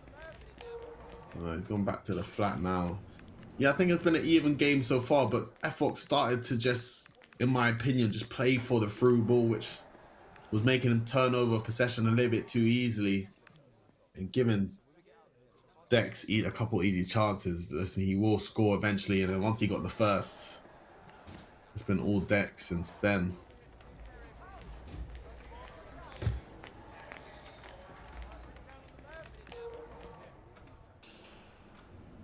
See potential changes in tactical stuff.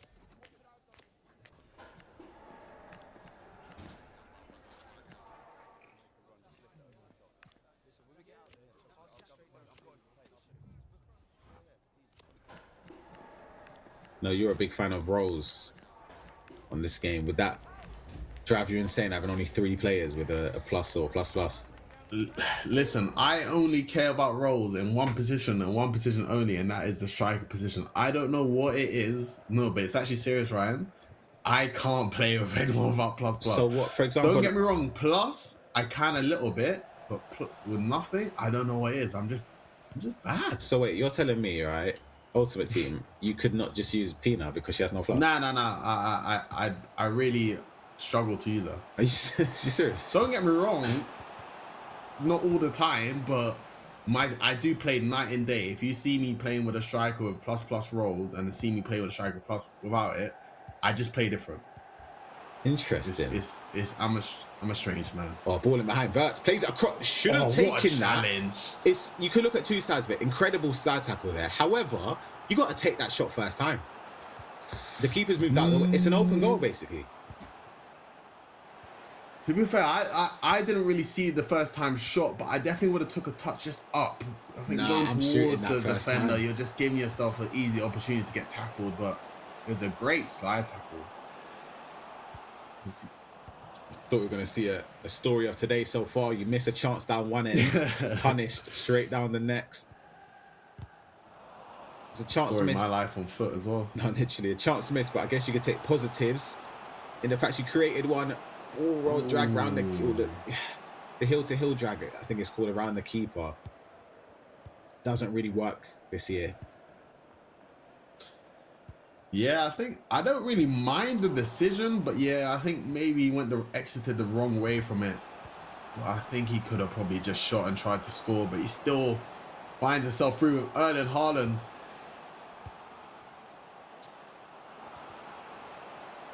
Good defending there. Effort's trying to hold on because he knows if he concedes here, it's probably just a bit out of reach, but he manages to survive on another counter-attack.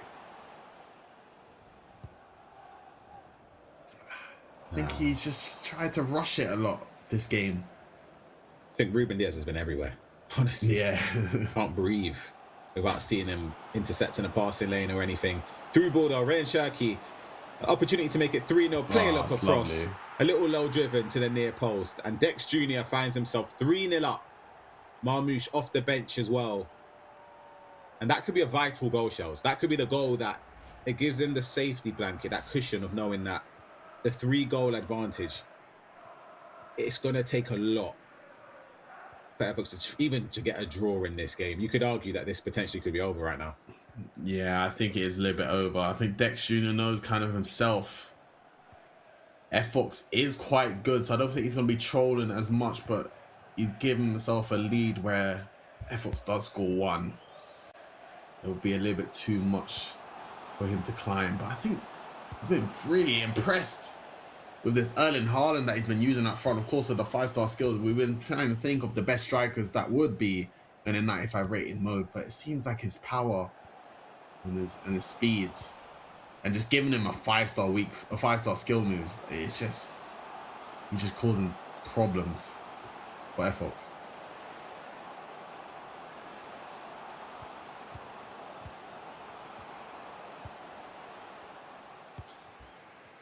Let's see. Can there be a way to go forward? This would put Dex Jr. on 6 points. Fox would be on 0 points and pretty much eliminated.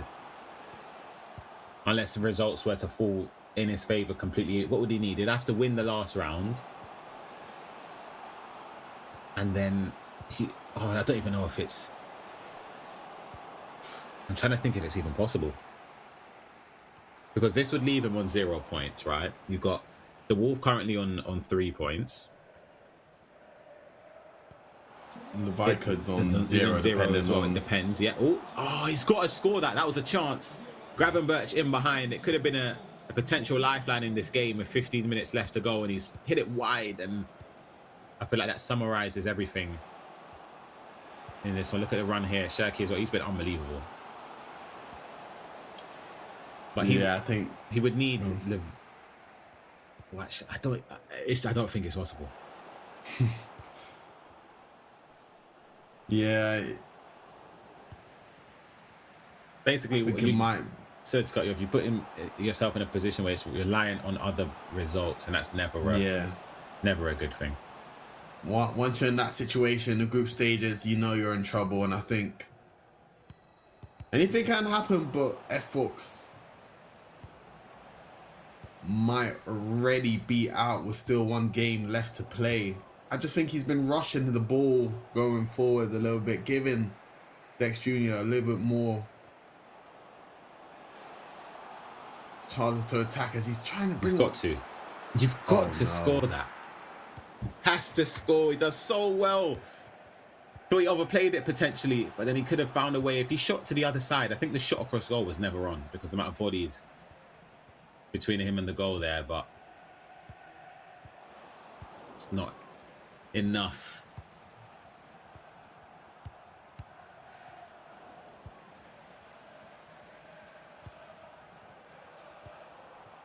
So, do you want me to tell you the result of the other game, or do you want to wait until after the game? I'll let you make that choice this time. Let's wait. Mate, all right. I'll give you that. We need a little suspense. I'll give you that to see if it's all over or we found our top two already. But I'll be honest, I'll be quite shocked because the Wolf looked really good as well.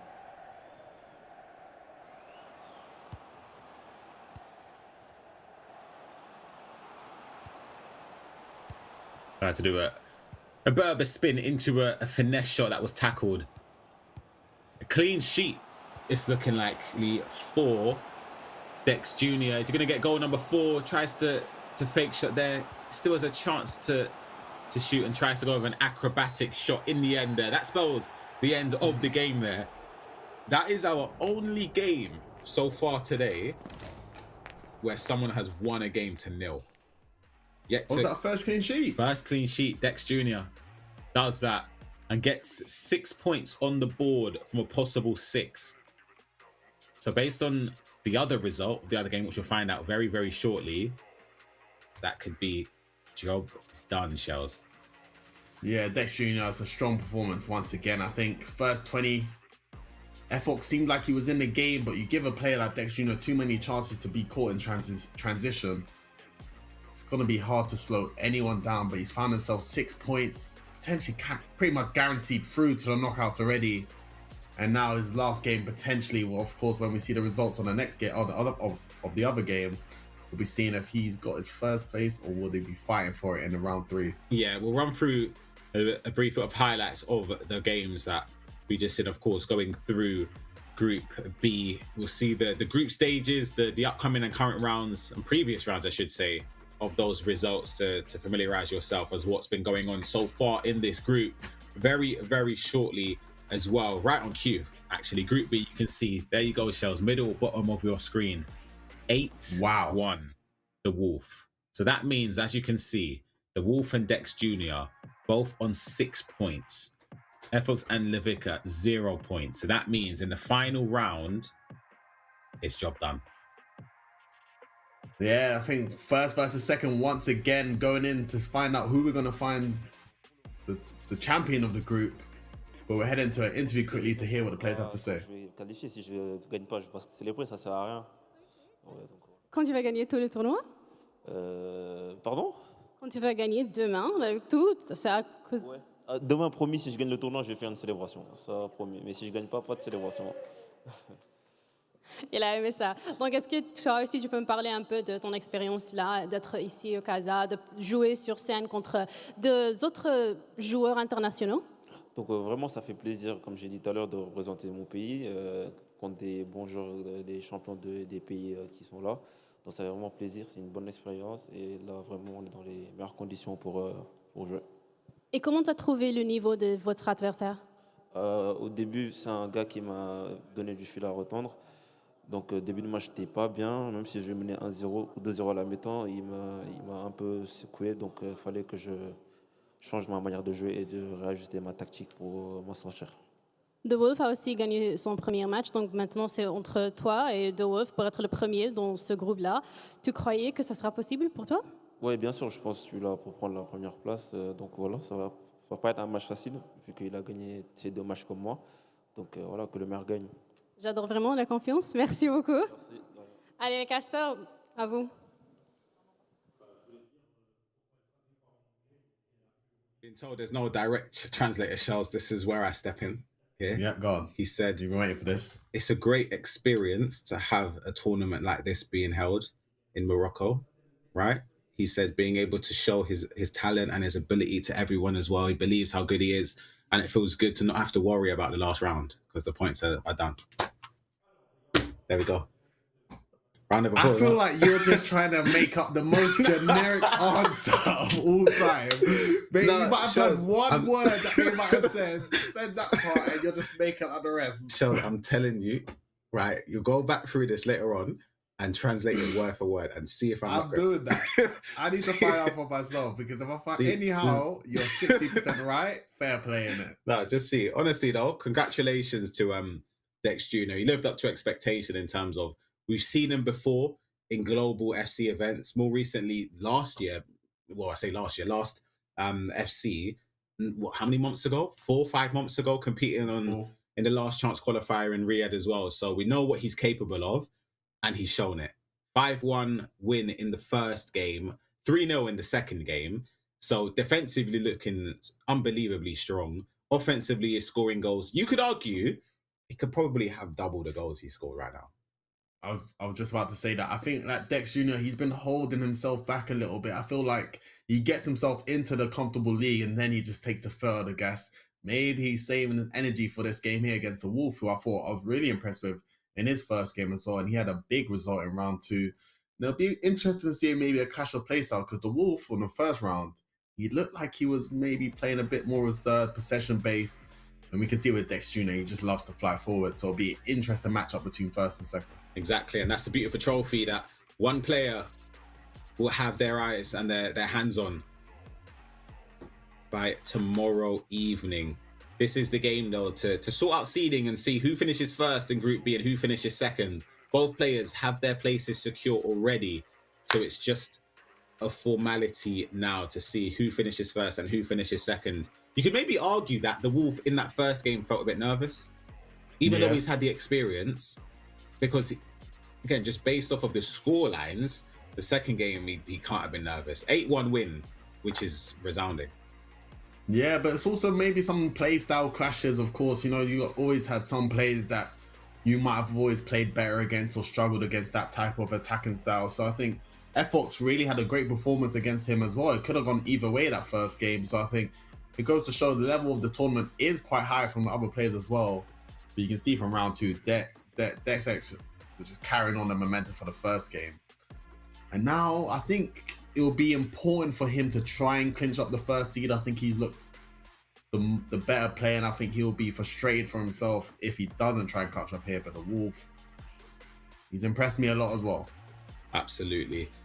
We do have 2 more groups after this as well. Group C and Group D. They've been waiting, watching the other groups unfold to see who their potential opponents will be if they make it into the knockouts tomorrow as well. Is that something you would do? You've got, let's say, 4 hours before you start your own group. Are you going to be there early to watch, to potentially practice, or would you just be in the hotel chilling?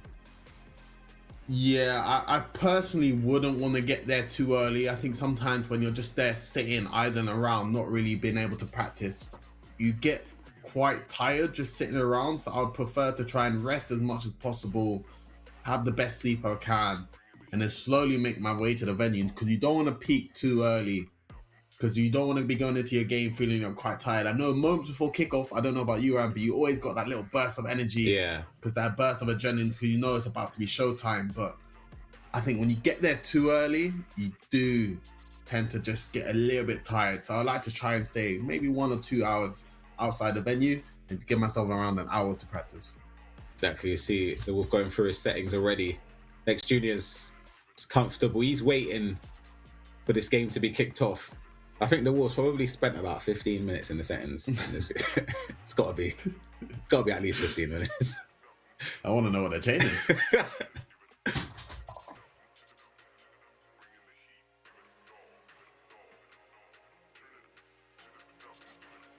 Have you ever played with any strange button assignments? Never. I've never changed a single. Could never ever change a single button ever. Yeah, I'm trying to think if I ever had. No, I think obviously now I've used the Elite controller where you've got the little paddle at the back, which is quite hard to get used to. But no, I've heard some strange button assignments in my ear. I've heard contain button being R1, contain. Second man press being X. Don't ask me how they're doing that. See, the thing is, I never contain anyway. So like, it being X, I couldn't imagine pressing X the second man press instead. Yeah, that makes me feel sick. Is contain still in the game? Yeah. I don't even know. I'll be honest, I didn't even know. I thought it took it out. Wow. Still in the game as we're going over to Wolf versus Dex Jr. The battle for first place, once again, similar to Group A. We'll be seeing who tops the group of this one between the Wolf and Dex Jr.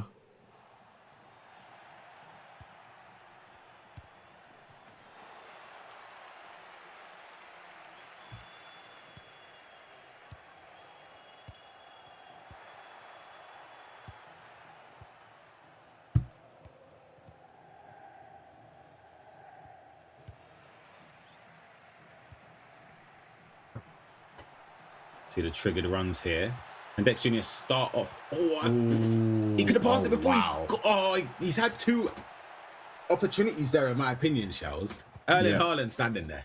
That first one, you got to play that. He's won it extremely high up, though. Brilliant pressing from Dex Jr. Gets the shot off, and it's a huge block there from Rudiger to prevent a chance at goal. Yeah, he had the easy chance just to play into Haaland, but sometimes when it's too good to be true, you just can't. You just don't expect him to be so free. He done well to work it back across to Haaland, but it was great defending there. Good start from both players. Like I said, I think the level is quite high between these two.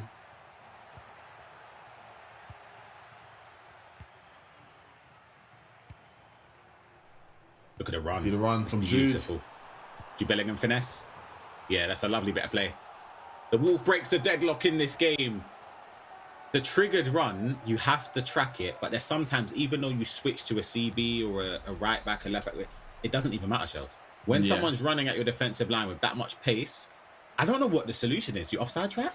You in my opinion, there's sometimes it's very hard at times, but when they're running at that sort of pace, I honestly think your best option is just to run with them, and you've got to try and run ahead of them. But even then, sometimes you give them too much space for the through ball regardless. You're going to leave yourself in a tough scenario. And you can see Erling Haaland equalizing straight away for Dex Jr. It's lovely. These through balls, it's hard. It's hard to stop them, especially with no goal intercept on these players. Where the double tap passing in behind there. You got Erling Haaland with the finishing that he has of the 95 rated mode as well, with those stats. 4-star weak foot, doesn't even matter. You can just aim that into the corner with precision shooting, and you're more likely than not you're going to find the back of the net. 4-star weak foot, 3-star weak foot, it kind of really doesn't matter, especially in the box. Precision shooting, you got to just try and hit in the corner as best you can, man. And Erling Haaland, prove why he's one of the best strikers in the game, especially in this 95 rated mode. Right on cue there, Shells. The space opened up. Could argue a little bit of fortune. I'm surprised the pass even made it through, to be fair. But once it gets to Erling Haaland, again, doesn't matter. When you're in the box, whether it's his right foot or left foot, precision shooting, you aim towards the corners, you're going to score. And it's a great turnaround from Dex Jr., who was 1-0 down from that Jude Bellingham finesse shot, and in a matter of moments finds himself 2-1 up.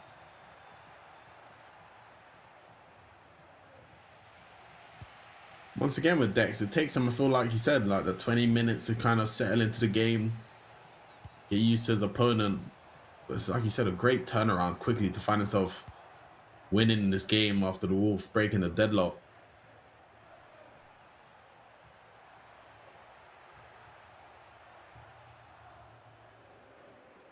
Ooh, does well to keep possession. Good bit of pressure as well, though.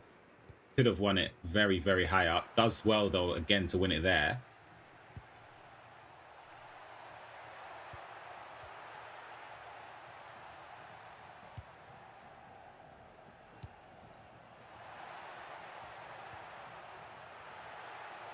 See the patience here from Dex. Something that we haven't really seen him trying to work the perfect chance. It was a good little build up there, but great defending from the Wolf to hang on, but he's giving away the ball quite early in possession. Dex keeping on the pressure. Can he try and get a 2-goal? Oh, wow. The dribbling is unbelievable from both Bernardo Silva and Haaland, and it's a fantastic McGeady cancel with Erling Haaland. 5-star skills in a 95 rated mode. Wow, that's a great goal, Shells. Goal of the day. Was that Bernardo? Bernardo Silva, yeah. Twisting and turning, unbelievable. That turn with Bernardo was insane. I think that was L1 dribbling to even get away from the defender, and then obviously finding the ball with Haaland. Listen, I think he's proved his worth up front in the 95 rating mode. Being 6'5" and having 5-star skills, because even then I thought the CB might have just pushed him off. It's like having a Zlatan in a way. Yeah, literally. Oh, hold on. That is a great touch as well from... Who's that? Oh, it's Ceballos. Managing to get a toe in front of the defender, tucks it away as well. End-to-end action. 5 goals in 40 minutes. It's been unbelievable so far.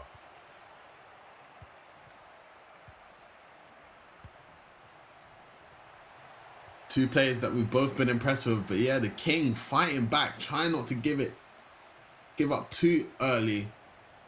Still a lot to play for. Trying to get one back before half-time to equalise. Got himself a reset. Oh, no. Ooh. Was just about enough to keep possession. Let's see, though. Last attack of the half. It's going to fall the way of Dex Jr. Or is it? Hold on. No, there's no minutes added on. 3-2. Dex Jr. leads against the Wolf. This is for top spot in Group B. Both players already secured their spot in the knockouts for tomorrow, but it's just about seeing who gets the advantage in terms of seeding.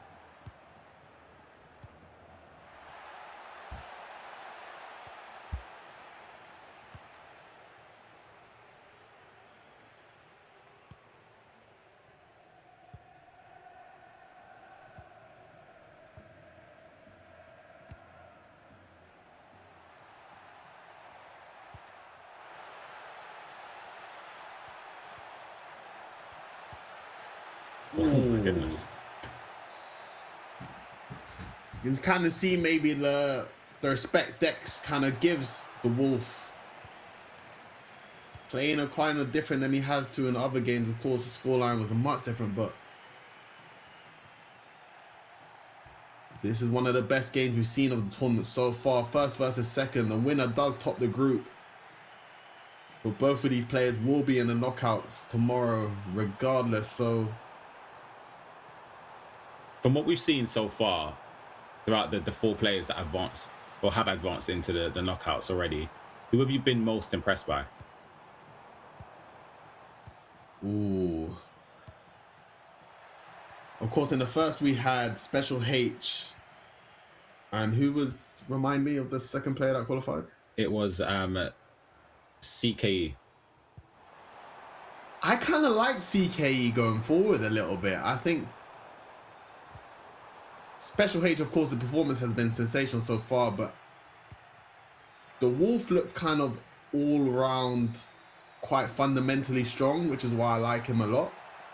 He's not really doing anything too crazy OP, but Dex Jr. gets that pass in there. 4-2, takes the 2-goal lead advantage again in his favour. I would say, and maybe it's an easy answer, but Special H99, just because of the goals he scored, the way how fluid he looked going forward.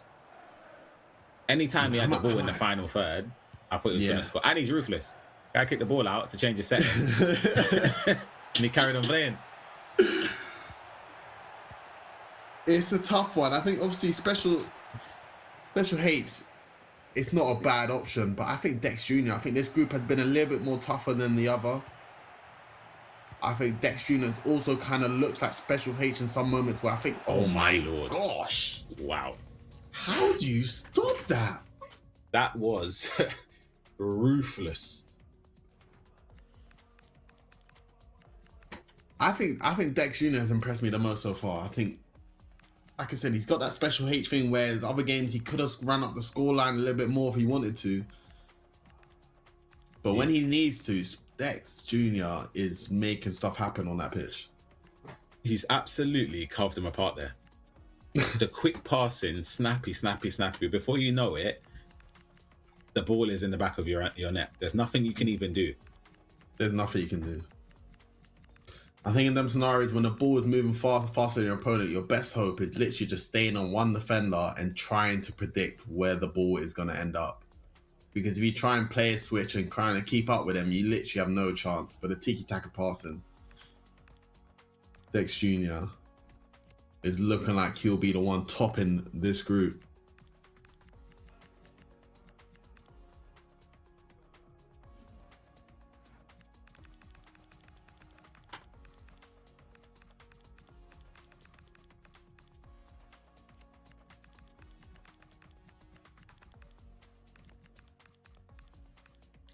All playing on your GK. I don't even know what difference that does. It will just make me play higher.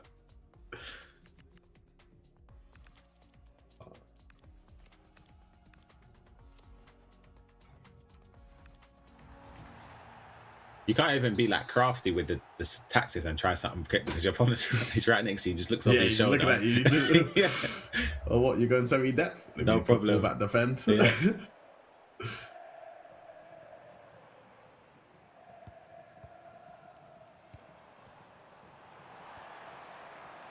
Oh, bit of fortune. Mbappe, McGeady. Oh, do you know what? Pressing tackle there with Aït-Nouri might just have saved him.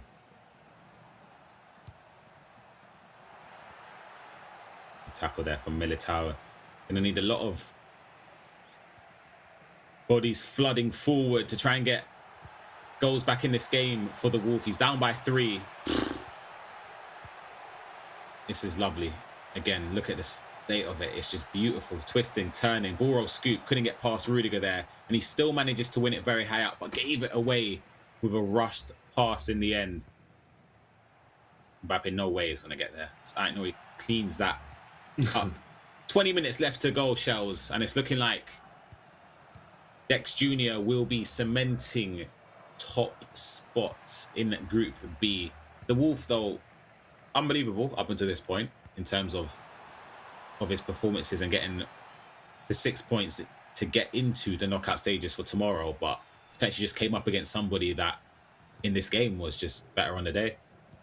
Yeah, still a lot to play for tomorrow. Of course, we haven't found the winner of our tournament, but Dex Jr. has put in a strong performance here to most likely put himself top of the group and will be finishing first. But yeah, the Wolf, he started off okay, but Dex Jr. going forward, kind of like Special H.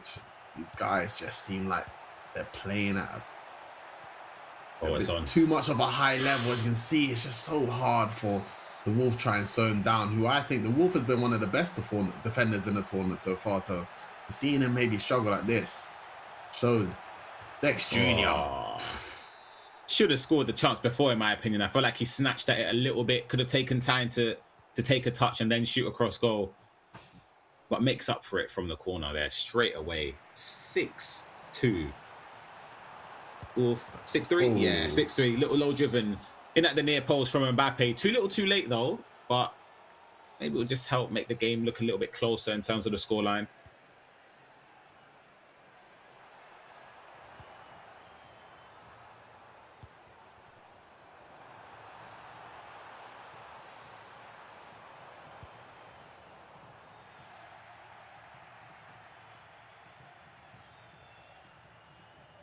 You can see Dex Jr. starting to kill the clock a bit.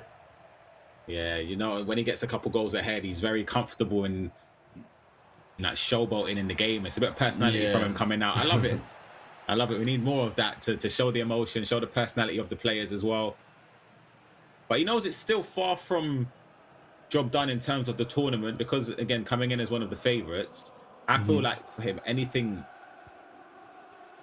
less than a semi-final, I would say, is a failure for me. Oof. I think he's got the capability to win the whole thing, to be fair. But there's quite a few players that do as well, from what we've seen so far. I think all 4 players that have gone through could win it. And that's still without seeing groups C and D, which we'll see very, very shortly. Are we going to see another goal here just to make it look pretty? Another consolation, potentially. Amavinga twisting and turning, but no way through there. And that will spell the end, Shells, of Group D. Massive, massive victory there from Dex Jr. It's a great victory from Dex Jr. I think a statement result as well. I think he saved his best performance till last because the Wolf has been really good in the tournament so far. So we'll be finishing second place of the group, but Dex Jr., I think that's the best we've seen him. And I do think the level can increase even more. And I think he'll be saving it for the best time. Yeah, 100%. Again, that spells the end of Group B. We'll go through and see the standings and the results shortly as well before hearing from the 2 players that have qualified for tomorrow. Before going into a quick break before we commence Group C. But yeah, we're basically halfway through, Shells, in terms of the time spent for the stream. But halfway through in terms of the number of players in 4 players that have advanced into the knockouts. I think Special H has been my favourite, to be honest. But Dex Jr. there in that game is close. It's actually really close. Even though all 4 players are unbelievable, I feel like just I want to root for the players that are scoring the most goals. That's me right there. Yeah, of course. I think with the 4 players that's qualified, I think all of them on their day can easily win the tournament. But Dex Jr. and Special H has definitely been the stand-up players top in the group. And you can see the results there. Dex Jr. winning 6-3 against second place, the Wolf. And I believe Lavica vs Fox a draw? Yeah, I'm not sure if that's still going on. Still going on. Yeah, so that will be, we'll get the results of that. Oh, we can jump in right now, actually. It is still going to be a draw, but it's not going to be 0-0. It's 2-2. We'll jump in quickly as we see the final of this game. Not too much in terms of a difference it will make at all. In fact, in terms of the group standings, the only difference it will be in terms of anything is just confidence, getting a potential win on the stage. But I don't think we're going to get a win unless one last attack here. Going to come in the way of... it's not going to get through for Lavica, and that will be cleared out. 2-2. And I believe that is our only draw of the day so far. Oh no, it's going to But it goes to pens.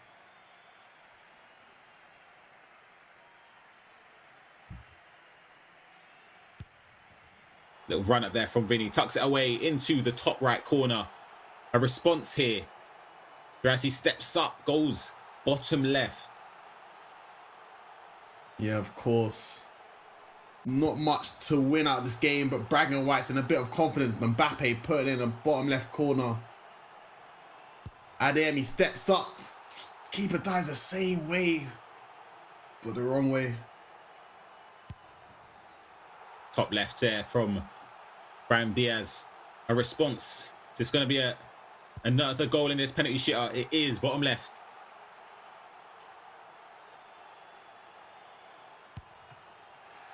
Keeper saves it.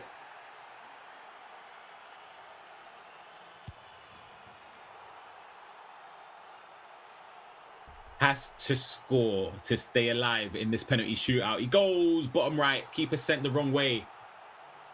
And this to win it for 3 points on the board. Ryerson steps up, goes down the middle, and the keeper saves it. I thought it was going to sneak in.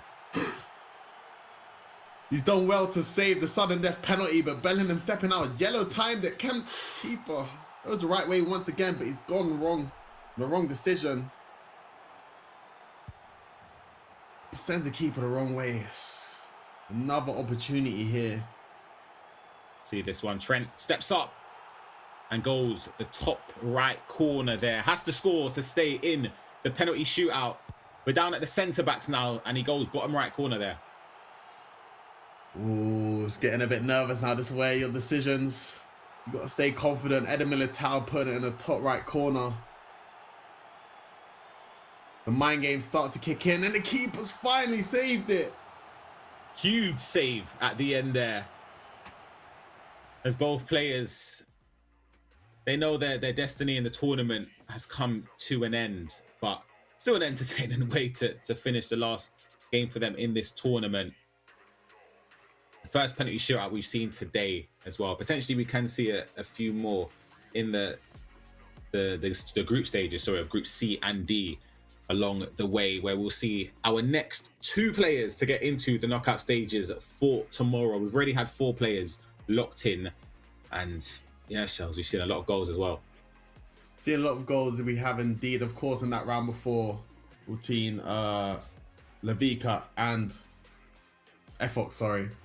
Not much they can do, as you can see the disappointment in their face, but still they want to end on a high as much as you can. And when I went to my first tournament, all I wanted to do was win one, so yeah. Commiserations to them, of course. But yes, we have found our first 4 players that will be going to the knockouts. Of course, Special H and Dex, the 2 standout players for me. It'll be tough to try and slow them down, but they will be here tomorrow as well, competing to seeing who will be crowned champion. But we've still got 2 more groups left, so there's still a lot to play for, still a lot more action to come. But hopefully more drama. Yeah, absolutely. We will go through as well and see it if an interview is going to be ready between the 2 players that have advanced in Dex Jr. and the Wolves. They'll be on stage with the host very, very shortly to hear their words about how they're feeling, obviously advancing through, and especially advancing after 2 out of the 3 rounds. So you kind of know already in that last game, the pressure's off, Shells. You're already through.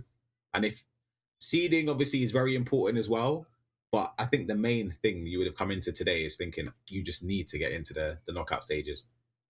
Yeah, I think that's definitely the main focus for most of these players. All you want to do is try and book yourself a spot for tomorrow. As we're looking at the groups here, Dex Jr. played 3-1-3. The Wolf losing his last game against Dex Jr., but still qualified himself a spot into the knockouts, and Lavica winning his last game. So making sure he will not be leaving here without a win. But Efox, who have really done well in the first game against the Wolf as well. Yeah. But it's done, unfortunately enough, will be going out in the tournament with 0 points as well. It could have been a different story though, Shells, in fairness, because of the thing. But either way, an interview is ready. Let's get into it. دور المجموعات ان الواحد يجيب التأهل هذا الشيء كويس بس مش راضي على الاداء اللي قدمته بهذا الدور ان شاء الله بكره راح نكون جاهزين اكثر والحمد لله. Thank you so much. So he said that he did qualify for tomorrow, although he's not entirely too happy with the result that came out of his gameplay today. However, it is a learning experience that he's going to be working on for tomorrow specifically, and making sure that he is able to get a couple of wins that are a bit more convincing under his belt. I do think he's very harsh on himself, even though he did qualify, but also for our 2 other players. Unfortunately, that is it for them today, and they are out of the running for the competition. Malheureusement pour vous, c'est l'arrêt de l'aventure. Oh, English as well? Perfect. I will just stick to English. Amazing. It is the end of the competition for both of you as well. So thank you so much for joining us. Thank you for participating. I hope you had a good time here. I hope it was good for you guys as well. Please feel free to leave the stage. تقدروا تصفقوا ليهم آخر مرة. شكراً. That's all from us from Group B. We're going to be heading over to a break, and we'll be back with group number C. No, that's a letter. C'est tout pour Groupe B. On va rejoindre encore après la pause pour Groupe C. Donc, restez là.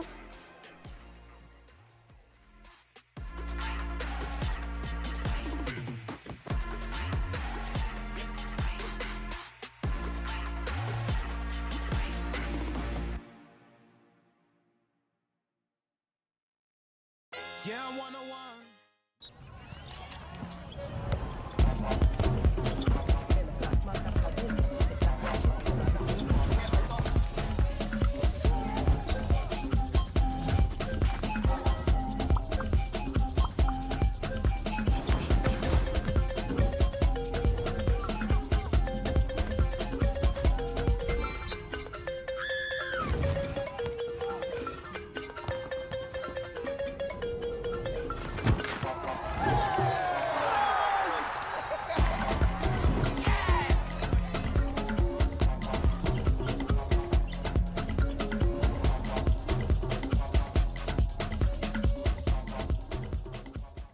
FC26, crazy. They've updated loads of stuff. Big update. The competitive gameplay is insane. FC even updated rebounds. Yeah, they should just do everyone's suggestions.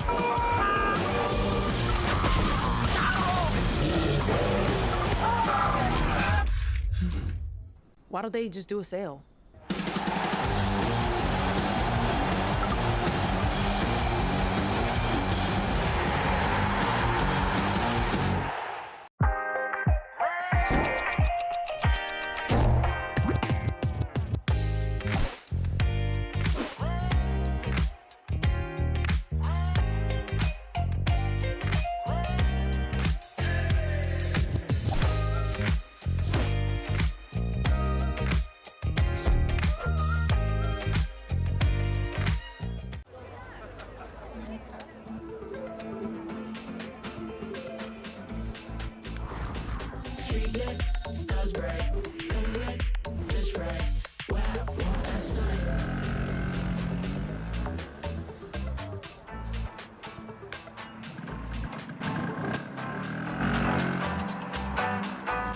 Wow. Cool.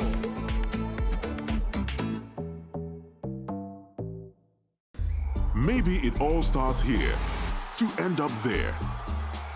Sure, for us, it rather starts here and finishes over there. But it also goes through here, doesn't it? And sometimes it reaches all the way there. Oh, and here too.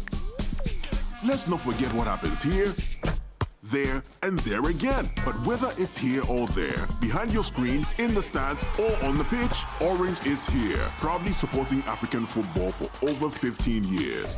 On m'a dit que c'était trop dur. On m'a dit que j'y arriverais pas. On m'a dit de les laisser jouer entre eux. On m'a dit que je finirais par faire rire tout le monde. Alors, quand on me dit que c'est pas le même sport, je fais comme d'habitude. J'écoute pas. Et je tire.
What makes Orange Money truly unique? Is it our presence across every corner of the country? Or maybe it's because we're here for everyone, no matter who you are. Or could it be that we're always here at any moment for any reason? Either way, every time you need to pay, receive, transfer, save, or borrow, Orange Money is here.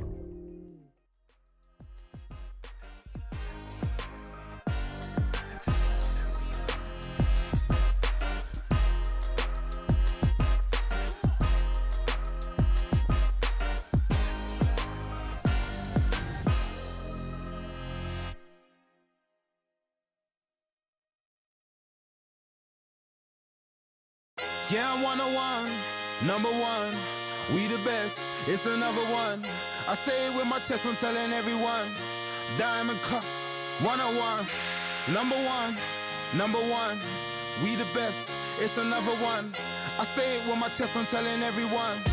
Diamond Cup, That's a hole in one. Feeling like $1,000,000 in my tux. Feeling like I got the Midas touch. Ladies falling in love. Hello, love. Come and join the entourage. Rolling with some megastar. Everyone knows who we are. We're just having such a laugh in the club. What's up? What's up? What's up? What's up? Everybody showing us love. We party hard. We proceed to the bar. Showing up most respect to the bar staff. Respect to the bar staff. Yesterday was yesterday. We don't sip on lemonade. We don't sip on Alizé. We sip on makes us levitate. Make the problems fly away. Whatever is whatever. Whatever the weather. We pray for the better.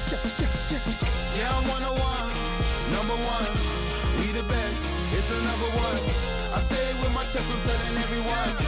Diamond cup. 101. Number one. Number one. We the best. It's another one. I say it with my chest. I'm telling everyone. Diamond cup. That's a hole in one. I woke up this morning, that's a W. That's a bonus when you're making revenue. Stepping out in something fresh, something new. Penthouse suite with a better view. I'm fully connected, respected. It's fully perfected, perfection. I'm rolling with angels, protection. The lights too bright, that's attention. Yeah, we looking lows. Yeah, we counting gold. Yeah, we planting seeds and we watching grow. And we flicking those in these envelopes. 10 M's and we adding up another O. Yeah, I'm 101. Number one. We the best. It's another one. I say it with my chest. I'm telling everyone. Diamond cup. 101. Number one. Number one. We the best. It's another one. I say it with my chest. I'm telling everyone. Diamond cup. That's a hole in one. May I gather your attention, please? May I gather your attention, please? Yeah, I'm 101. Yeah, I'm 101. Number one.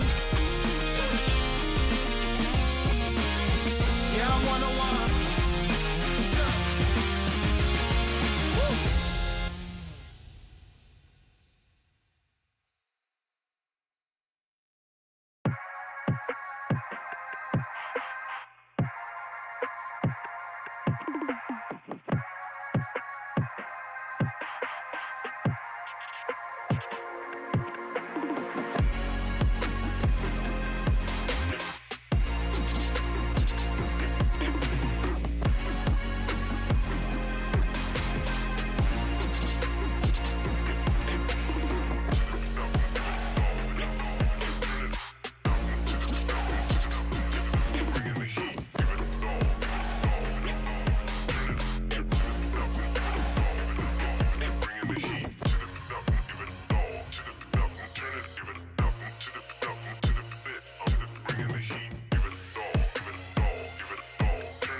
Welcome back to the Orange EA Sports FC 26 Grand Final. If you missed it, we commenced through Groups A and Group B to find the top two in each of those groups. We've got 4 players already locked and loaded for tomorrow's knockout stage. We still need to find 4 more shells, and that's where Group C and D come in.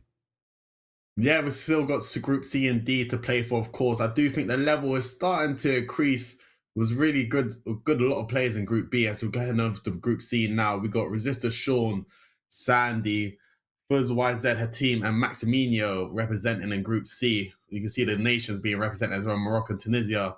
I'll be honest, my geography isn't that great though, so Ryan, you might have to help me on the other two. But it's just a lot of talent to be displayed, and still got to find out 2 more players that will be qualifying to the knockout round in this group. Yeah, we have Resistor Sean who's representing Botswana, Sandy representing Madagascar, Hatim with Morocco, and Maximino with Tunisia.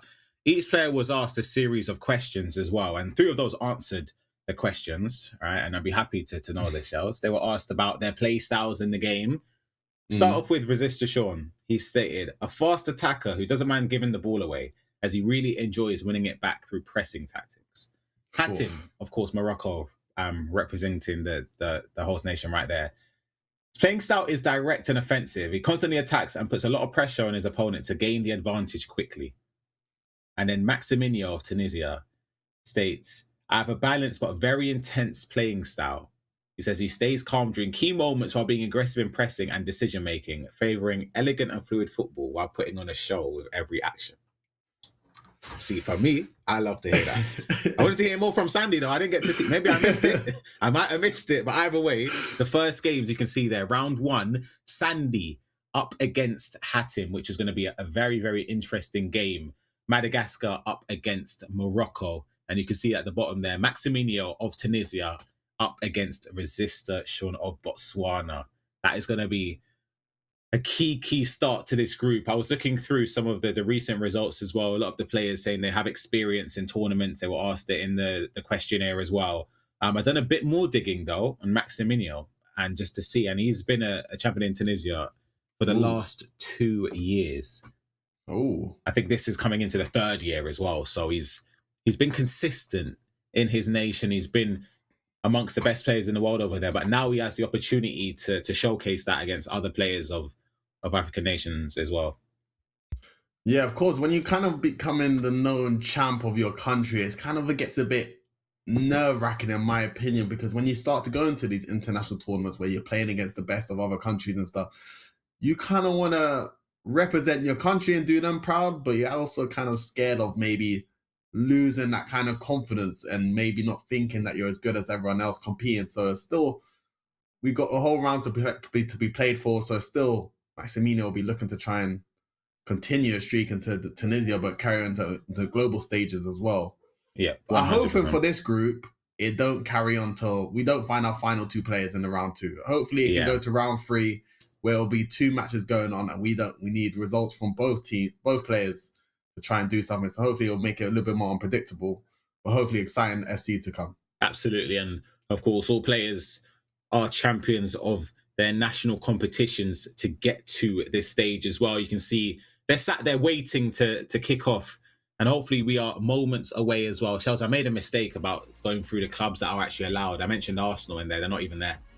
They aren't even there. Ignore me. Really? So from the Prem, it's City, Liverpool, United, Tottenham, Newcastle, Everton, Brighton, and Villa. There has to be an African player in the starting 11. So out of those teams that I mentioned, again, City, Liverpool, United, and Tottenham, Newcastle, Everton, Brighton, Villa.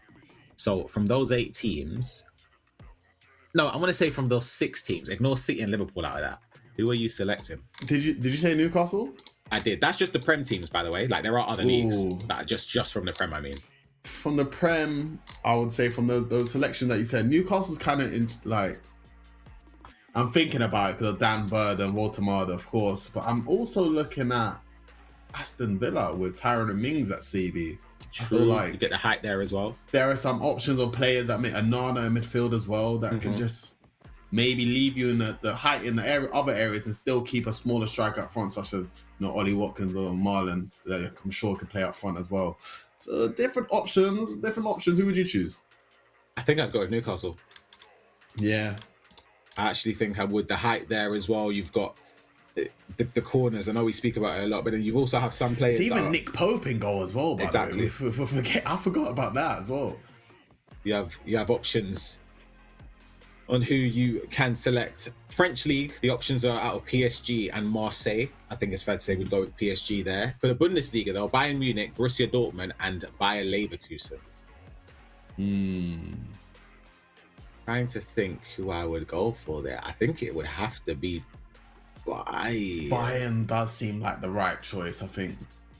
Even with Harry Kane being your striker, I feel like he plays different. I don't know. His shooting animations are he's just ruthless in front of goal. So I think Bayern probably could be the safe. Even with Elise running down the wing, I think he's really been good in these recent years as well. I think he plays a bit different on the balls, but a couple good options. I think Bayern would be the safest one though.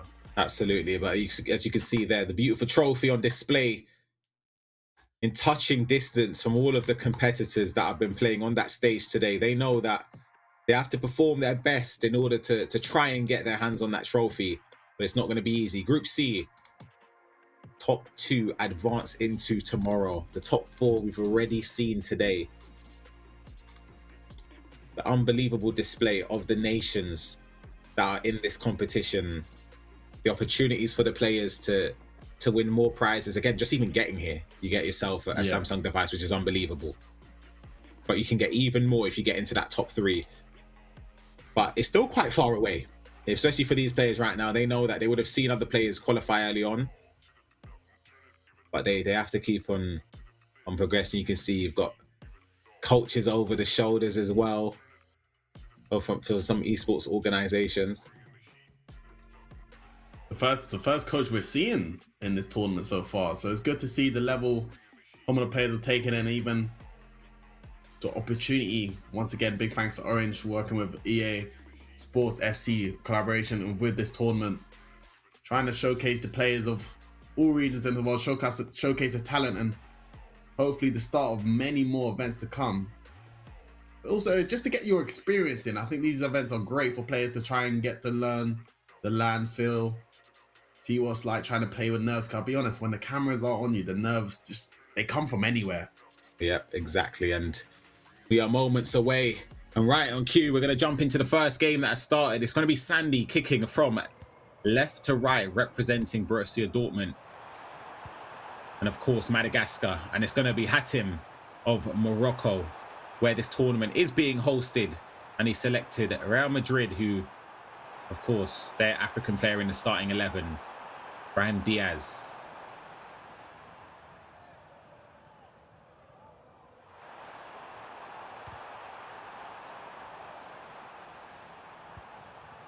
Let's see if we're going to get a goal early on here. Twisting and turning. Couldn't find the space.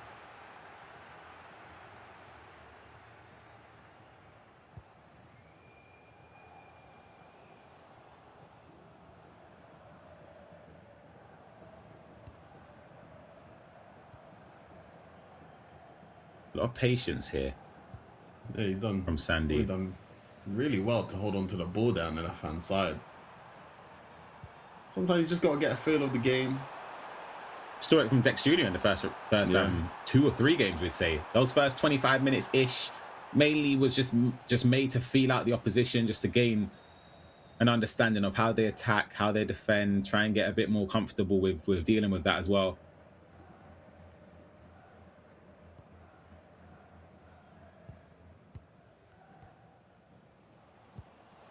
It's a lovely bit of play. Brassi's going to tuck it away as well. It's 1-0. And it's a fantastic start from Sandy. That Rudiger celebration. Yeah. Oh, it's at Rudiger's? Yeah. Lovely start to the game.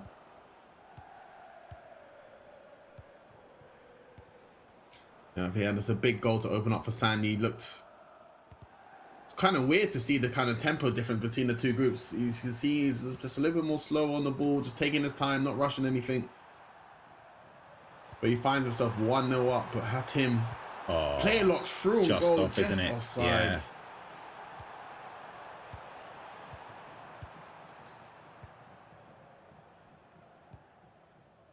First game of the day for the two players, of course, and nerves. Just trying to get used to it. I was gonna say, Shells, I hope I didn't jinx it before when I read through how every player said that they like to be all out attack. Yeah, because I'm not seeing no attacking too much this game. These guys just slug ball, man.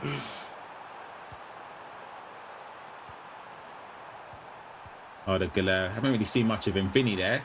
Ooh. Lovely little stop there. Keeper with a massive save to prevent the equaliser. You can see Vinny just dancing in the box. You see how quick he is with the elastic turning.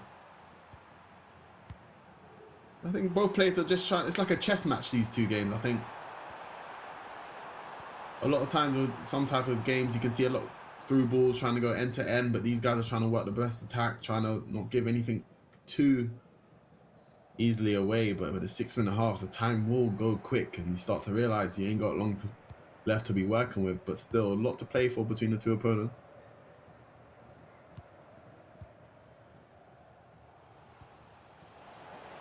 Ooh. Find the space there.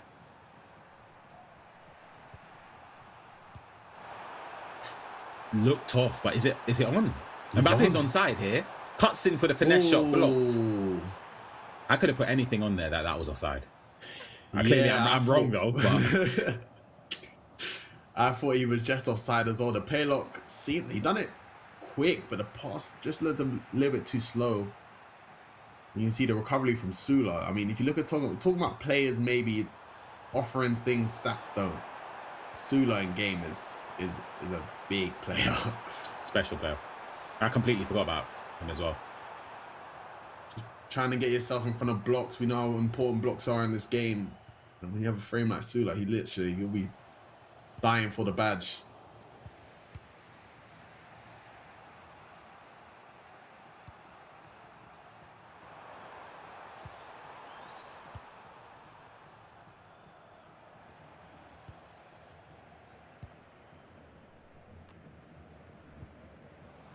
And too much. Go with. Ooh. Thought Jude Bellingham would have been played in there. Vinny gets it over to Jude Bellingham now. Twists and turns, step over. And you could argue Hatem deserved to score there. Great bit of play as he plays the corner short.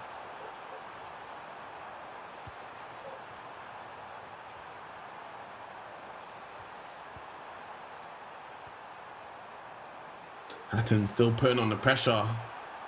And you can see the confidence starting to grow. It seemed with the step overs he's done.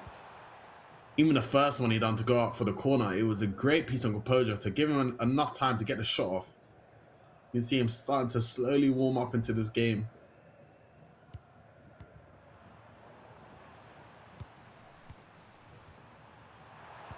Bit of a strange momentum switch from Sandy so far, struggling a little bit to stay in the game, and Hatem shoots it near post. Definitely think he should have tried going across goal. I think he's clinging on here, Sandy. It feels like it's destined to see an equaliser, but you never know.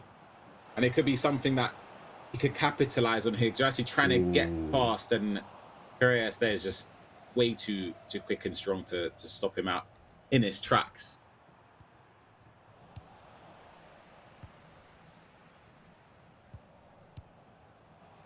Lovely. Ooh.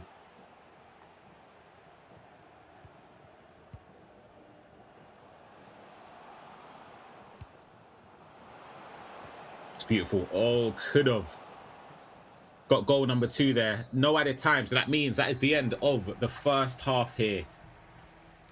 Sandy opted with Borussia Dortmund, sorry, representing Madagascar up against Morocco's Hatem, who is representing in his home nation right here. This tournament, of course, is live from Morocco. Myself and Shells are remote. You could argue in that first half, you could feel sort of hard done by to be down 1-0 in a way.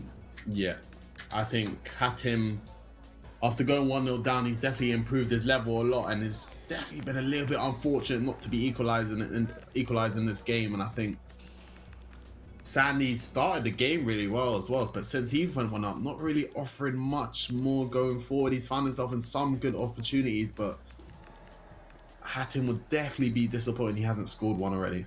100%, 100%. But he's got the opportunity there to make some adjustments, and of course in the second half, just try and see if he can get a goal early on, just to settle the nerves a little bit.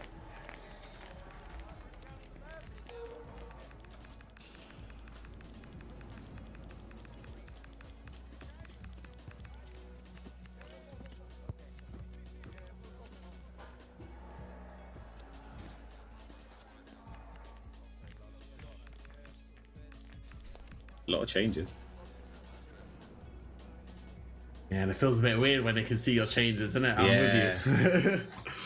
I'd feel a bit, I don't know. I'm just looking over my shoulder. Just let's see though. Second half underway.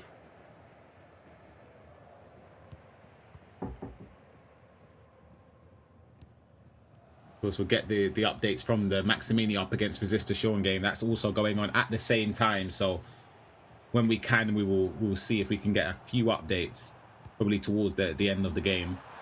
Beautiful through ball though. Mbappe does the free touch roulette there.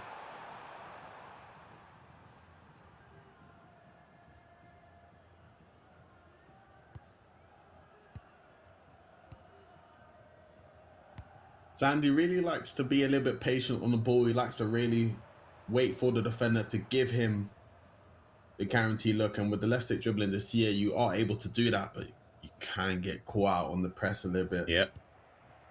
If you take too long on the ball, you can put yourself in a real bad situation. But as you can see here, he's just delaying it, waiting for the easy reset. He is 1-0 up, so it's game management from him. I don't know if it is a tactic from him.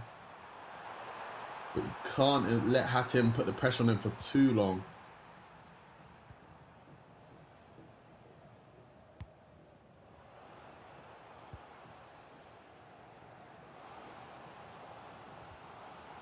Couldn't find the space. Ooh, Jude stopped running.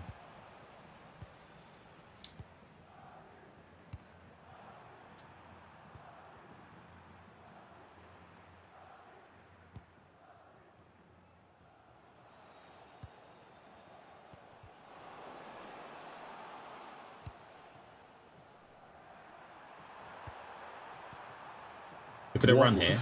Yo. See how fast it is. Who is that? Is that Militao? He was rapid. That's the thing though with the scary part. When a run is made like that, I always just think I have to play it. No, it wasn't. When Is that someone's Trent? running I think like it's Trent. that, you have to play the pass regardless. Because they're just even if they'll just bundle the defender regardless. Yeah. So a little shake of the head there from Hatim. He's not happy with that pass. He thinks that there's more gears for him to go up in this game. Do you think there's more pressure playing in a tournament that's in your home nation? Like, especially in like a tournament like this where you've got representatives from all over in that region. Do you think that is an expectation on your shoulders a little bit? It is a little bit. I think playing in your home nation, especially if there's a little bit of a crowd. Oh, hold on, Shells. That's beautiful play. Oh, I was going to say goal, and it's not off the post. Adeyemi on his right foot. You see the trigger again, though. Yeah, change over. Oh, he's taking him out. It's a red. That has to be. It's a red card. We don't even need to see. Yep, yeah. Zule off the pitch. He goes. It's going to be a red card. It's going to be interesting now. It's about 68 minutes or so played in this game. We see our first red card of the day. And it could come at a time where you always think if you... Well, you know, whenever I see this happen, shows, I always see the free kick go in. Yeah. And then it's just... I've been a victim of that myself. Exactly. So it's a difficult one to see how he's going to adjust as well with the red card and what position you saw there that he's put him in instead. Free kick, though, very close to goal. I think you have to go direct. Ooh, we see the distance just under 25 yards. Shells, I'm telling you. No dead ball? You don't need it. Shells, I'm scoring this. Nah, you're not. Shells, I'm telling you. No dead ball. That's not going in. Not enough. That's not going in. Oh. Oh, keeper saved it. I didn't even see the keeper. Ignore me. Still, you got in an advantageous position based on numbers on the pitch. If you can score from this corner, it changes everything. And Mbappe, Pascal Gross steps in there. 20 minutes now for Sandy to try and hold on with the 1-goal lead. Of course, if they do end up staying, well, if it ends up getting to a draw, I should say, and staying that way until the final whistle, it is seen out in a penalty shootout. Ooh. Oof. Through the legs there. Gio Reyna does well to keep the ball. If you're Sandy in this position, is that what you do? You try and take minutes off the clock? Or do you think, you know what? if I invite pressure, it's going to be even worse.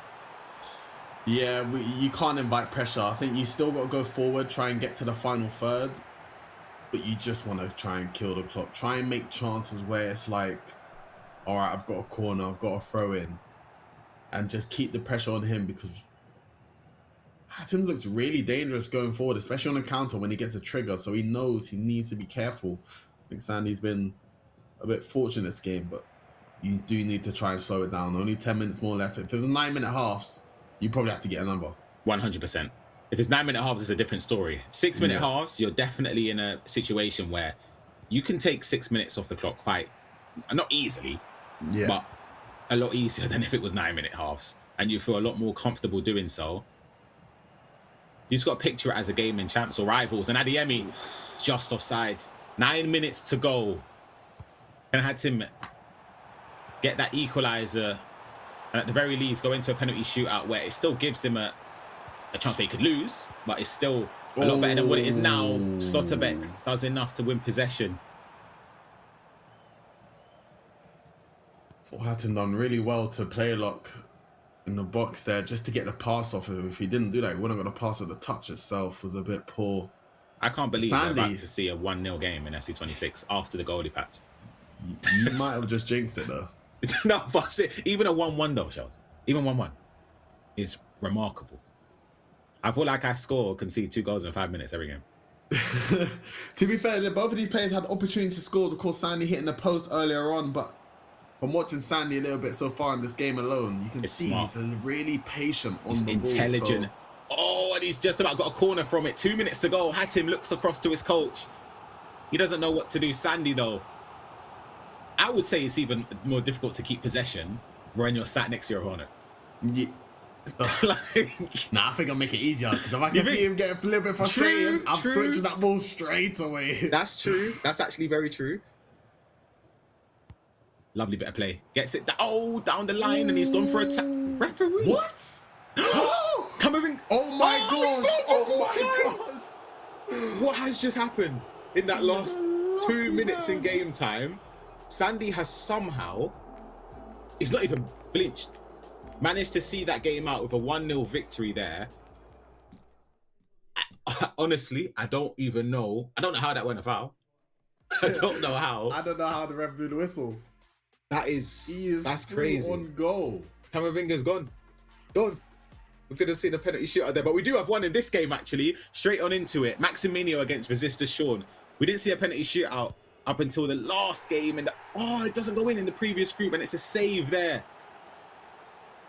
Let's see, though. It's going to be Chiesa to step up here and takes a firm advantage here. Has to score, or the game is lost. Goals top right, and it's saved. Maximino with the celebration. You can see how much it means to him. And Resistor Sean falls in the first game in Group C. Penalty shootout, Shells. It's devastating. It's devastating, but Ryan, we're seeing, I think, maybe the group that we've been waiting for. A lot of action between the two games. This is what we've been waiting for. We've seen a penalty shootout in that game. Of course, we didn't see the highlights. And then the game before between Hatim and Sandy. 1-0 with 10 men. Listen, and even a 90-minute drama there. I think we finally found what we've been waiting for. An exciting group. That is the one I've been waiting for. Genuinely. Both. We don't know what the score was in that game. The one that we switched in the penalty shootout. However, yeah, I'm all for it. Drama, last minute goals and everything. And you're going to see the highlight here. Adeyemi off the inside of the post. That was the chance. And so was this. In on goal here. Red card, the free kick. That's not enough. It's a poor free kick. I don't think the keeper even needs to save it. Beautiful bit of skill there through the legs. And this was the penalty save there from Maximino against Resistor Sean of Botswana, who fell short to the Tunisian. And the penalty shootout, again, was the reason why. Goodness me. Drama. I'm still quite stunned that Camavinga chance in the game that I don't know how the refs blown there. Yeah, that's the thing with the 90th minute. They sometimes can bless you with that last attack, but Sandy, you could tell from his reaction, he seemed a bit frustrated with himself because he knew maybe he wasn't played to the level that he wanted to, or he knew he kind of got away with a lucky result there. But nevertheless, 3 points for Sandy. and 3 points for Maximino. Yeah, let's take a look at the group standing as well, if we can, and just a picture of the results from round one, just so you can visualize it for those that are watching. Pool C, so Group C, you see Sandy winning that game 1-0. Maximino winning that game as well on penalties. And we are going to be seeing there Sandy against Resistor Sean and Hatim against Maximino. We could be in a position, Shells, where all players are on 3 points. If results go in a certain way, I would love that. I'm going to be honest. Well, I don't have any biases, but I just want all-out action in that final round because we've been starved of it in Groups A and B. That's all we can ask for. I mean, the producers would hate switching between games to games because we're trying to keep up to date with the scorelines. But of course, it's been an exciting round one so far between the two, and we're heading into round two now. Listen, all we ask is some good high-level SC, to be fair. And to be fair, the players, I feel like it's slowly increasing. The day's getting a bit longer, though. You start to get a bit fatigued. Obviously, these guys have been waiting around sitting for ages. Sometimes you don't realize, but waiting around kind of kills and drains your momentum and your energy. But still, they've got to try and book themselves a spot into the knockouts tomorrow. Yeah, absolutely. And round two will be underway very, very shortly. Of course, the players just have to set up their tactics and settings. I know they have a maximum of 5 minutes to do so. So it won't take too long before we get underway. I'm not sure if we do have an interview with the players or not. I'm not really sure. We'll find out very, very shortly as well. But yeah, Shells, a lot of action. Didn't see any penalty shootouts. No draws up until the final round of Group B. Or red cards or anything. But I've been told round two is basically ready to be started very, very soon. And we'll get into that shortly. Of course, the interview will happen after that anyway. But yeah, there is a world in which we will have 3 or 4 players, on 3 points, potentially, if results go in a certain way. Or we could see a repeat of what we saw in Group B, where Sandy and Maximino respectively win their games in round two, and they're on 6 points and done and dusted. They got their spots locked in. Yeah, surprisingly, I think Hatim's actually impressed me the most. Even though he did lose his game against Sandy, I do think I've seen enough from him that he'll be trying to bounce back and try and clutch up in the points.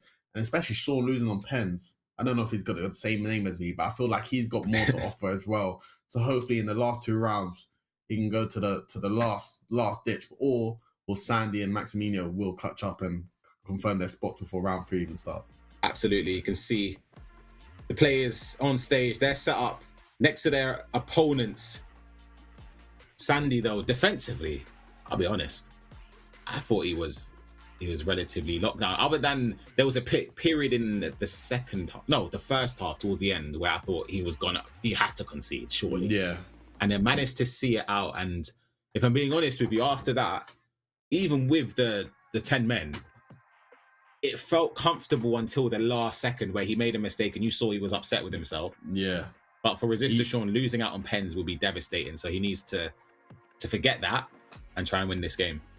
But of course, it's kind of for Sean. I would say like the worst has already happened. You have the first game. Going to a first game and going to pens, there's a lot of nerves going on. So sometimes you just need that to get the jitters out. So it could be a little key to success for him if he's managed to bounce back here in game 2. Because I feel like when you have such an intense game early on, it's quite easier for you to manage everything else later on in the tournament. But it'll be important for him to try and clutch up against Sandy here. 100%. The admins are over the shoulders of the players. So we are moments away from kickstarting round 2 here. See Sandy towards the near side of your screen, representing Madagascar. Won his first game 1-0 with 10 men for about 20-ish minutes left to be played in the game. So defensively, he's extremely locked in.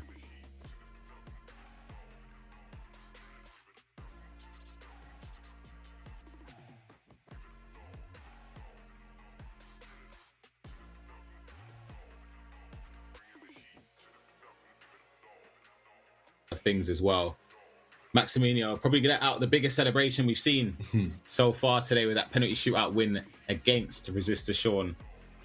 And he's up against Hatim, representing Morocco. Tunisia up against Morocco, round 2 in Group C.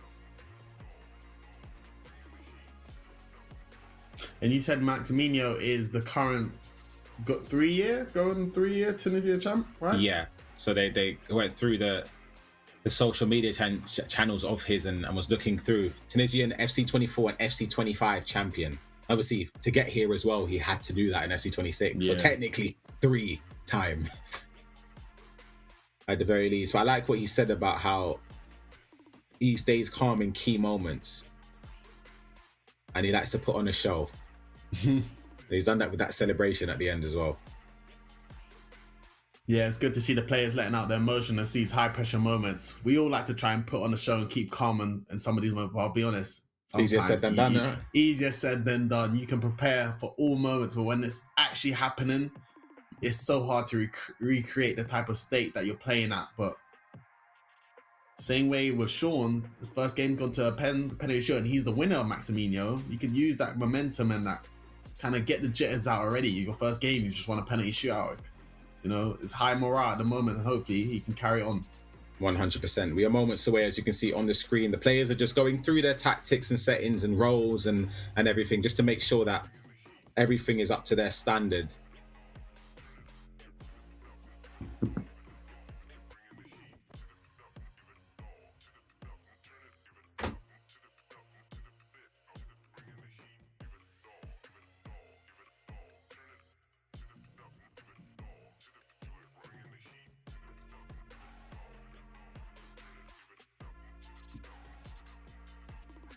And we are underway. Resistor Sean selecting PSG up against Sandy, of course, we saw in that first round with Borussia Dortmund.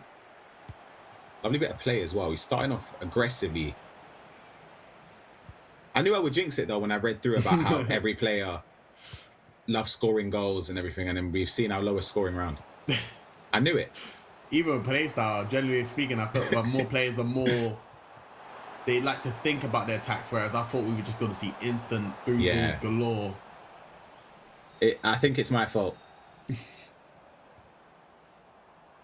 I'm sure that translation probably got wrong as well. No, the translate was right. That's one thing I can say from today that I've got right, and it's the translations, I'm telling you right now.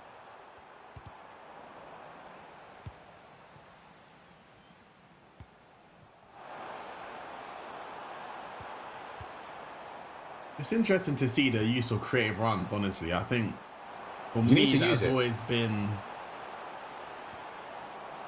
one of the... Ooh.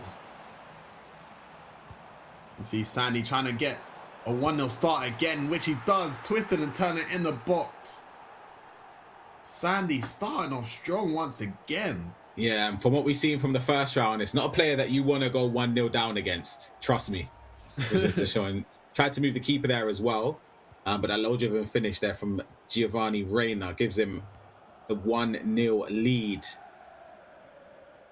Nato Sanchez, dog. I remember back in the days on Ultimate Team, some of the items he had. Man. I'll never forget on 17. Oh my goodness. What was it? 78, 82 rated gold card. That was the best centre mid in the game. Yeah, unbelievable. Wow. Tears to my eyes. Adiemi as well. Hold on. Look at the run from Pascal Gross, I believe it was. Couldn't manage to get between the defender there.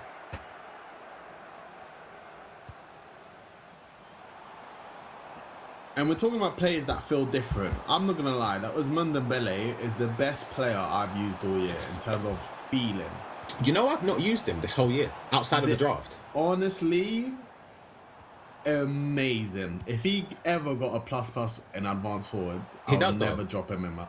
Wait, what? His ultimate scream at him. Yeah, we ain't got the facilities for that. I'm sorry. You know, a bronze team around there. It's offside, right? Yeah. My favorite player in terms of just ability just to move in the game, Messi. You're gonna think I'm joking? Yeah, Seriously. Nah, he is good. He is. That one with finesse plus. Oh my word! Different game. It's played here though from Sandy. Pascal Gross took a heavy touch there, and it's gonna go out for a goal kick.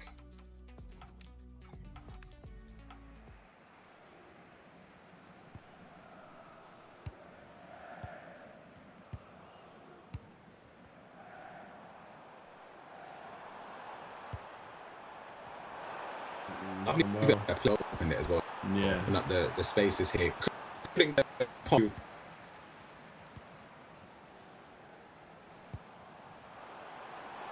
the use of the shielding button there. See Sandy, even first game jitters for all players. I think Sandy started off really well in this first 20. A lot better than he did in the other game, but he found himself in the same situation, being 1-0 up.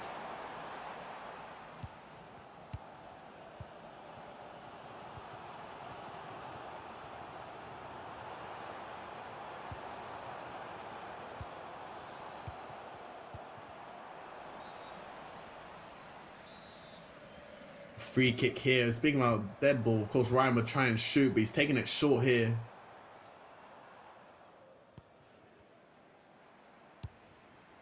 Let's see if he can find a way through. Vartskelia looking to see if he can get space. Again, Sandy's just so defensively secure that there's not much you can really do. Like, there's no space.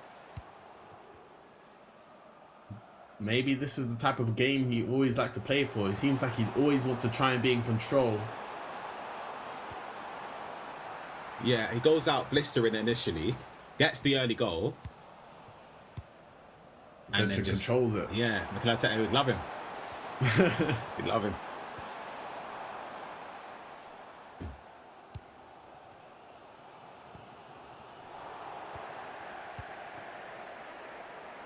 Sean still trying to bring one back. The one thing though on FC 26, you can't dominate a game start to finish at this level. We even saw it in the previous round. There was a time where he should have scored. Yeah. You can dominate a fair portion of the game, 60% of it, 70%, but the whole game at this level is not going to happen. So it's like, I think resting on your laurel a little bit, being only 1-0 up, that's a risky game to play. Yeah, it's so hard because I think one chance on FC 26, it can just be so devastating, and then you can feel like you're on top of a player making chances, but it takes for one through ball, one finesse on the edge, and boom, just like that, you could just find yourself losing. So it's very tough to play. And at this level, it's very mentally challenging to try and compete and stay switched on for 90 minutes. So it's, I would say in every game of the highest level, like you said, there will be a little switch of momentum between. You can see the other ones start to make chances now. As you can see, Sandy getting back into things, but to play flawlessly in a full 90 minutes game is very hard to do. Absolutely. Going to see. Oh, I thought potentially a last attack could have come through. One of the last attacks could have come through, but Sandy's going to try and keep possession here. Could have actually put himself in a problem, and he has. Gives away possession, I would say somewhat needlessly there. Sean gets it back, he won't mind. Can he get punished just before half time? It would be a perfect time to score. Vitinha carries on going with outside of the boot shot. That is saved, and it goes out, and there's not enough time to even take the throw on. 1-0 at half time. A familiar story from that round one we saw with Sandy. Back underway straight away though. As you can see, this game here, Maximino is 2-1 up against Hatem, which will be a devastating position, because right now this would mean that both Resistor Sean and Hatem's tournaments come to an end. If the scorelines remain the same throughout both of the two games going on right now, there's not enough games to catch them. 6 points, you've got 0, 1 game left, mathematically impossible. Yeah, it seems like we might be witnessing the same thing we've seen in the other groups as well, but still a lot of time to play for. I like how both players have coaches as well, locked in.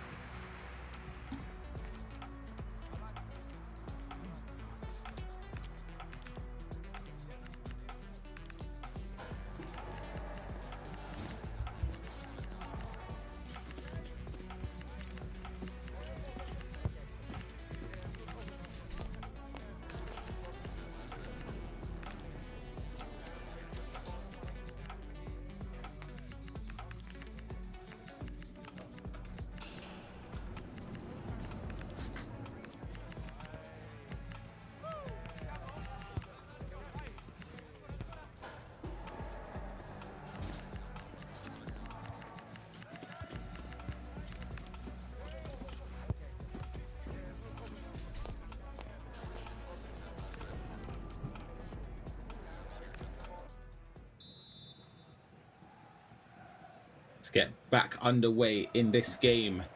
Hatim up against Maximino. It was 2-1 where we left off.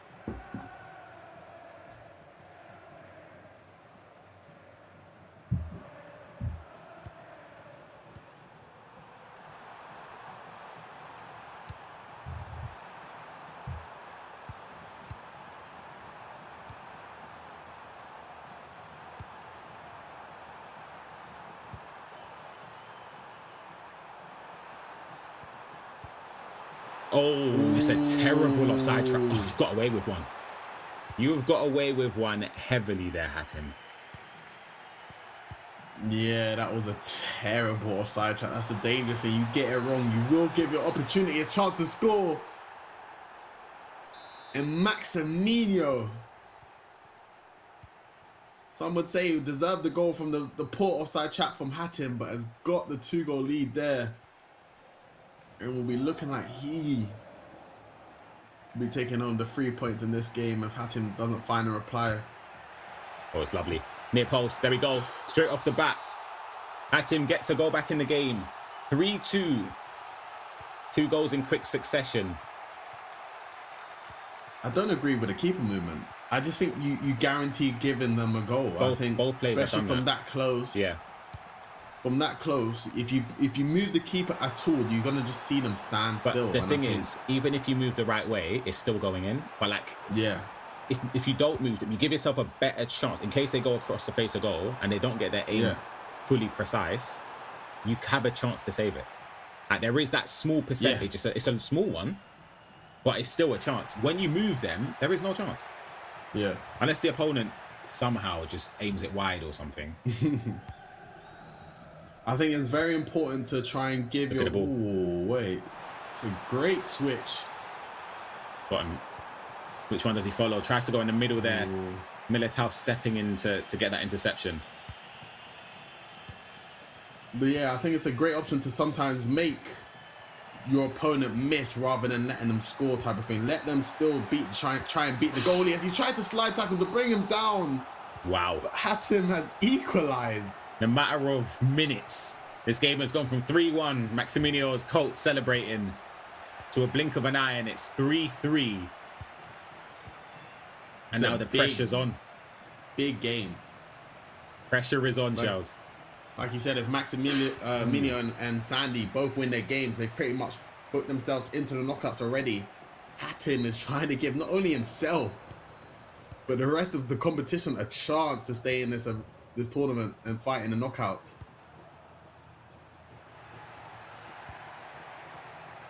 Lovely play. Brahim Diaz gets it across the Valverde.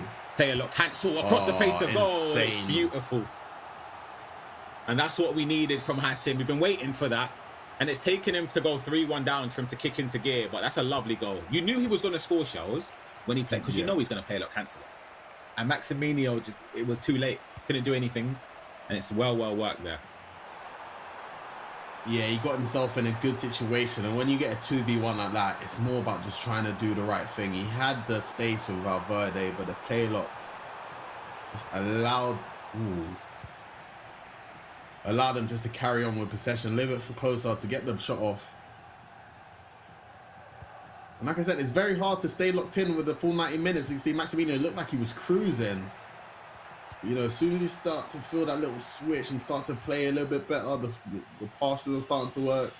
You see the trigger, he's going to try and switch it already, but you can see he's offside.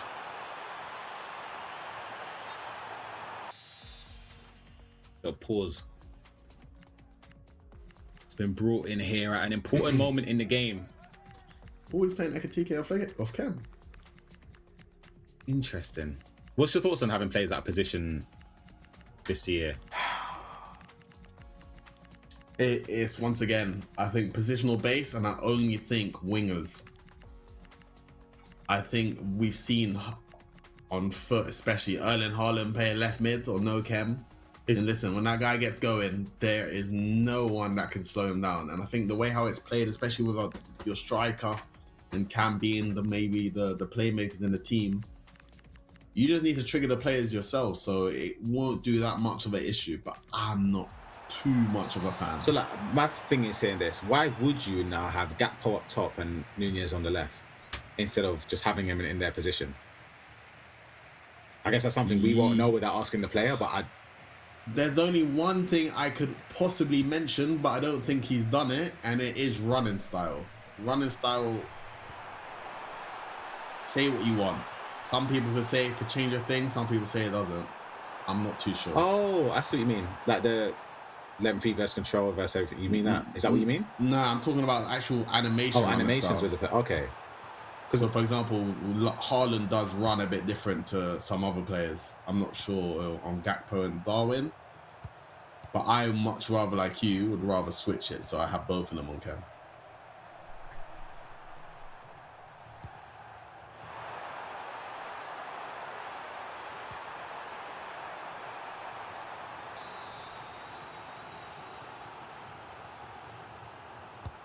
Swing that corner in. Knocks it down. Gravenberch. Beautiful. Ooh. Went for the finesse shot. Vinny with the strength as well to hold off Joe Gomez. 10 minutes left.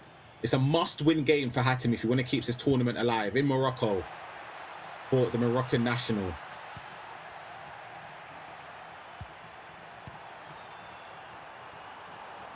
Gakpo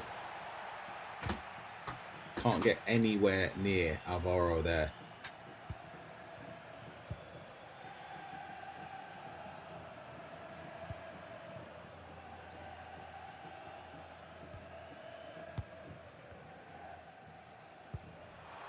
Lovely bit of play. That's a great choice of pass. Yeah. I like the precision passes. Yeah. I think it's something I need to do more of. I only do a little bit like the R1 triangle ones. But some people when they play, you know, that's all they do. Like the R1 triangle, they use that as an X pass. Yeah, I don't understand sometimes. I think I'm with you. Sometimes how I think, if I'm gonna R1 triangle or R1 exit, I might as well just exit. It's because they say that the animation's a little quicker. It is though, yes. Yeah. I see a lot, especially I think it's situational based. I maybe would do it. I think rotating the ball left to right across your back line, I think it's very efficient. Doing R1 triangle, but to get out the press there, the choice of the precision pass was amazing. 100%. Beautiful play there to take minutes off the clock. There's not going to be enough time, is there? Or is there? Hold on a second. Maximilian, if he scores here, we go into a penalty shootout and the pass doesn't find the intended target. And Hatem has done incredibly well to turn this game around because he was moments away from being eliminated. So close to being knocked out. Yeah, I think Maximilian would definitely be annoyed with that one. He was 3-1 up and looking like he was cruising to his second win of the group. But what a comeback from Hatem. I'll be honest, he turned things around very quickly and done really well to hang on to the 3 point. Yeah, absolutely. He should be proud of himself. I'll be honest, that takes a lot of resilience, a lot of strength to bounce back there. And knowing that your back's against the wall, knowing that you have to win and you're 3-1 down, unbelievable. This is where the game started to turn a little bit. You see Ekitike in on goal there, and it was 3-1 in the 52nd minute, all right? And pay attention to the clock. Let's see how long it takes for him to turn this game around. It was about 15 minutes to get 3 goals in game. It's so quick how things can change. And even for blows like Maximilian, sometimes you'll be left there stunned thinking, I was just winning 3-1 a couple of minutes ago, and all of a sudden I'm now trying to fight back, get a win. So just to show both players fighting hard, Hatem of giving the rest of the group a chance to stay in the tournament, Ryan. We could have been the same thing as Group A and Group B, where the top 2 players have already booked themselves a spot into the knockouts in the final round.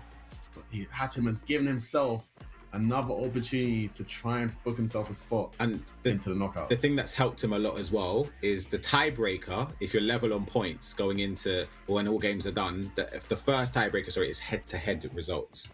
So if it's between Maximilian and Hatem, as we can see the results there, Sandy wins 3-0. So Sandy is top of Group C with 6 points. Resistor Sean is on 0 points as it stands. If let's say, oh goodness, hold on a second, actually. Wait.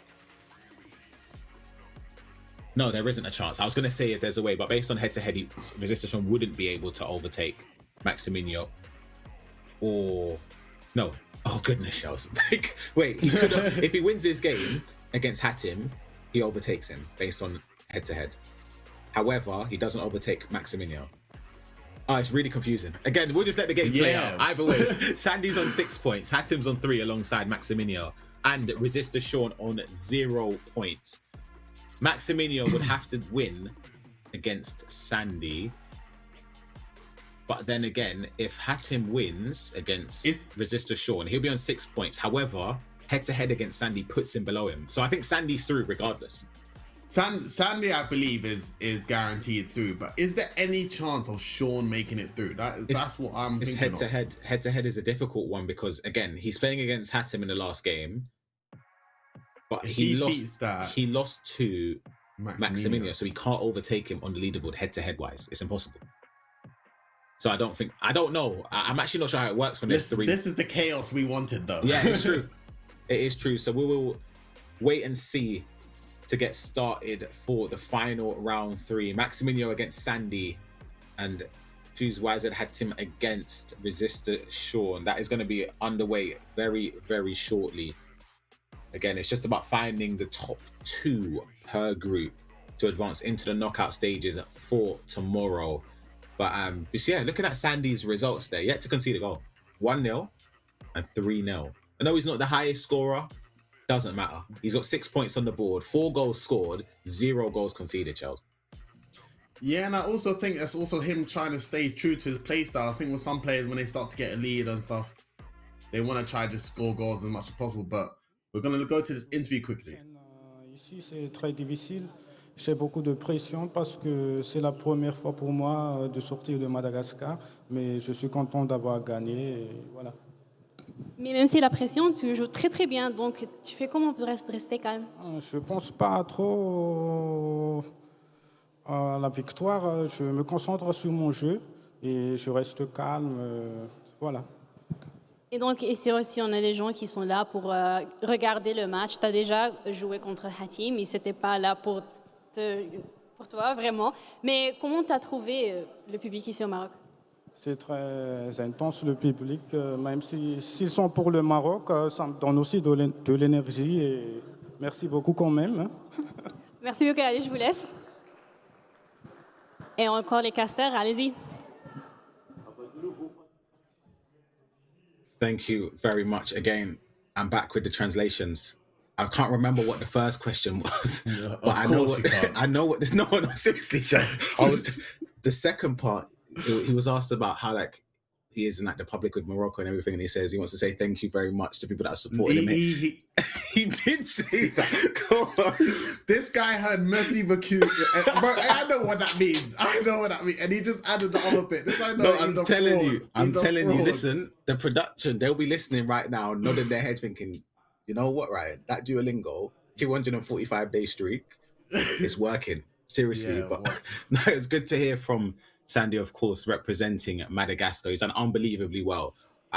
You're relying on us to tell you if he's through. I think he is through based on the head-to-head stuff, even if he loses. I think he's through. So, again, it's been a long day. I'm almost certain he's through, regardless of the results anyway. However, we still need to find the other spot out of the 3 or 2 players.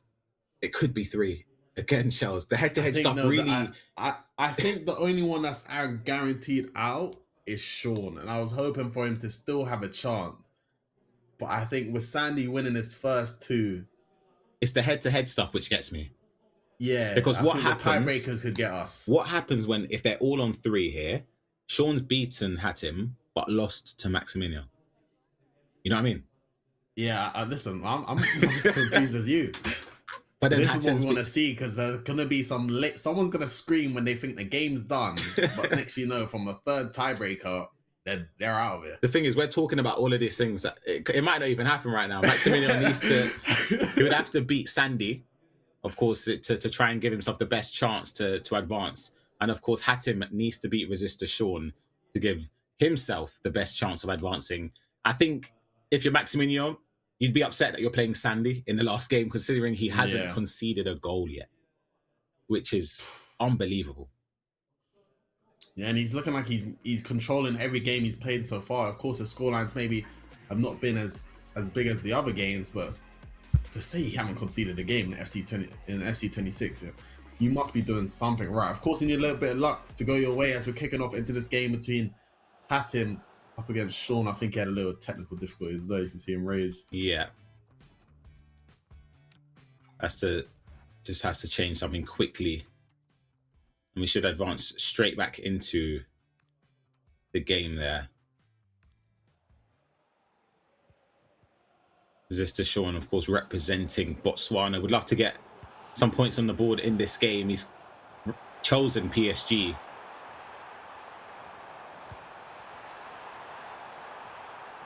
Ooh. Beautiful. Oh, should have found the back of the net. Deserved to. Jude Bellingham twisting and turning in the box with that finesse shot. But it's very unlucky to come off the inside of the post and still just bounce out for a goal kick. You see how hard it is for anyone to defend in FC 26 when you find the ball into your attackers in the box. You get a couple left sticks on. You pretty much don't guess the right way. It's a free shot on goal, but it was unlucky from Hatem to not go 1-0 up early on. But Sean on the counter on the other side. You know what? I'm actually a big fan of the defending with the player switching. He's done really well to cut off the left back run, or the run from the right mid towards his left back, the run in the middle of the pitch as well, whilst also switching to press the person in possession. It's a tough task. The way even you explained it, just to show how hard it is to try and defend it. Sean, I was going to say, I thought he might have slid there. Yeah, I would have slid. Yeah, that's what I would have slid. We gave away penalties. I was going to say that bit of defending was good in the end, but originally did give him a lot of chances with the player lock there. Perez finding space. You've got about 5 bodies forward. Vinicius Jr. trying to twist and turn. Can't find Tchouameni. Just about, though, manages to get possession.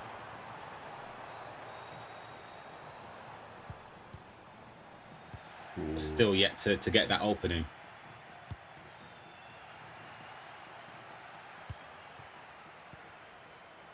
Oh, it's a cheeky through ball into Valverde just to break the defensive line. And I was going to say, I think a key thing about this Real Madrid midfield is the size of their long legs. I think they're just winning the ball back, able to cover the passing lane just a little bit better. And he's given Hatem the chance to go 1-0 up, which he does. Which currently puts him on 6 points. And you see a triggered run with Bellingham already, trying to make it 2.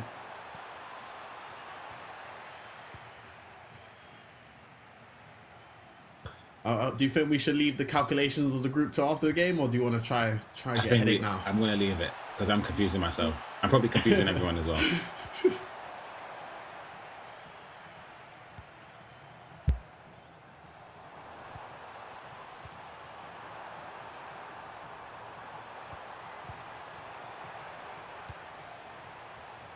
Hatem slowly starting to kick into gear. Sean still trying to get his first win of the tournament. There's still a chance he could make it through, of course, but currently sitting on 0 points.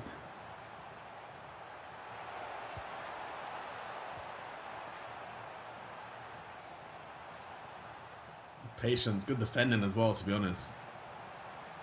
It's just compact. No space to really go forward, and then when he runs back and cuts the lane with the attackers and midfielders, there's just so many bodies you have to get through.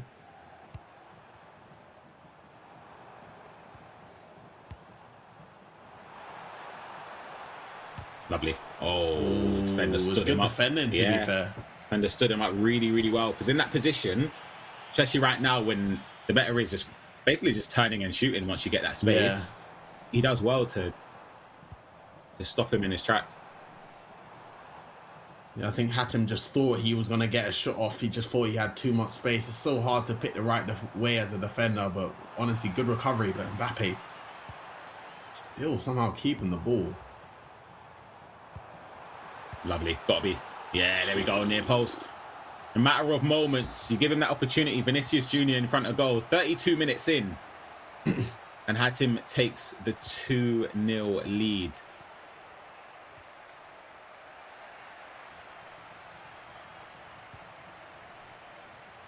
What a turn of events. I'm still kind of stunned of the comeback he done quickly against Maximino last round. And now, we can see a little bicycle kick attempt.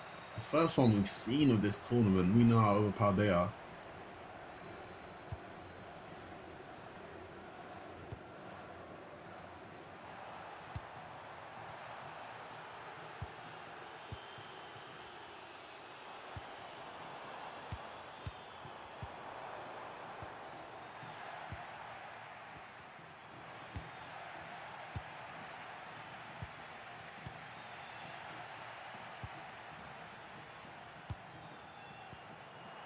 Oh, he's managed to get the pass through, and it was onside as well.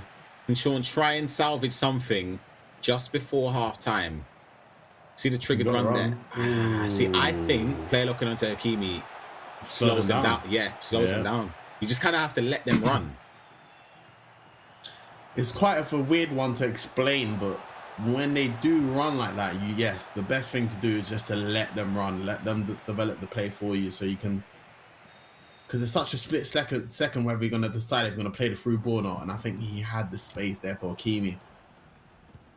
Yeah, and I think even if you don't necessarily play the pass so it works, it still pushes the defensive line further back. Like they have to respect the run.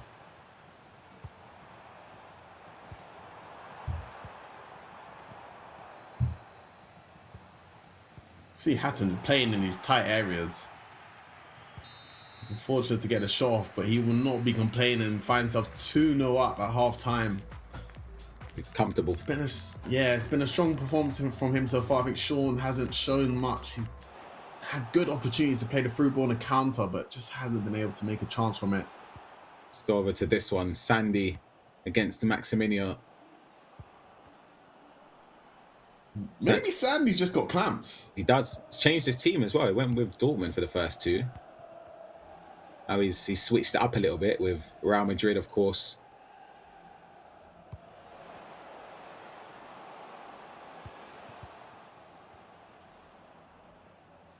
Ooh. Oh, that's lovely. Ooh. My. Oh my goodness. Yo. He almost got the most. That could have been one of the best goals I've ever seen, by the way. I'm not even joking. Like in no matter what, that might have been one of the best goals I've seen. If Maximilian scored that, wow, that's got to be some sort of prize. Yeah, I think you have to create like a goal of the day award or goal of the tournament award just for that. Create one. Anyhow, because even the build up before it, it was literally spot on. It was patient. It was perfect. And the composure to do some. Listen, we're still talking about it and it happened like 5 minutes ago. That's how good it was. Let me scream. Ekatike. Ooh, Ekatike fast.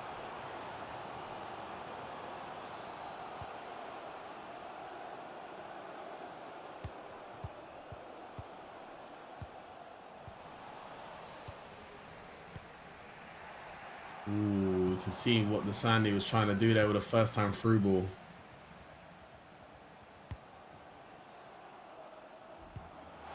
It's lovely. Finish as well. Ekatike arrowing it into the corner. 1-0. And that is the first goal Sandy has conceded today in Group C, which is remarkable considering this is his third game.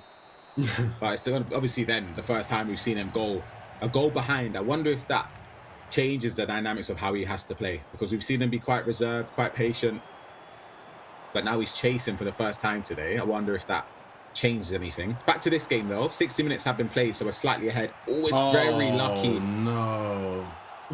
It's very, very lucky there. Sean just puts his his hands on his face there. Yeah, I'm with him, man. As soon as I seen that happen, I looked straight at him. It's a bit unfortunate for him to concede there, but Hatim finds himself 3-0 up. He's done his part. Still a lot of time, pretty much the whole time of second half, but Sean has found himself 3 goals down. He's been struggling a little bit.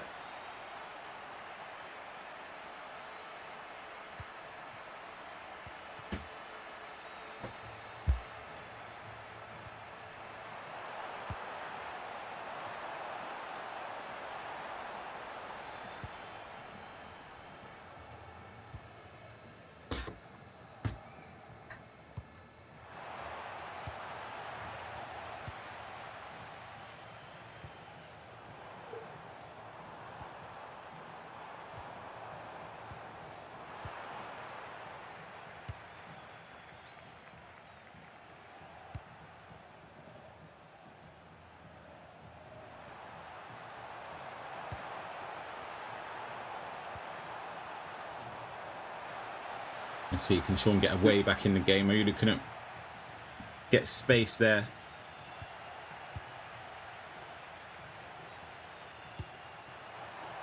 Hold on, there we go. Shot across the face, a goal, and okay, Sean.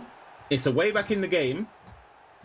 Something I think he deserved after conceding that third goal with Jude Bellingham. So it's something. Don't know if it's too late.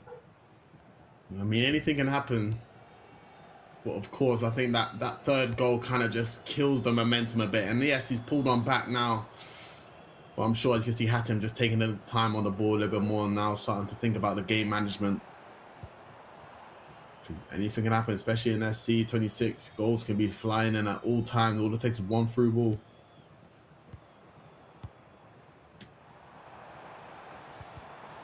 Oh, interception. I don't know if that pass in was even on. That wasn't. That was miles offside as well. Oh, yeah, that wasn't on. Ball in, plays it back to Vinny. Beautiful bit of sequence of passing there. Wins it extremely high up as well. And then gives the ball away.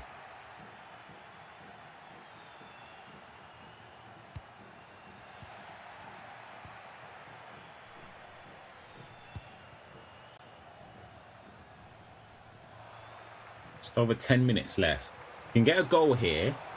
We'll get a lot of drama towards the final moments of this game. Can't find the pass in. Dembele was behind Rudiger. Hatem's got a counter-attack. Look at the body flying forward here. Can get that across. Doesn't look to.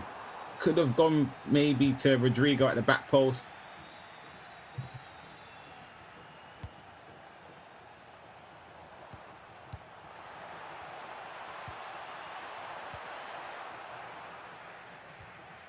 Oh, hold on. Massive step there with Rudiger. I feel like Sean hasn't even played too bad. I just feel like he's been finding it hard to actually convert his attacks into chances. I think he's getting to the final third. Yeah, he's losing the ball quite easily. I think he's giving it him just taking it rather him making a good chance. As you can see there, I think he's just making it a bit too easy for him to get the ball off him. Not making him run in behind, and such as Mbappe here, but it's a big save. Would have been a very important goal to 100% seal the deal for Hatem. Plays it short from the corner and gets another chance.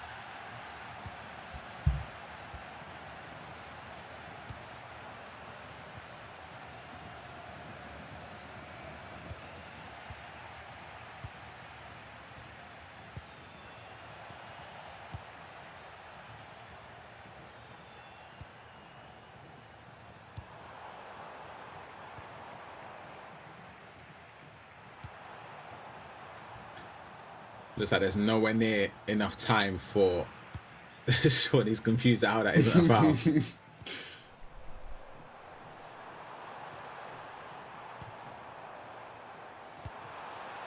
Played back in. Rodrigo doesn't get the shot off. And it goes out for a corner. He can't even get this game ended for him. Goes out for a corner. Is he going to go for it? Or is he going to just play it short and walk out? He's going for it. He's going for it. It's ruthless. Oh. Turns back with Trent. Goes for goal again. That's right next to him as well, man. Yeah, then it goes out there. That is full time between Hatem and Sean. Need to wait and see what the result in this game will end up being. Maximino is 2-0 up against Sandy. We've jumped in at a time where it could be 2-1. Great shot cancel there as well.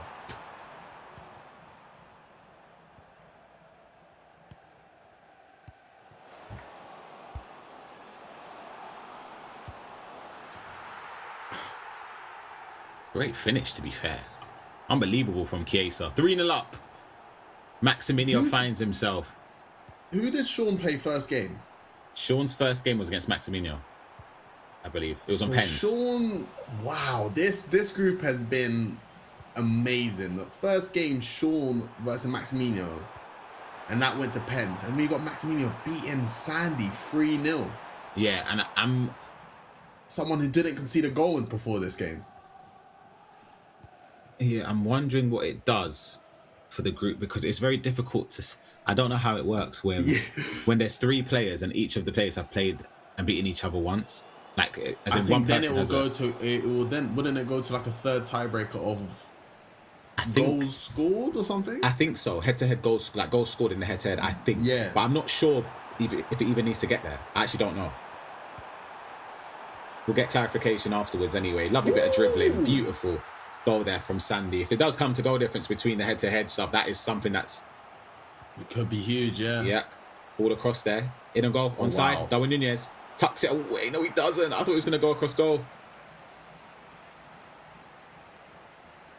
I don't think the shooting near post was bad, but I think he got the game-changing animation where it just ruined the shot animation for him.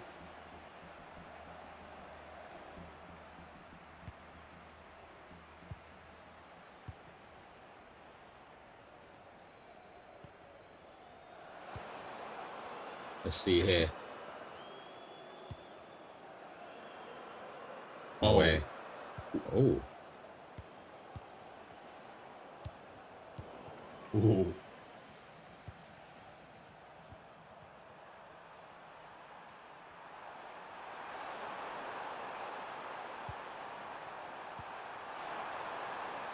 Not going to get there yet. No chance. Canati manages to sweep it up there. Last few moments of this game.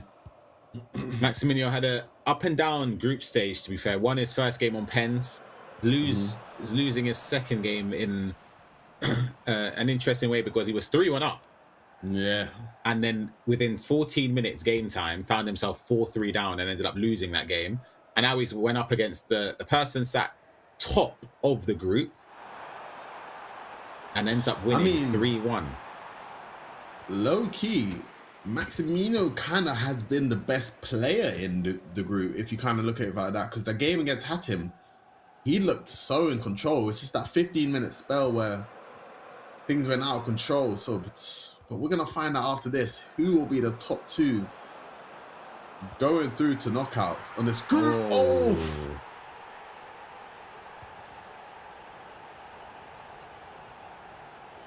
Goes for the bicycle kick from distance. He was at a celebration to match as well. Last kick of the game. And for the Tunisian, what a way to do it. 4-1 victory against Sandy. We're able to take a look at the group standings very, very shortly to see how it works in terms of the head-to-heads between all three players on 6 points. Only 2 can make it through, Shells. And by the way Maximiliano's celebrating, I would assume he knows he's through. I'll still wait for the referees just to confirm on that one. But of course, we do know Sean will not be in the knockouts. Commiserations to him as well. He did try his best. And of course, in the first round penalty shootout, that was a bit heartbreaking for him to lose that. But we go back to the highlights between this game. That ball is crazy that I went through. Crazy pass. This one there, Nick was going to go in from when you take that touch, that angle, and then go near post. Always results in a goal. Ekitike, the first time strike. This was very unlucky for Sean. He shouldn't have conceded. However, he ended up getting a goal back just before the 70th minute. But that was it. This game, though, Maximiliano in on goal to make it 3-0 against Sandy. This goal potentially could have sparked a slight comeback to make it 3-1. But then this acrobatic effort, Chiesa over the goalkeeper. And look at the celebration to match as well. I mean, that could be the celebration that puts you into the knockout rounds. You can see what it means to the players. Of course, Maximiliano having a tough game the round before to throw away the lead. But managed to win against the number one player in the group, Sandy. Look at the group. Oh my God, Sandy's out. No way. I thought he was through. So... it was that goal done it.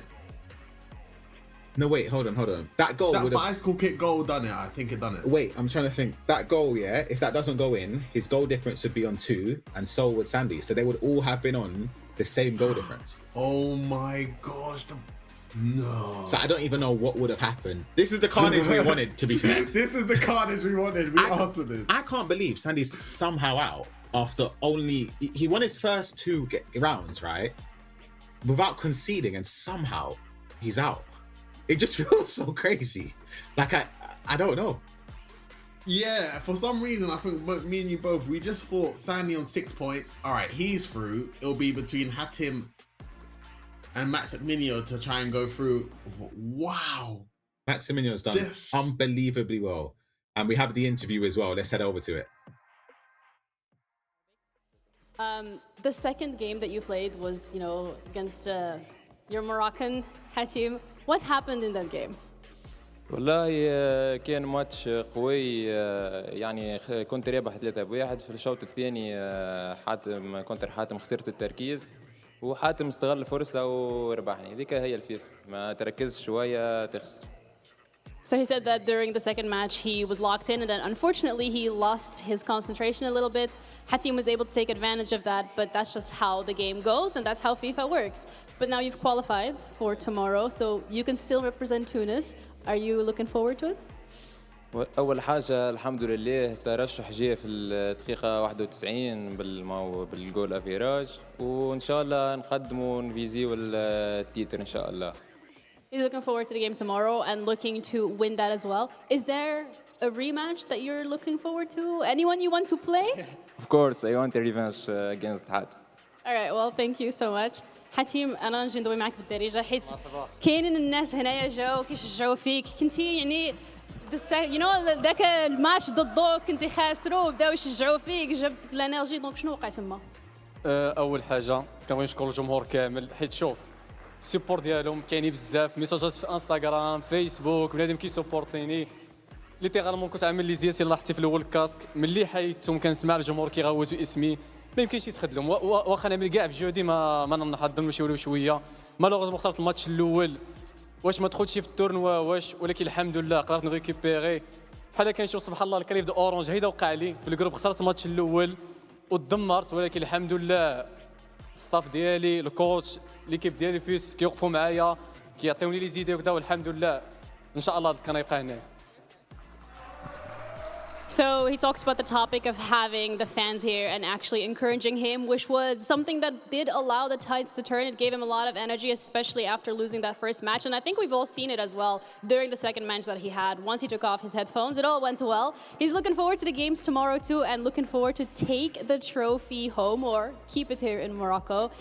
Is there a specific player? كاين شي واحد يعني باغي تلعب ضده ضروري؟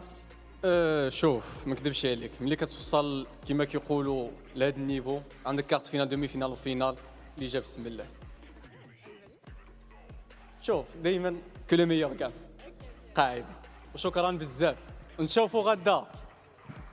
He's looking forward to tomorrow. He knows that he's at a very high level in terms of the competition, and he's not too worried. He said whichever one he will go up against, he is happy and looking forward to it. Unfortunately, though, it also means that 2 of our players are going home tonight. That's the end of the adventure for them. I do want to say thank you for them participating. They have already left, unfortunately, so I'm just going to be standing here by myself. We still, however, have one more group left, and that is going to be Group C to qualify our last 2 players. But that's happening after the break. On a encore un groupe, c'est le groupe C pour qualifier les 2 derniers joueurs pour demain, mais ça sera après la pause.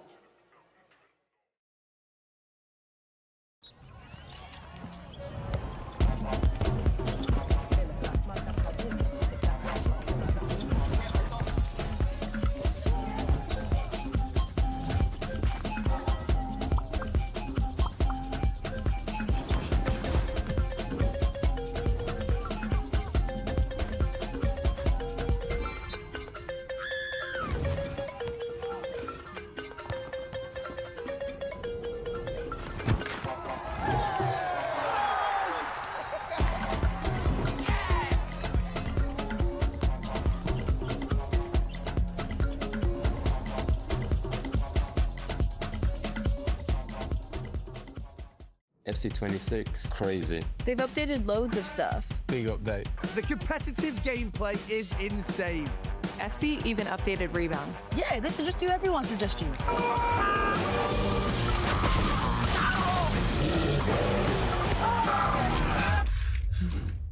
Why don't they just do a sale?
maybe it all starts here to end up there.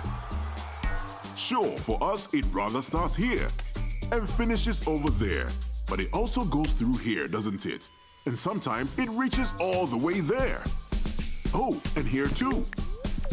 Let's not forget what happens here, there, and there again. But whether it's here or there, behind your screen, in the stands, or on the pitch, Orange is here, proudly supporting African football for over 15 years. On m'a dit que c'était trop dur. On m'a dit que j'y arriverais pas. On m'a dit de les laisser jouer entre eux. On m'a dit que je finirais par faire rire tout le monde. Alors, quand on me dit que c'est pas le même sport, je fais comme d'habitude. J'écoute pas. Et je tire.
What makes Orange Money truly unique?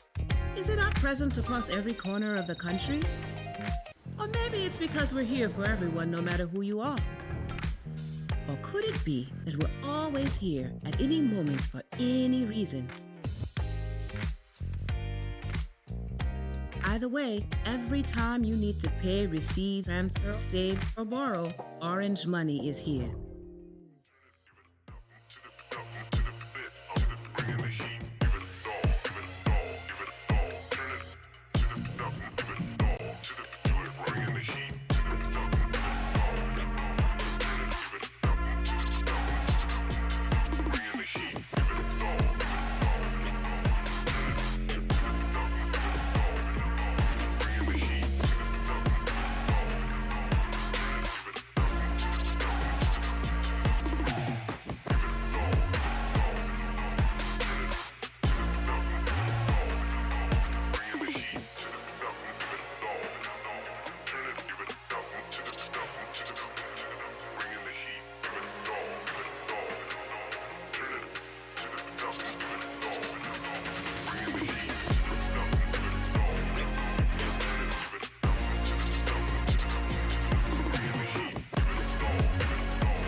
Yeah, I'm 101, number one.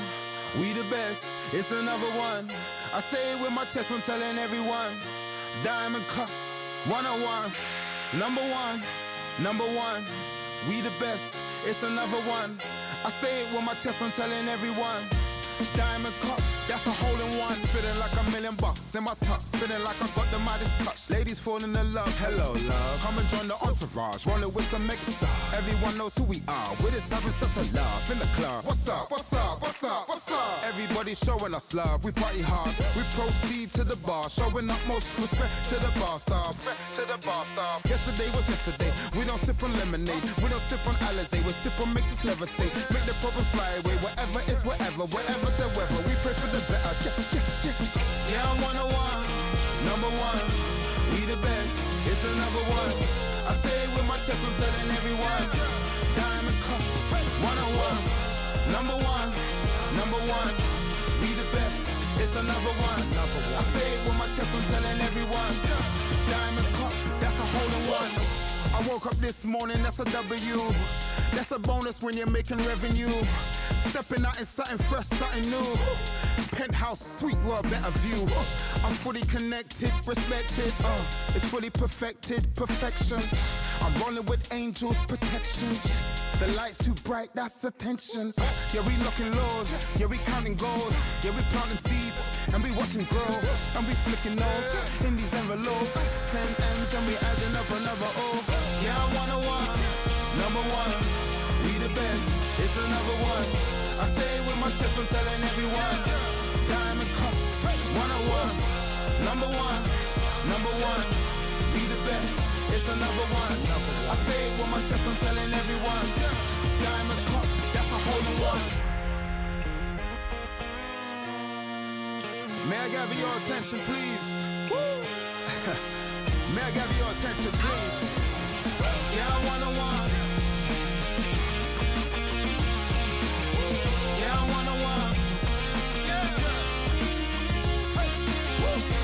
Number one. Yeah, I'm 101.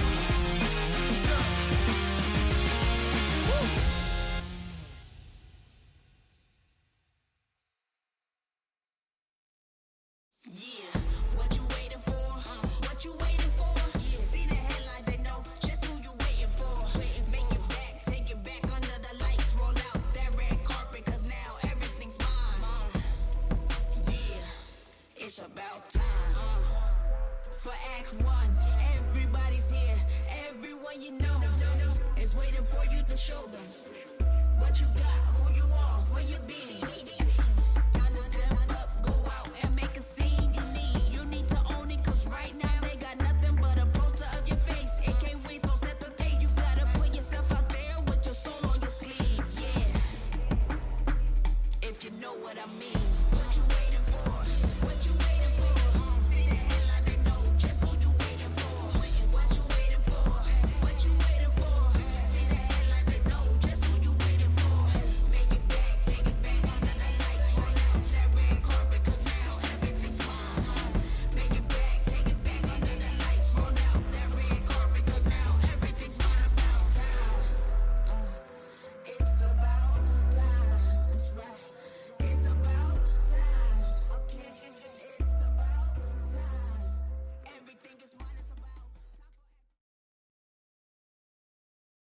Welcome back to the Orange EA Sports FC 26 Grand Finals. I'm Ryan Pessoa, joined by my former teammate and good friend Shells. We're almost there at the end of the group stages. We've seen Group A conclude, Group B and Group C in dramatic fashion. We are one group away remaining to find our top 8 that play tomorrow in the knockout stages. Yeah, we finally got to our final group. And listen, Ryan, we asked for carnage in Group C. Yeah. We got what we wanted. Are we asking for carnage again, Group D? That I was a bit of a want more headache. of the same, because now, again, it was the Group C that caught me off a little bit. It was so close with the group standings. But this group, as you can see, Dark Prince representing Central African Republic. He's there. You've got Storm of Guinea. You've got MK Vortex of Mali. And you've got Reddy at the bottom. You can see representing Sierra Leone. Again, massive, massive opportunity for the players to get themselves a spot in the top 8 and a huge congratulations to even get to this stage, because you have to be your national champion.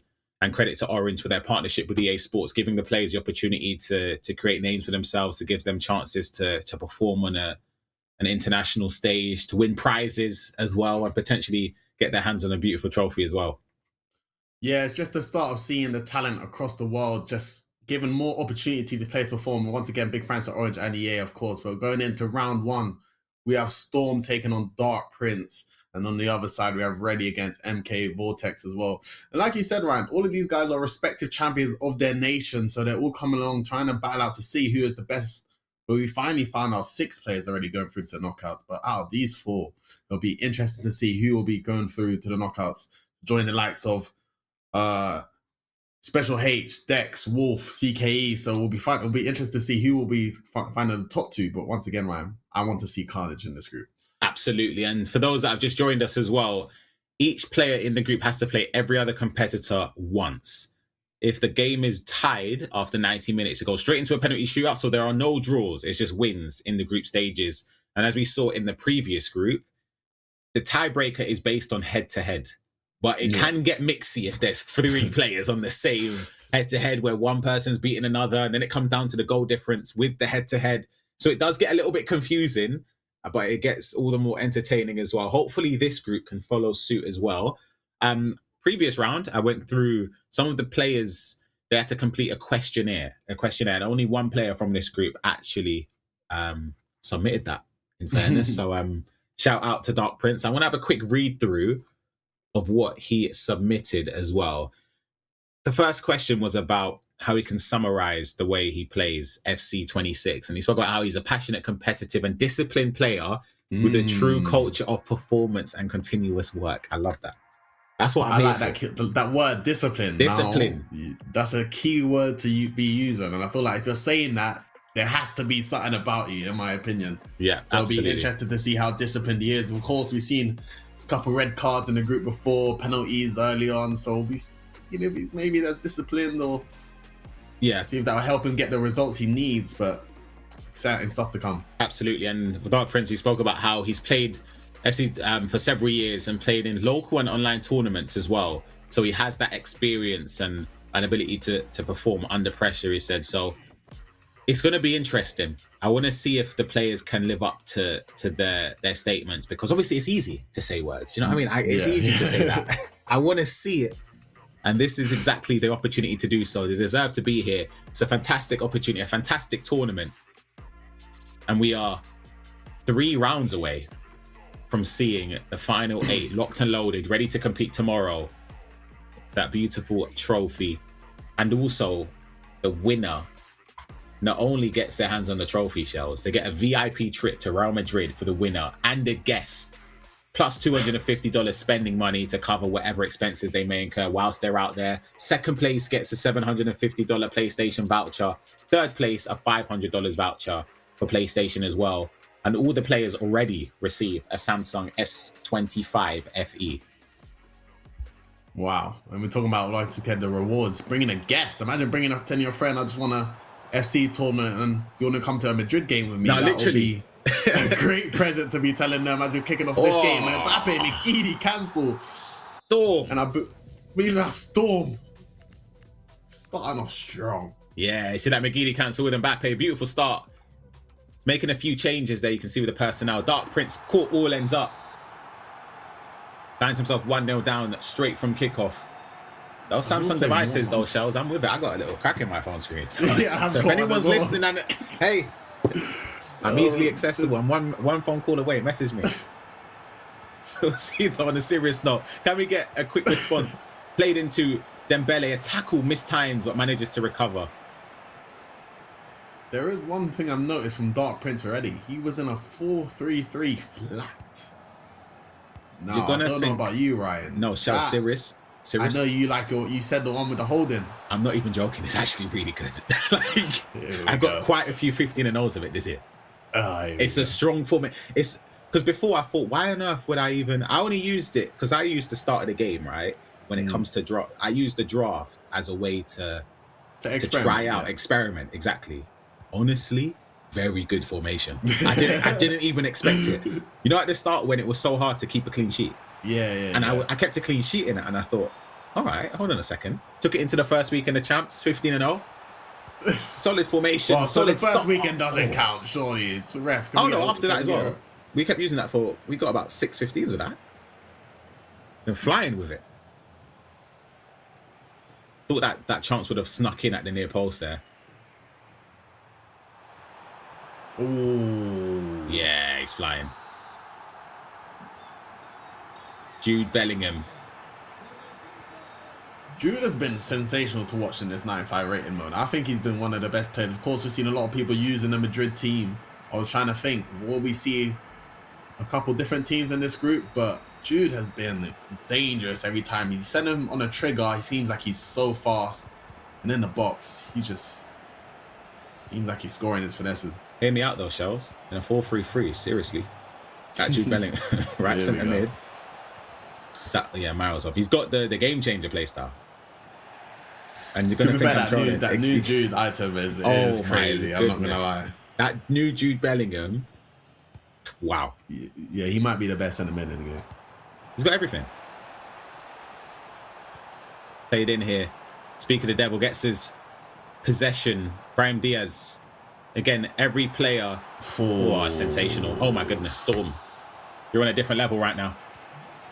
You're in an absolutely different level compared to Dark Prince right now. But we were saying every player has to start in their starting 11 an African player. So obviously the clubs that are available to be selected, you've got obviously these two teams of Real Madrid and PSG. You have, if you wanted to choose a team from the Premier League, you've got Man City, Liverpool, United, Tottenham, Newcastle, Everton, Brighton, Villa from the Liga. And you've got Marseille along with PSG. You've got Bayern Munich, Borussia Dortmund, and Bayer Leverkusen, Real Madrid, Athletic Club, Villarreal, Napoli, Atalanta, Roma, Galatasaray, and Fenerbahce. And last but not least, Al Ali, Al Nasser, and Al Hilal are the three options from the Saudi Pro League. I'm surprised I haven't seen an Al Nasser, to be fair. Yeah, especially with a cracked out Cristiano Ronaldo.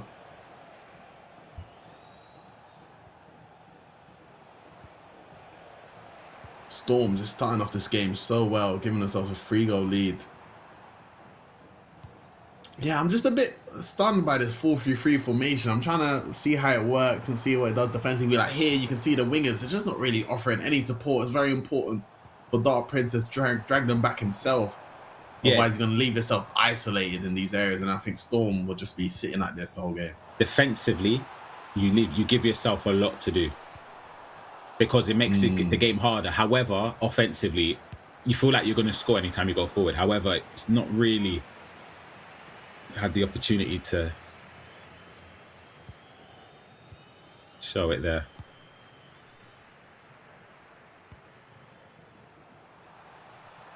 You see the McGee cancels one of the favoured moves for Storm, and he does a 1-2 and an edge. Good save. Oh, it's a save. Wow. I thought he put it wide. Yeah. Save. That's an unbelievable save. Oh, you don't see that often.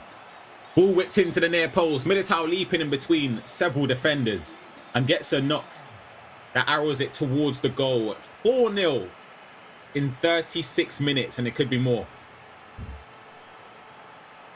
And this is where it kind of comes with your preference. For me, if I was playing this tournament, I would not want to be conceding any direct corners. That's why I probably would have went with maybe a team with a bigger centre-back pairing. You can see Storm, he's trying to make it 5. He's going out finesse on the edge. Can't see another one, can we? Surely not. Wait. Is he not something that... Hold on. Yeah. Should have gone in, cleared off the line, and it falls to Militao again for the rebound header. 5-0 in 40 minutes. Dark Princes all ends up. It's been an unbelievable start. Can he get a goal back just for potential consolation? Can't get that right now.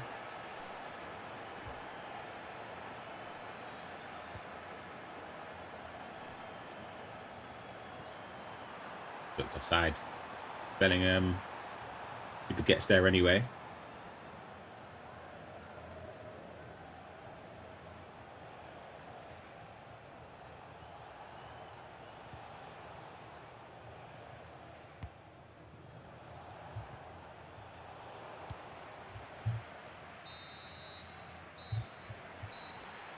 go half time. An unbelievable performance. Let's head on over though to this other game in the group that's been going on at the same time. As you can see, just slightly behind though. 31 minutes played, Shells. Ready, representing Sierra Leone there, kicking from left to right in the white Madrid strip. He's 2-1 up against MK Vortex, who's defended just about there and can start an attack of his own. Yeah, of course, in the other matchup, Storm just seemed like it's too much for Dark Prince to try and hang on, but it'll be interesting to see who comes out on top in this fixture.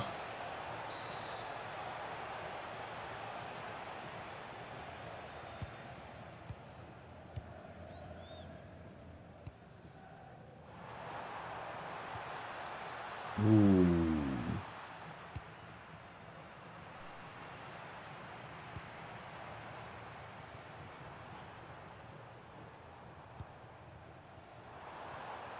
That's a bit of patience here. Oh, Ready. he's done It's so beautiful. well. It's a beautiful goal from Ready. It's unbelievable. It's calm, it's composed, it's decisive. He shows the right passes at the right angles there. And the finish as well with Valverde. 3-1 lead, and from what we've joined in at this time, it looks deserved. Yeah, the patience of that whole attack was executed perfectly. You see the delay he done before he tried to punch it into the middle, wait for Valverde to overlap. And yeah, it's looking like a strong performance from Ready as well, from the few minutes that we've been watching this game. And potentially looking at the two favourites of this group so far. Ooh. It's a finish there from Mbappe on his weaker foot. Vortex sneaks it before the defender could potentially get a block in there. Just before half-time, there's going to be no minutes added on as well, so there's no chance for a quick response there from Ready. You can see the quad or the dual screen there. We've probably just jumped in at a perfect time for Brahim Diaz to get goal number 6.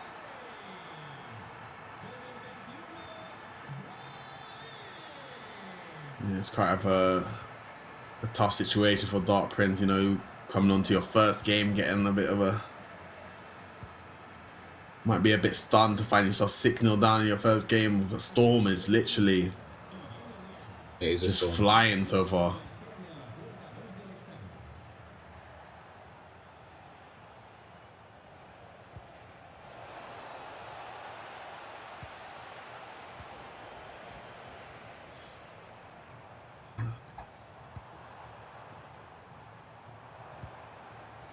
Lovely ball. Jude Bellingham turns back, and again, I don't know if that was needed, and it stopped to go on. I don't know why that irritated me a little bit when he's 6-0 up.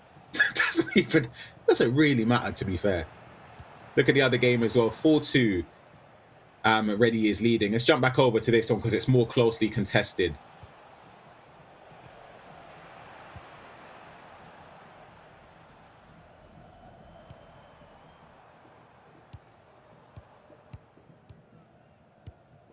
Snappy passing. Beautiful. He's done really well. It's unbelievable. That's a great goal. It's an unbelievable play from Ready. Doesn't even flinch as well with the player cams. Can't even, I don't even think, is he blinking? Is it frozen? It might be frozen. Is it frozen? Nah, I saw a slight adjustment. Yeah, he moved. I had to check. Doesn't even budge. I think potentially we might be thinking about the matchup between Ready and Storm already. That's round 3, you know. Oh, we might be saving their best till last. The thing is, though, we could be in a position already again where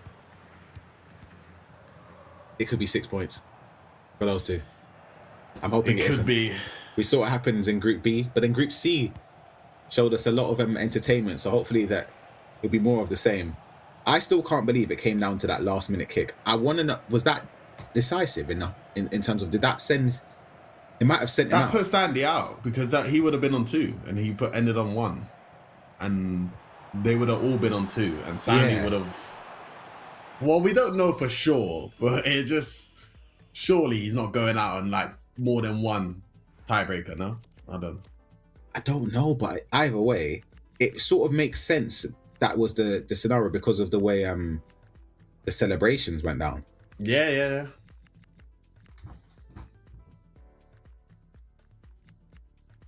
See a couple changes happening now.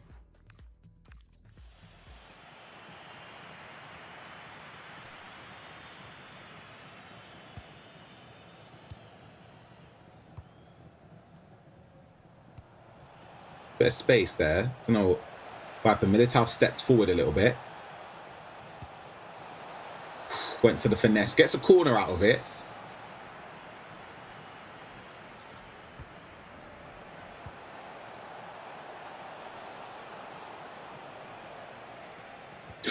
Oh.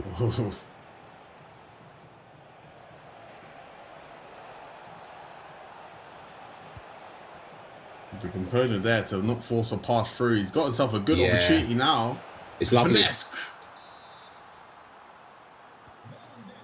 It's really well worked there, Shells. Yeah. The patience, just taking his time. You know he's training a couple goals, but that's the type of goals you need to score. There's 20 minutes left. There's still a lot of time. But of course, you don't want to let the goal difference get out of hand. Because you're seeing that starting to come into play in some groups now, so...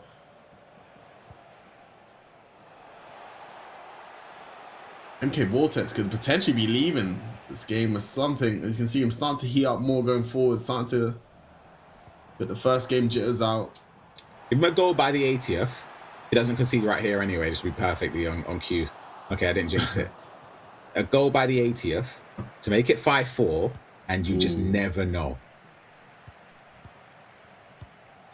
I think if you can get a goal for the 83rd, you've got one more in you. That's how I try and look at it when I've got a 2-goal lead. If I can try and get one for the 83rd, we're still in it. But 6 minute halves, it just goes so much quicker. Yeah, great ball over the top there. Carvajal just about brings it down.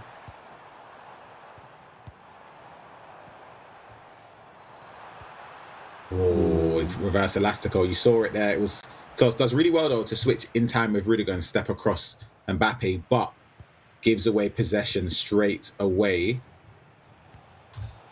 Oh, goodness. That's a good. I think he's on. I think he's on as well. You just got to be direct here. Cuts in with Vinny. Goes across, plays it across to Jude Bellingham. And I said by the 80th minute, if he can score to make it 5-4, it's game on. 10 minutes to go now. Reddy will start to panic. He was 5-2 up. MK Vortex has done really well to get back into the game. And if he can get one more goal to send it to penalties, I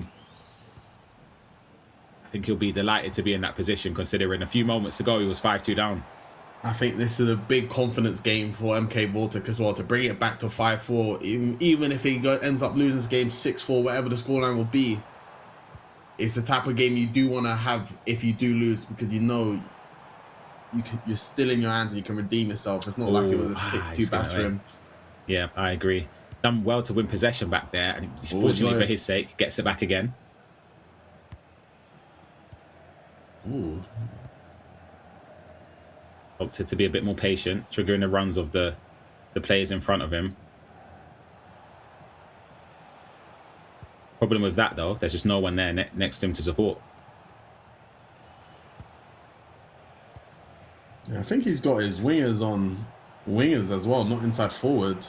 It looked on, and it's Mbappe, giving him the space? And it's a finish. Hold on, Shells. 5-2 down to 5-5. That attack was so structured. You see there was a blueprint. He followed step by step, knew what he wanted to do. It looked like he triggered runs too early, but in fact he didn't. And there could be one last chance for Reddy. And we've gone into a pause. Team management. I stand corrected. They've gone out of it. Last attack potentially, maximum 1 minute added on. And there it is.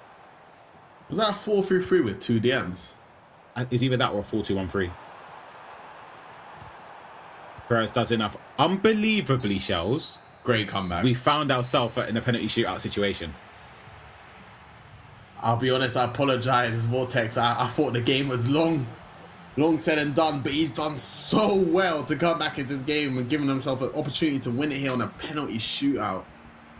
It is a scenario that he would have been grateful to get when he was 5-2 down. And for Reddy, maybe it's just a lack of game management. Maybe sitting next to your opponent factors that in. You don't want to keep possession. You want to be nice. But it could have caught him out here. Let's go into these penalties. Let's see. It's going to be Reddy to start off with. And he tucks it away. Bottom left corner. MK Vortex to respond. It's going to be Mbappe this time, stepping up for him. And he goes left as well. He started looking away there. I thought he messed up the pen. But it's equal so far in the shootout. Can Reddy score? But he's missed it. Vortex guesses the same way. And now has a chance to go 1-up on the penalty shootout. Can he convert? And he does. Keeper stands in the middle. Wow. Unbelievable. To score here for Reddy. This will be a disastrous loss for him because he was 5-2 up. And he tucks away the penalty now. That gets him his second of the penalty shootout. But to restore the lead for MK Vortex, Valverde steps up, goes down the middle. Reddy needs to score here. Stays down the middle again. Reddy needs to try and save. He wants to give himself a better chance. MK Vortex saves this. He gets 3 points on the board. Oh, and he goes the right way, but it's gone into the top corner. Score this though. With Brahim Diaz against Courtois, and you get yourself 3 points on the board. He's gone top left. And MK Vortex defeats Reddy on penalties. Unbelievable. MK Vortex was 5-2 down. It looked very comfortable up until that point. And somehow, resilience, determination manages to find a way back. And MK Vortex gets 3 points on the board. Fantastic, fantastic comeback. Wow. I apologize, MK Vortex, because I'll be honest, I thought you was done in that game. I was already sick. We was already talking about our two potential winners of the group. We thought Reddy will be one of the guys competing with Storm for the final position. But wow, what a comeback from Vortex. And I know he will be buzzing. That's a great morale boost. 100%. Again, look at the results there. Storm won 7-0, against Dark Prince. MK Vortex, we just saw winning the penalty shootout against Reddy. Round 2, though, it's going to be Storm up against MK Vortex. Both players on 3 points. So somebody will have a loss on their record. One person will be on 6 and put them in a pretty position. Dark Prince up against Reddy there at the bottom middle of your screen. A must-win game. And judging by what we've seen from the first round, you would expect Reddy to bounce back and win that game. But anything can happen. Playstyles make the matches on FC as well. You can see it's from the 67th minute where the comeback was staged. And I said if you can get a goal by the 80th to make it 5-4, it's game on. Does really well there with Mbappe. Space opened up, Shells. And it led to that massive, massive victory on penalties. Yeah, I think I was really impressed with the patience Vortex is playing. And you see anyone losing by 1 or 2 goals, you can see the tempo and the urgency to score starts to increase and starts making some few bad decisions. But Vortex was just really composed, trusting himself, waiting for the right space and just taking the space his opponent was given to him. But Reddy, yeah, it was a tough game to give away. 5-2 lead. It's going to be... You're going to be thinking about that one. But he's still in his hands to cut up and try and get himself a spot in the knockout round. So still all to play for. But it's a tough game. But he needs to try and bounce back in the next round. Yeah, absolutely. And the good thing is that you've got the next round up very, very shortly. You don't have too long to wait. It's just about changing over across the stage, getting set up, doing your settings and making sure your tactics, the roles and the formation and everything is set up. But yeah, the group is looking very interesting. And just looking across to it now, I'm just trying to see how it could set up. I'm trying to think of ways where it could be the most entertaining for that last round. Ooh. I guess it doesn't really matter in a way because both players in the last round were guaranteed to have a repeat potentially of what we saw in Group B. Group C, sorry. I would like, obviously still a lot to play for, but if we can maybe see a Reddy versus Storm game on round 3, and the winner of that 2 will be the ones going through, because that was the matchup I was looking for. I already had my eyes on that matchup before Vortex made that comeback, because I thought we might have found the 2 strongest players, but it shows the levels here can change the momentum. We can see how hard it is to try and lock in for these these 90-minute games, it's so hard to be switched on at full time. Yeah, 100%. And you saw with Storm's performance, it's easy to say that he would be the favourite going into the game against MK Vortex just because Storm started off unbelievably well. 7-0 in that first game was dominant. Dark Prince, of course, has the opportunity to respond against somebody that would also is coming off of a loss and will be upset with the fact that they didn't win, especially after being 5-2 up. So yeah, there's a lot of things to factor in for the upcoming round 2. It's kind of a weird one because both of them, Dark Prince and Reddy, it's probably the perfect time they both could have played each other.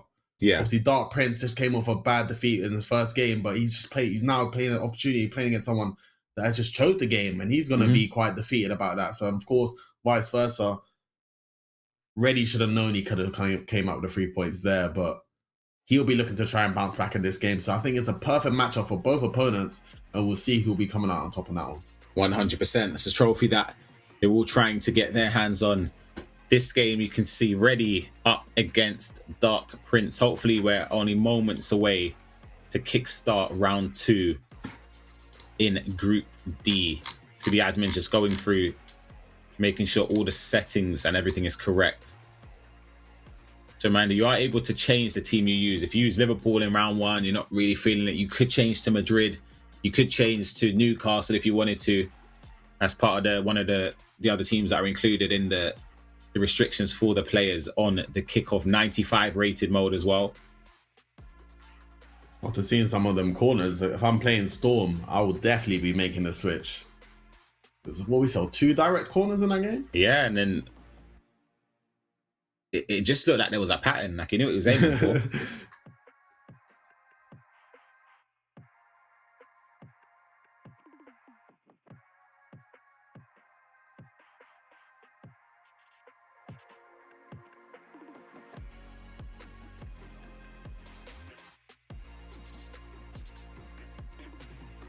Go across to the other side of the stage. Storm against MK Vortex. Storm making it look very easy in that first round.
Well, here we go.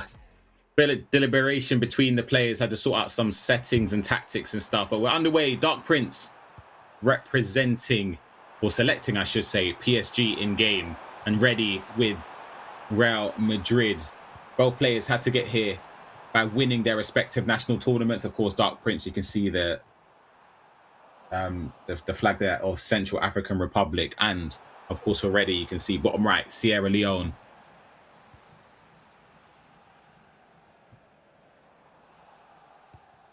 Once again, I think it's great to see the country representations and a variety of countries in this tournament.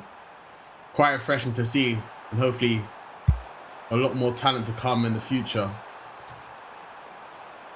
Absolutely, and it's a big thing for Orange. One of their statements as well is just to make sure that they can deliver tournaments across the Middle East and Africa and European. Their footprint across those regions is key to see. So it's a great thing to have as well. Yeah. And it offers a great experience for the players, the fans involved, to build on the legacies that they've had to try and take it to the next level, and also promoting accessible gaming tournaments. Great bit of play there. Couldn't get past Pacho with the block.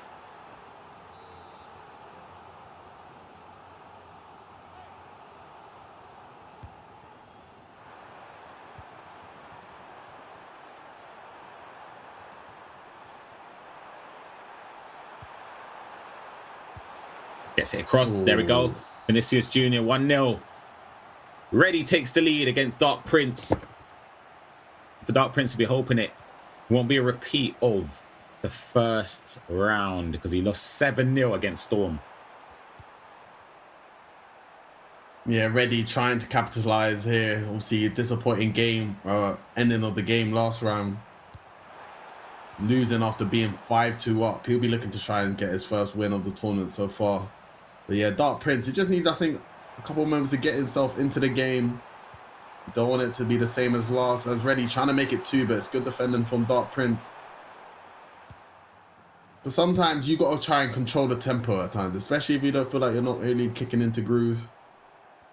You see Dark Prince trying to get his first goal of the tournament. I think Ready will be devastated after that first round. That's something that's a tough loss to take, especially when you were winning quite comfortably. So he needs to make a means for it, and he's about to do it right here, right now. Valverde, 2-0 in 20 minutes. Dark Prince finds himself with a mountain to climb. Ready, starting off very, very well, as we saw what he did in round 1. The difference is, he'll be hoping anyway, is that it's not a repeat of that fixture, because he was comfortably leading by 3 goals and then didn't manage to see it out. Yeah, it's quite a tough situation to be in when you're someone like Ready, because you're going to be thinking about that result for a long time, especially if things don't go your way later on in the tournament. But all you can try and do is now focus on the now, focus on this game, and he finds himself 2-0 up, looking to try and keep up with the momentum that he started off with in the first game. But yeah, he's in a tough situation, because I know it's on his mind. Yeah, 100%. And now we'll see if there's a way forward here. If Artskeller can get space, try to look for a pass across there. I believe that was to Fabian Ruiz, but it managed to lead to a corner. We saw one taken in, and it's not going to lead to anything. Courtois punted it straight back into the danger, though. Could be an opportunity here for Dark Prince to get a shot at goal, but doesn't manage to get past the amount of bodies that were in the area there for Ready. Ooh, I thought he had a chance there for a little through ball with Mbappe. Just got the angle a little bit wrong. You see it overlapping run from Vitinha. Dark Prince just trying to force it. Maybe could delay it a little bit more before he plays the final pass. But good defending there to win the ball back. Dark Prince, you can see him slowly starting to get into things. And sometimes we all need a little bit of time just to get into the game. Get used to the opponents. Yeah, he has to forget that first round. That's gone now. But a fresh start, just trying to keep in and amongst the competition in this group stage. Only 2 can advance out of the 4 in this group stage. And losing that first game is giving him a mission.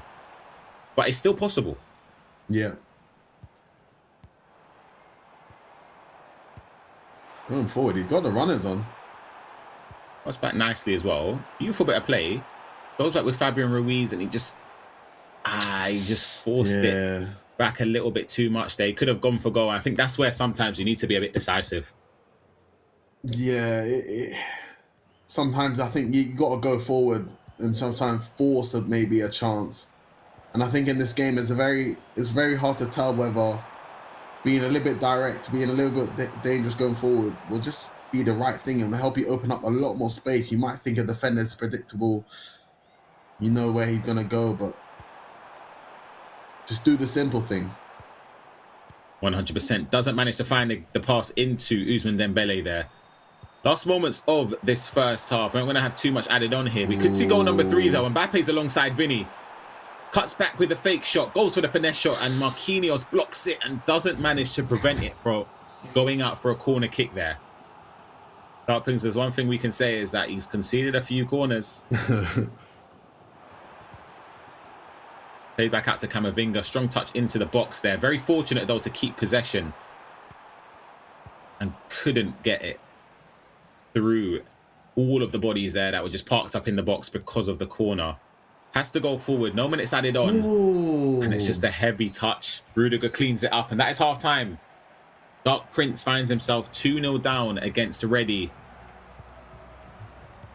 Jumping over, as you can see, the other game. MK Vortex against Storm. Storm winning 2-0 in this game. He's been unbelievable. The player you can see bottom right of your screen representing Guinea there. He's been sensational. 9 goals scored, 0 goals conceded. Yeah, Storm looks like a bit of a problem, to be honest. I feel like he looks really strong going forward, and you can see this game 2-0 up against MK Vortex, who made a great comeback in the game before. It's gonna be an interesting one, because even for the next round, I'm thinking ahead. We're gonna see Storm take against Reddy, and what it's looking like so far, Reddy will have to try and take down Storm if he wants. It's kind of the same situation as the round before. Yeah, exactly. That's what I was saying before. I think for Reddy, it is going to be a position where, yeah, because technically you could, there is a world where Storm gets knocked out. Yeah, we've just seen it. We've just seen it in the group before. This is literally happening all over again. That's the thing with group stages that are tied in with head-to-head. You can get that drama in the last round. You might think you're through. Before you know it, you're out. Yeah. Yeah, because I'm pretty sure I've said guaranteed Sandy was through.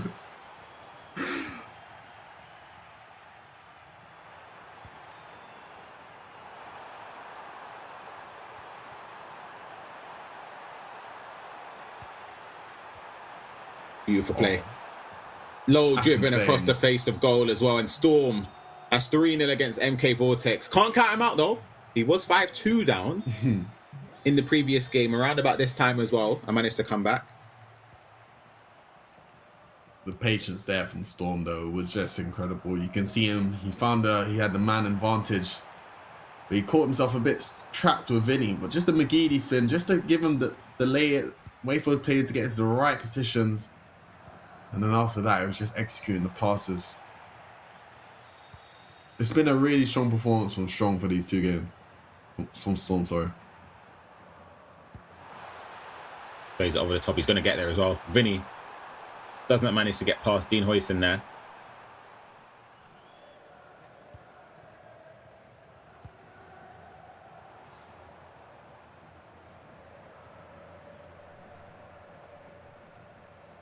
Again, you can see the composure from Vortex again. He knows he see himself trailing once again, but trying to not force any pass in the midfield in the early stage of build-up. But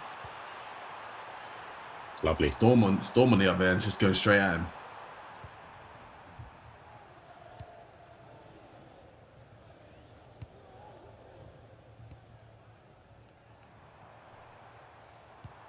Velasco just gave possession away.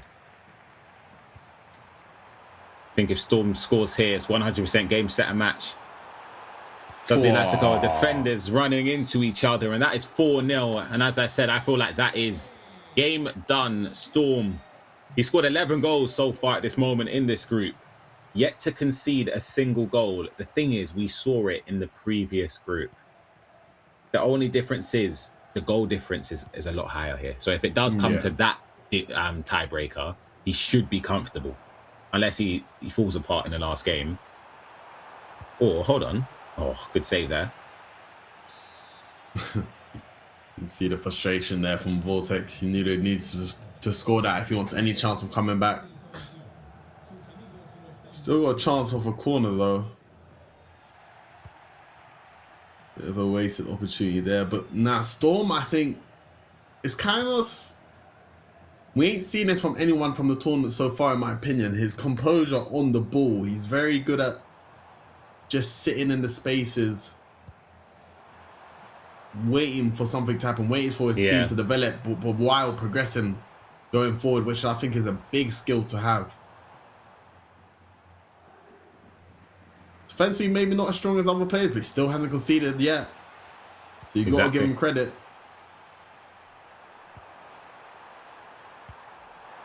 Great ball over the top as well. When he's going to bring that down. Mbappe's not close enough. Oh, that's an incredible recovery tackle there. What? That interception's unbelievable. This little L1 triangle over the top, though. Yeah. I know it's quite good, but I didn't realize how good it is.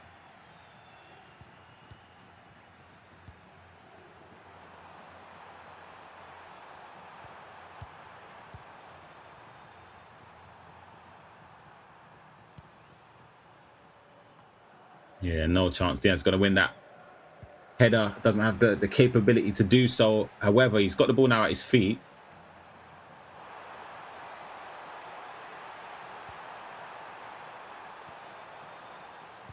Vinny opening up. Could he potentially find a way to Mbappe? And he does. Easy round the defender there, but tries to sneak in at the near post.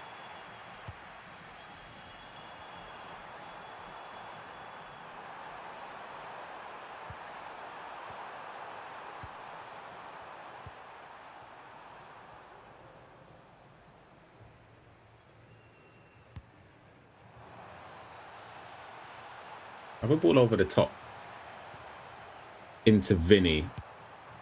Goes for the shot there, off target from MK Vortex. You can see the way he sat in his shades, very dejected. He kind of knows that it's game done. He knows it's going to have to come down to the final game, where he will be up against Dark Prince, who is yet to register any points on the board. So he's still in a decent-ish position to get 6 points. Yeah, I feel like he would take that now at this stage.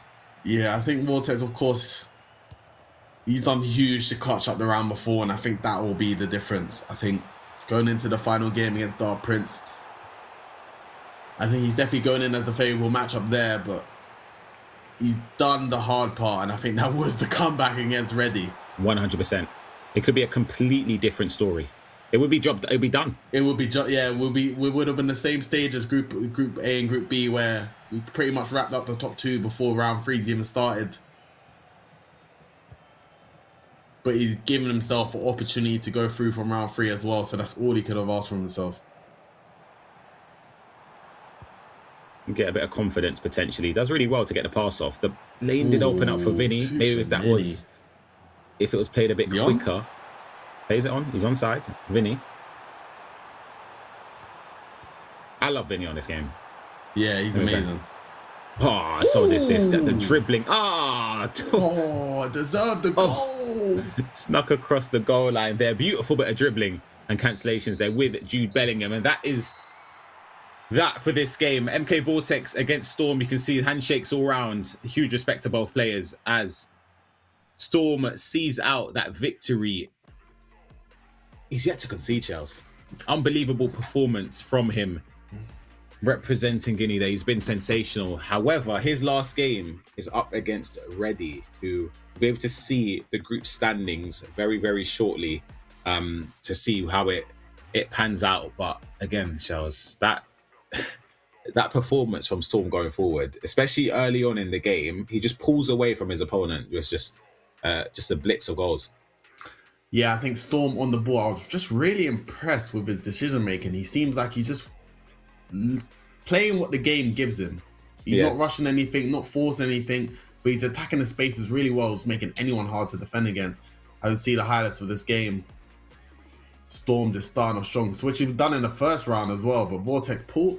Oh, that wasn't even Vortex, it was Storm starting off 3-0 up. We got at number 4 as well for Storm there. That was that in that game. And this is how the table stands right now. Storm on 6 points, MK Vortex on 3 alongside Reddy, who won 5-1 against Dark Prince, who is sat bottom with 0 points, unfortunately. He played 2, lost 2. But look at the points here. Reddy up against Storm. If Reddy defeats Storm, Reddy goes above based on head-to-head. MK Vortex against Dark Prince, which is a massive opportunity for MK Vortex, because if he wins that game, it cements him no matter what happens. I think. Wait, it's coming down to the goal difference, the goal average stuff again, if I'm not mistaken, because he's ahead on head-to-head. Head-to-head is the first tiebreaker. MK Vortex beat Reddy on pens 6-5. In fact, I think it was 6-5 in the regular time and then 1 on pens. Yeah. This. No, I think wait, sorry. 5-5 in regular time, 1-6-5 on pens. It's been a long day. So bad.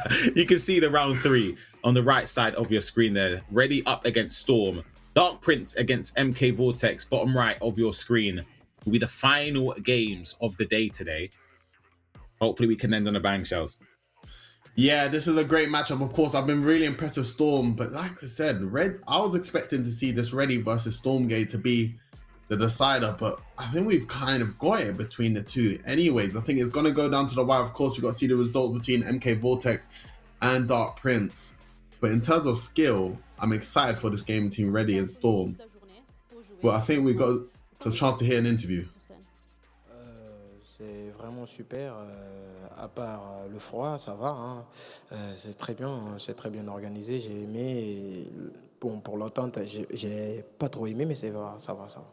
Est-ce que le froid le rend plus difficile de jouer? Si c'est le froid rend ça rend vraiment difficile de jouer, mais on nous a offert quelques réchauffeurs de main là et ça va quand on les utilise, ça peut aller. Et donc pour demain, il reste juste 2 places. Toi, même si tu es le premier maintenant dans le groupe, est-ce que quand même tu ressens un peu de la pression? Oui, c'est normal, c'est humain de ressentir de la pression. Oui, je ressens de la pression, mais je crois que je vais me qualifier pour demain, Inch'Allah. Ok, merci beaucoup. So we had a little bit of a conversation about how this game went specifically. He is very happy with how it went so far. He has 6 points, even though he does feel a little bit of pressure when it comes to the performance, because unfortunately there are only 2 spots left in the team, in the group, even though he is on top. He did say that his performance so far, he's quite happy with it, even though it is a little bit cold and it did live up to his expectations. Cold, however, does make it apparently a little bit more difficult to play, so we'll see how that's going to pan out for the rest of the day. And we're going to be heading over back to our casters for our final game. Thank you to our fantastic hosts, right, for the translation there. I got that spot on. No, Shells, come on now.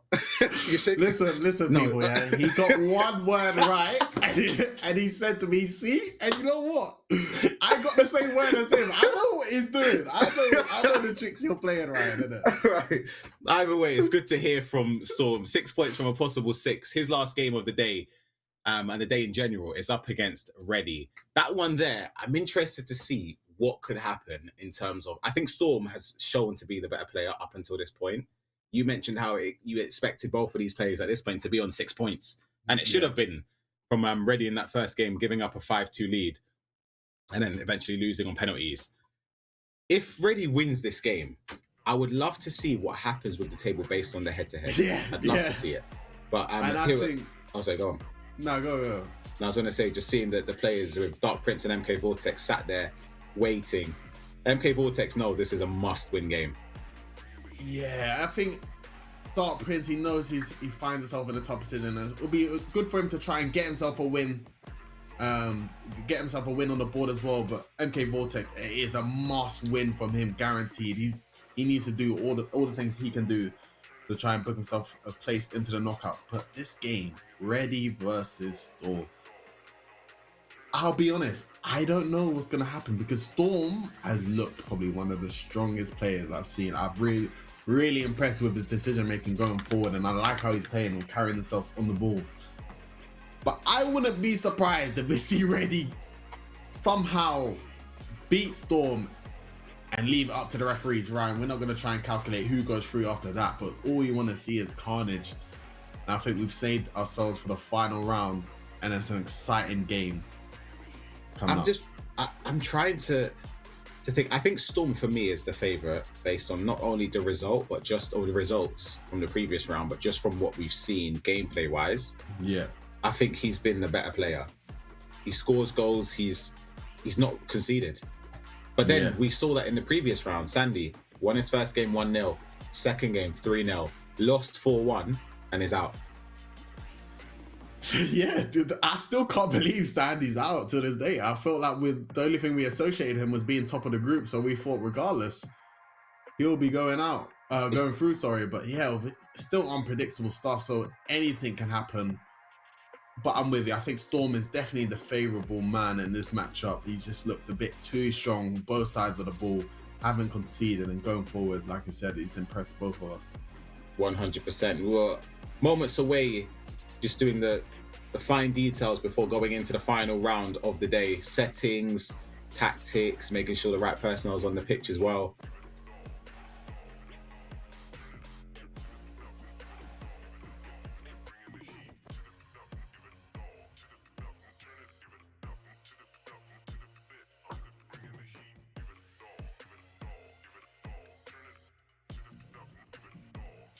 Here we go, straight into the action. MK Vortex with a chance, gets a corner though. The Dark Prince to defend very, very early on.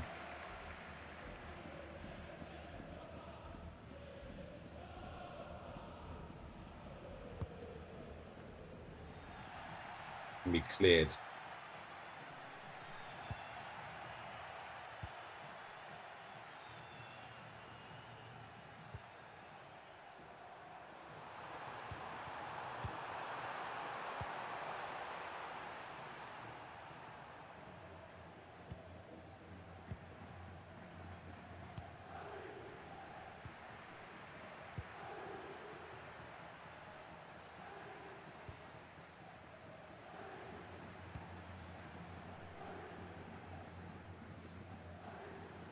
And a patient start so far.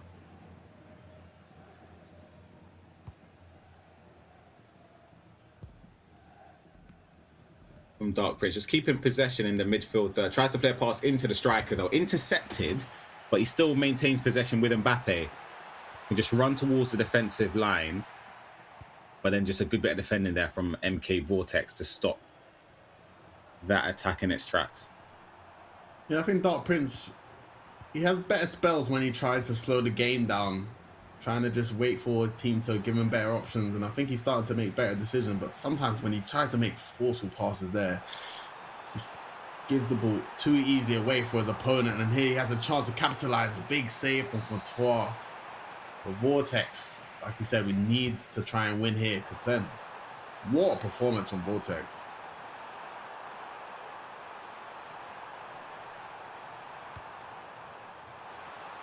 Plays it in there, twisting, turning. Diaz gets it to Vinny. Can he whip out a skill move or just a bit nice dribbling to get an angle in at goal? A fake shot. Read. Great read there from Dark Prince. Predicted the cutback and deservedly so, one possession back. He's a braver man than me to give someone to hard read like that on the edge. You know, you could have easily have gone for a finesse shot or just carry on going straight. It was a great piece of defending. There, I think those type of passes, you see Dark Prince have been losing it quite easy from those type of passes in the midfield. I think if he can work on that, he will give himself a better chance of winning this game.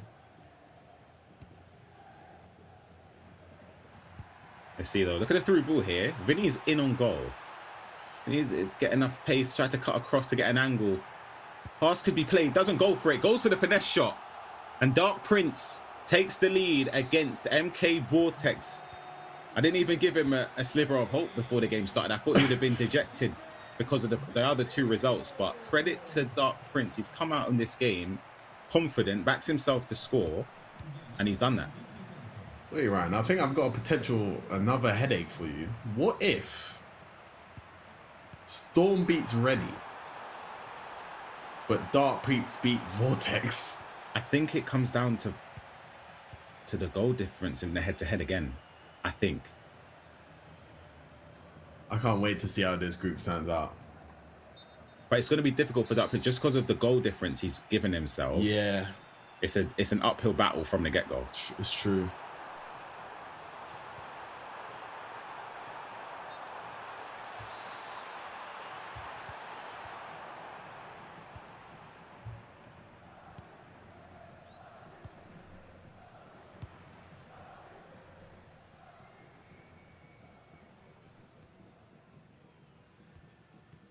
One thing we can say, though, he's very, very patient in possession. Doesn't do any skills, doesn't do anything extraordinary. He's just very happy to just keep possession, the fundamentals of the game, and stick to it.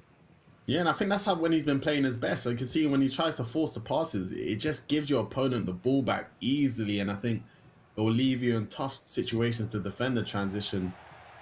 Dark Prince, as you can see, as he slowed it down, slowly progressing up the pitch, he's given himself a better opportunity to try and score, and he's already found himself one. It's a triggered run there. Brahim Diaz running up there. Look at the space. Couldn't get the ball to Camavinga. If that went through, you would have had a fantastic opportunity to score. Now, straight down the other end, MK Vortex cuts in with Mbappe, gets the ball to Diaz. Just needs to twist and turn. Oh, it's got to be... Oh, good save from Courtois.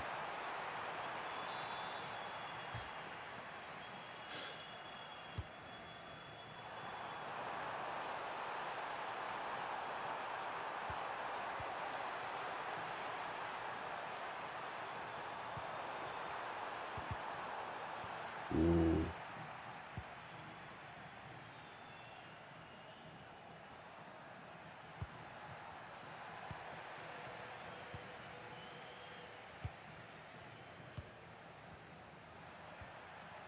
Good defending as well. Last 5 minutes of the first half. It will take anyway. Twisting and turning. Just triggering runs forward. I think MK Vortex... It'd start to feel a little bit under pressure. Yeah, it'd be a game you sort of expect based on the... Obviously, I haven't played each other yet, but just based off the other results.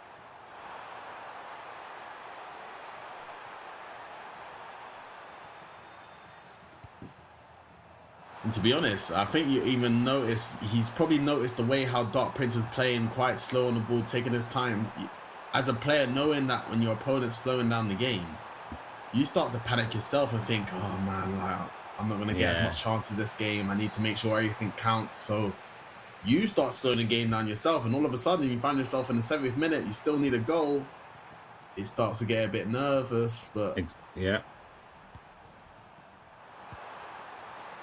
Gonna say, I think playing the ball back from the corner wasn't ideal and that the line, but it doesn't matter anyway. Half time, Dark Prince finds himself 1-0 up against MK Vortex, and we've seen heaps of goals compared to this one anyway in the other game between Ready and Storm. Storm's leading 3-2. He's in the blue Real Madrid strip. Ready representing Sierra Leone in the white Real Madrid kit. Look at that step over the turn, Mbappe, Storm. It's an unbelievable finish. Who jumped in at the right time, Charles. Yeah, Storm on the ball. Like I said, I'm really impressed with his choice of skill moves every time he gets into these areas. He does the right skill move to get him away from the defender, but he likes to progress with the ball as well. You don't really see him try and slow it down. He wants to try and attack and score. And he managed to give himself a 2-goal lead against Ready, who seems to be fighting against Storm. We haven't been able to see the whole game, but it's still a whole half to play. Got a long way to go to see how this group will eventually pan out. Storm taking a bit of a gap with a 2-goal cushion in this game.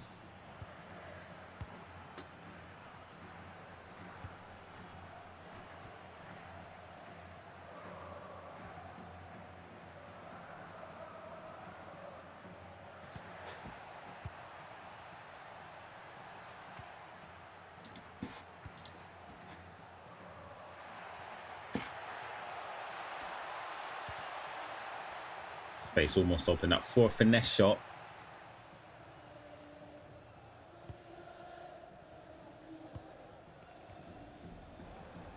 See the triggered run, he's got the pace.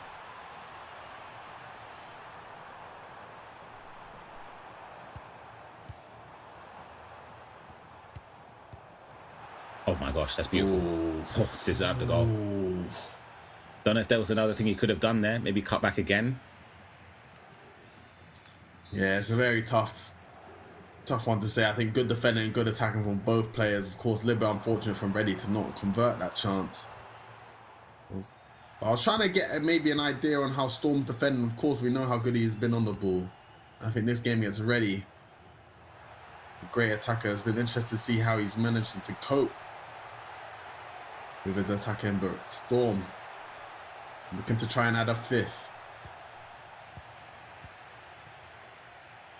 Finds it with Mbappe. It's a naughty turn. I'm telling you, Ryan, his choice of decision on the ball is really, really good and has impressed me so much. Yes, that little flick touch. 5-2. If this continues in this manner, Storm will, of course, lock in that top spot in Group D. You're set on 9 points. Right now, Reddy is only on 3 points.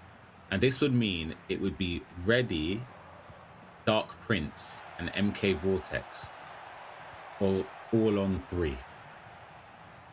Which will be very interesting to see what happens. Obviously, that's just based off of where we left the original game we were casting over. That was 1-0 in favor of Dark Prince. Storm just pulled away. This game could have been a potential slip up to bring him amongst the pack. We saw what happened in Group C. It doesn't look like it's going to happen in this one, unless I'm mistaken. Nice little elastical from Reddy. Couldn't find the space. Yeah, Storm has definitely looked the best, but I think Reddy, that game against Vortex,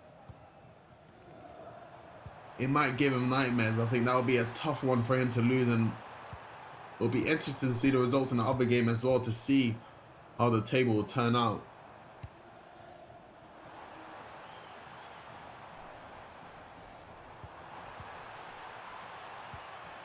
Great defending. Oh, it would have been a tricky bit of defending there to stop that resulting in a goal if he didn't win possession there. Vinny and Mbappe would have been in a 2v2, but there's still more opportunities to create chances. Does so well with Mbappe. Near post finish, 6-2. And to Storm, that is game, set and match. 9 points from a possible 9. If the scoreline remains the same, we would have scored 17 goals across the 3 games. Only conceding 2. And for Reddy, I think it will just come down to, don't know if it's goal different. It depends. Honestly, we'll wait and see what happens. But either way, you would hope to try and get some goals back in terms of goal difference. Yeah, in this game as well, Reddy, I don't think he's been playing bad. He looks really good going forward, and he's getting himself in areas, but Storm defending quite well. And I still think Reddy could potentially leave with 1 or 2 more goals, but he could also concede 1 or 2. But Reddy trying to bring one back. Snatched at it a little bit. Yeah. Bit of a rush finish. Lucky for Storm not to give away a pen there. That could have been a cheeky one.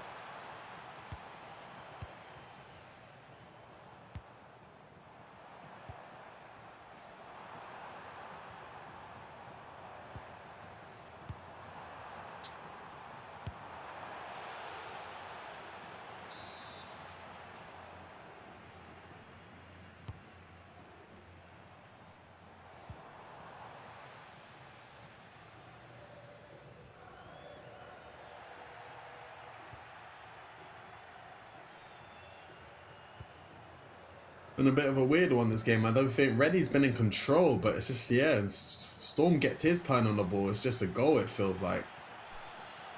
Yeah, he's done really well to put away in this. Vinny in this instance again. Can he get goal number 7? Stopped it for a bit of a recycle of possession. Plays it so well. Mbappe with the turn. Can't find Diaz there at the edge of the box.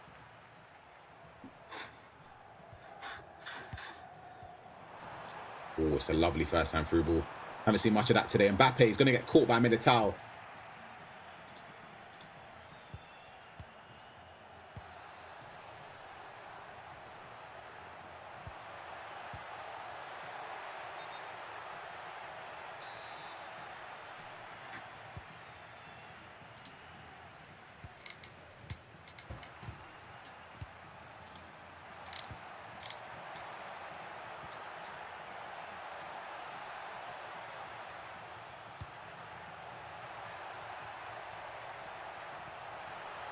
Lovely bit of play. Vinny, fake shot, Scholes for that easier finish there. 7-2. And if it wasn't comfortable before, it's even more comfortable now. Oh, it's beautiful.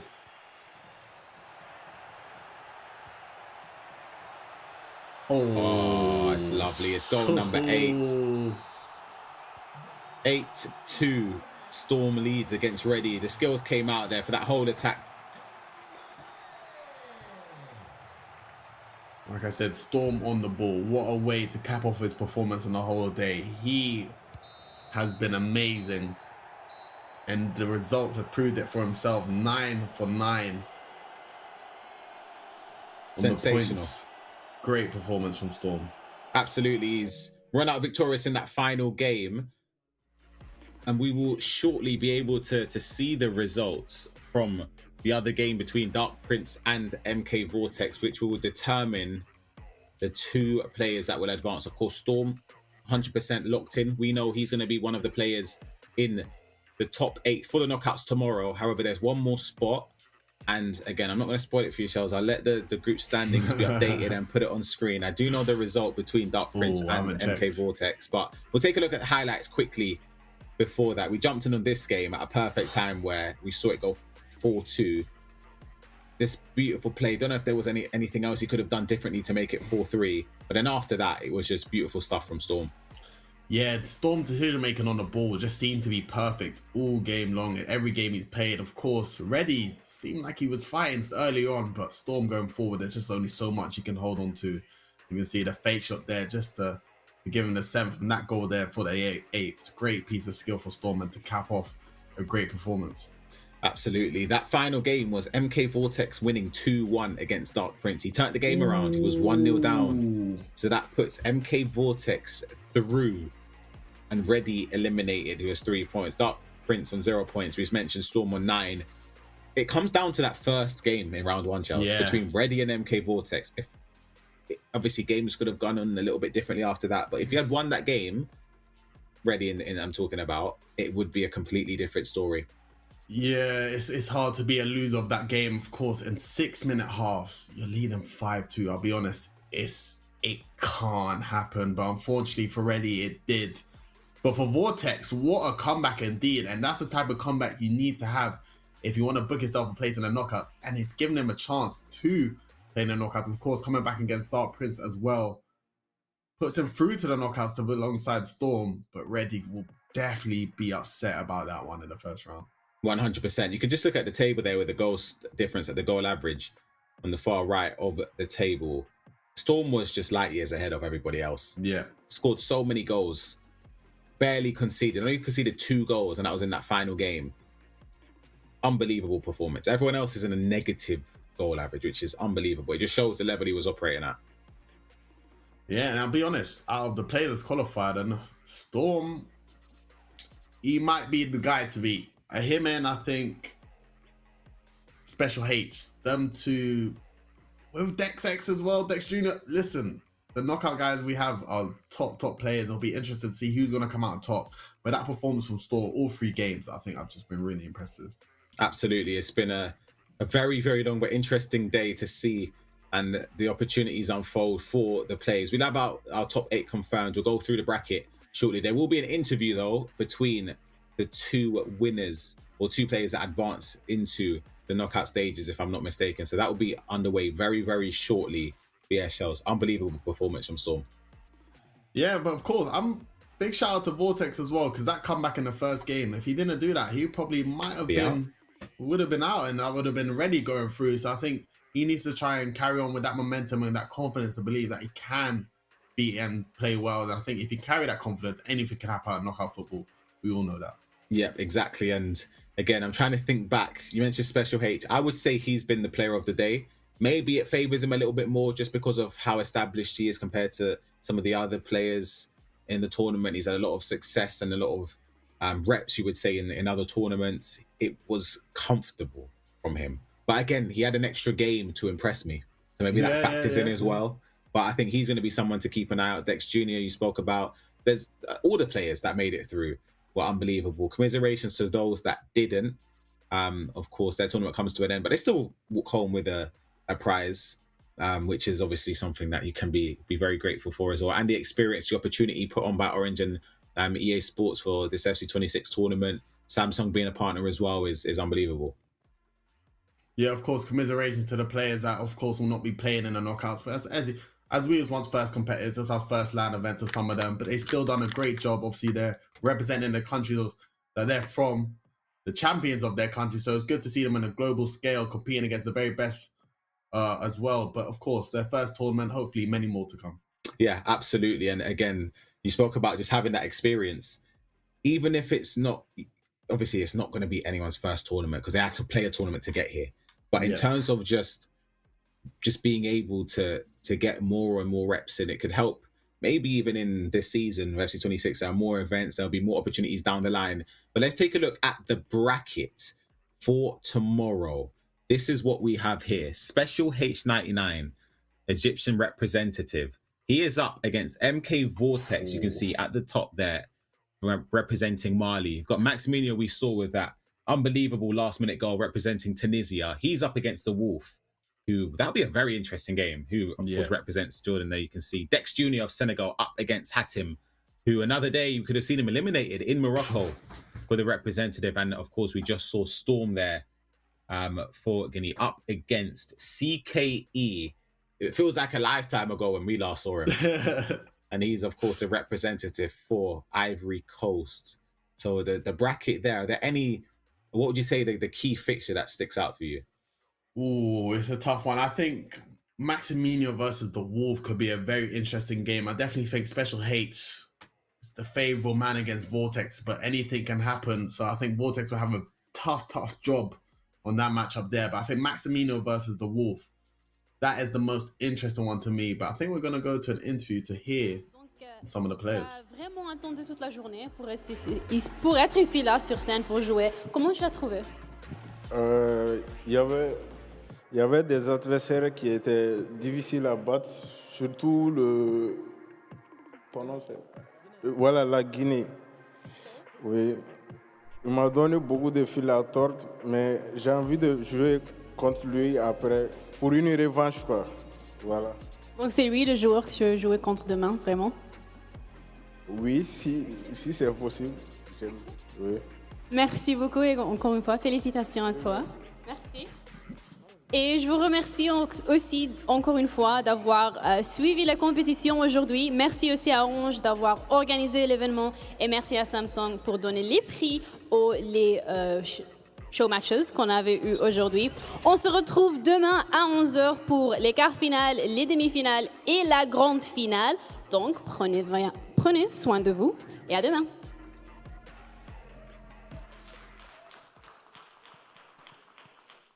Well, there we have it, Shells. We heard from the player that advances into the top 8. Fantastic work as well. But just a little recap of the day.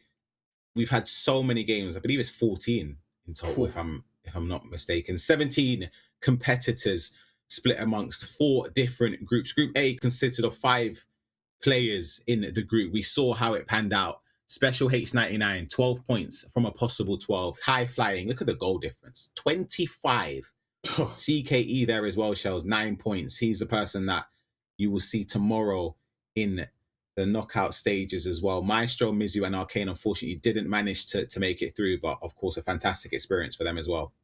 Yeah, fantastic experience. Of course, we got to give a big shout out to them as well. I was really impressed with Maestro. I think his day could have ended a little bit different, but he will not be into the knockouts as we see CKE and Special H finding their way through into the knockouts with Special H 4 out of 4. He's the only one that went 4 out of 4. Of course, he's playing an extra person in the group who can see our 2 finalists from Group A. As we're moving on to Group B, Dex Jr. finishing 3 out of 3 as well. The Wolf finishing on 6 points, losing one of the games as well, and Lavica and Fox as well. Once again, Fox, really impressive. Might see him bottom of the group, but he thought he was played really overall good game. Unfortunate not to go through into the knockouts. That just shows the level was improving, but it shouldn't be too hard on himself. 100%. We'll take a look at Group C as well. And that featured the group between Sandy, Hatim, Maximino, and Resistor Sean. It is Hatim and Maximino that advanced to tomorrow, but it just goes to show how close it was between them. It was settled on the head-to-head goal difference stuff as well. So Maximino was top, Hatim second, and Sandy, unfortunately, just missed out by 1 goal. And it was that goal at the end as well, which is unbelievable. Wait, have they changed it? No. It's just a slight error on that. Oh, sorry, apologies. But yeah, this group was really interesting to me. Of course, I thought Sandy was literally booked himself into the knockouts, but Maximino, that goal in the 90th minute. You're telling me he scored a bicycle kick to 33 to the knockouts? You can see the reaction they've done for him and the what it meant to him. But of course, great performance from him and Hatton to put them into the knockouts. And now going on to Pool D as well. Absolutely. We'll take a look at D. We just seen with the fantastic performance from Storm, who was sensational. He advances comfortably with a goal difference of 17, played 3, won 3, 9 points. MK Vortex, we saw the brief interview as well, on 6 points. He gets through. Reddy, unfortunately, eliminated, but it could have been a different story from him. He narrowly misses out after losing penalties as well in that first round. And Dark Prince, valiant effort in the last round, to be honest with you, but it just took him a little while to get into gear to show what he's capable of, but it just wasn't the day for him, unfortunately. And this is the knockout stage on screen. We saw it briefly before. Special H99 against MK Vortex, Maximino against the Wolf, Dex Jr. against Hatim, and Storm against CKE. I believe CKE and Dex Jr. would have played probably quite a few times as well, because they both competed in the Iligan tours. So it'd be interesting to try and dig up and see if I can find any potential rematches, if it even gets there. Storm might knock CK out, Dex Jr. might not make it, you never know. But either way, it's been a very, very interesting day between all 17 of the competitors. Yeah, we've seen a lot of action at FC so far, a lot of talent, a lot of goals going in. I'm already starting to think of some potential matchups. Imagine a Dex versus Storm. I think that would be interesting to see. And of course, it's our first time seeing some of these players and some of the goals and the talent we've seen at the level. It's just to show there's a lot of talent out there in the world. And it's been a great opportunity for these players to come down, show off their skills, and hopefully a lot more to come.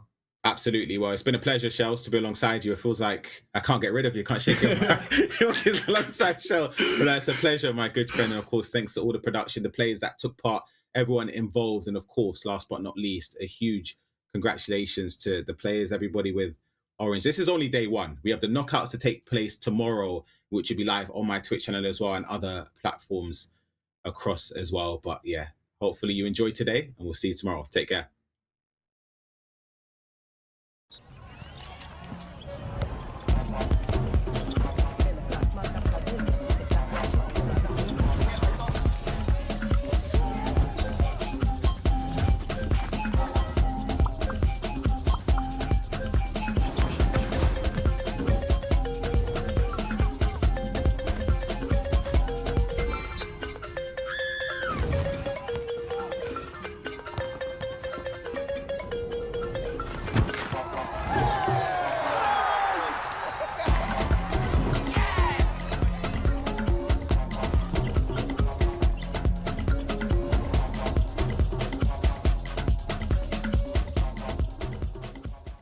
FC26, crazy. They've updated loads of stuff. Big update. The competitive gameplay is insane. FC even updated rebounds. Yeah, they should just do everyone's suggestions.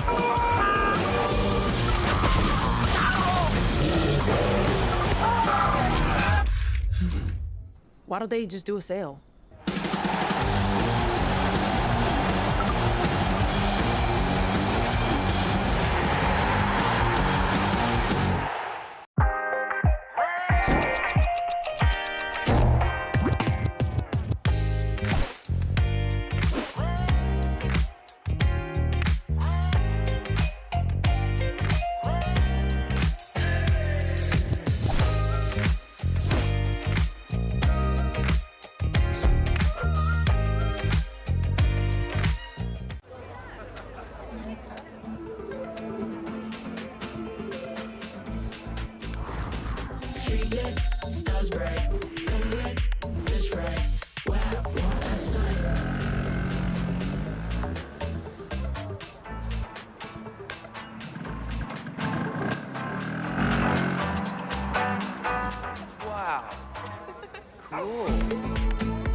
Maybe it all starts here to end up there. Sure, for us, it rather starts here and finishes over there. But it also goes through here, doesn't it? And sometimes it reaches all the way there. Oh, and here too.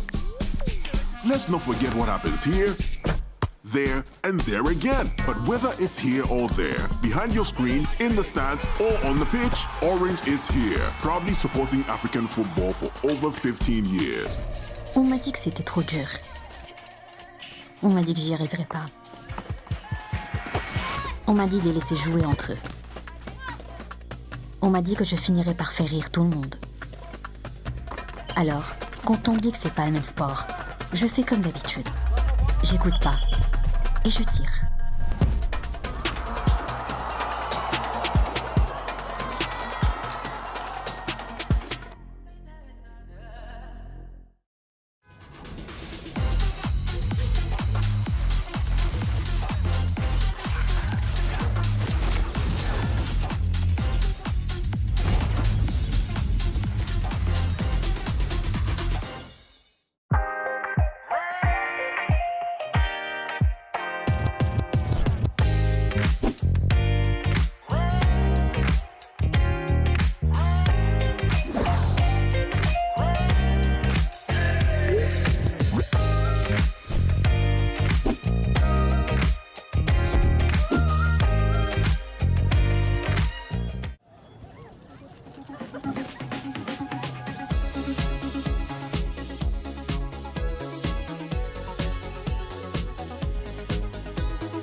What makes Orange Money truly unique? Is it our presence across every corner of the country? Or maybe it's because we're here for everyone, no matter who you are.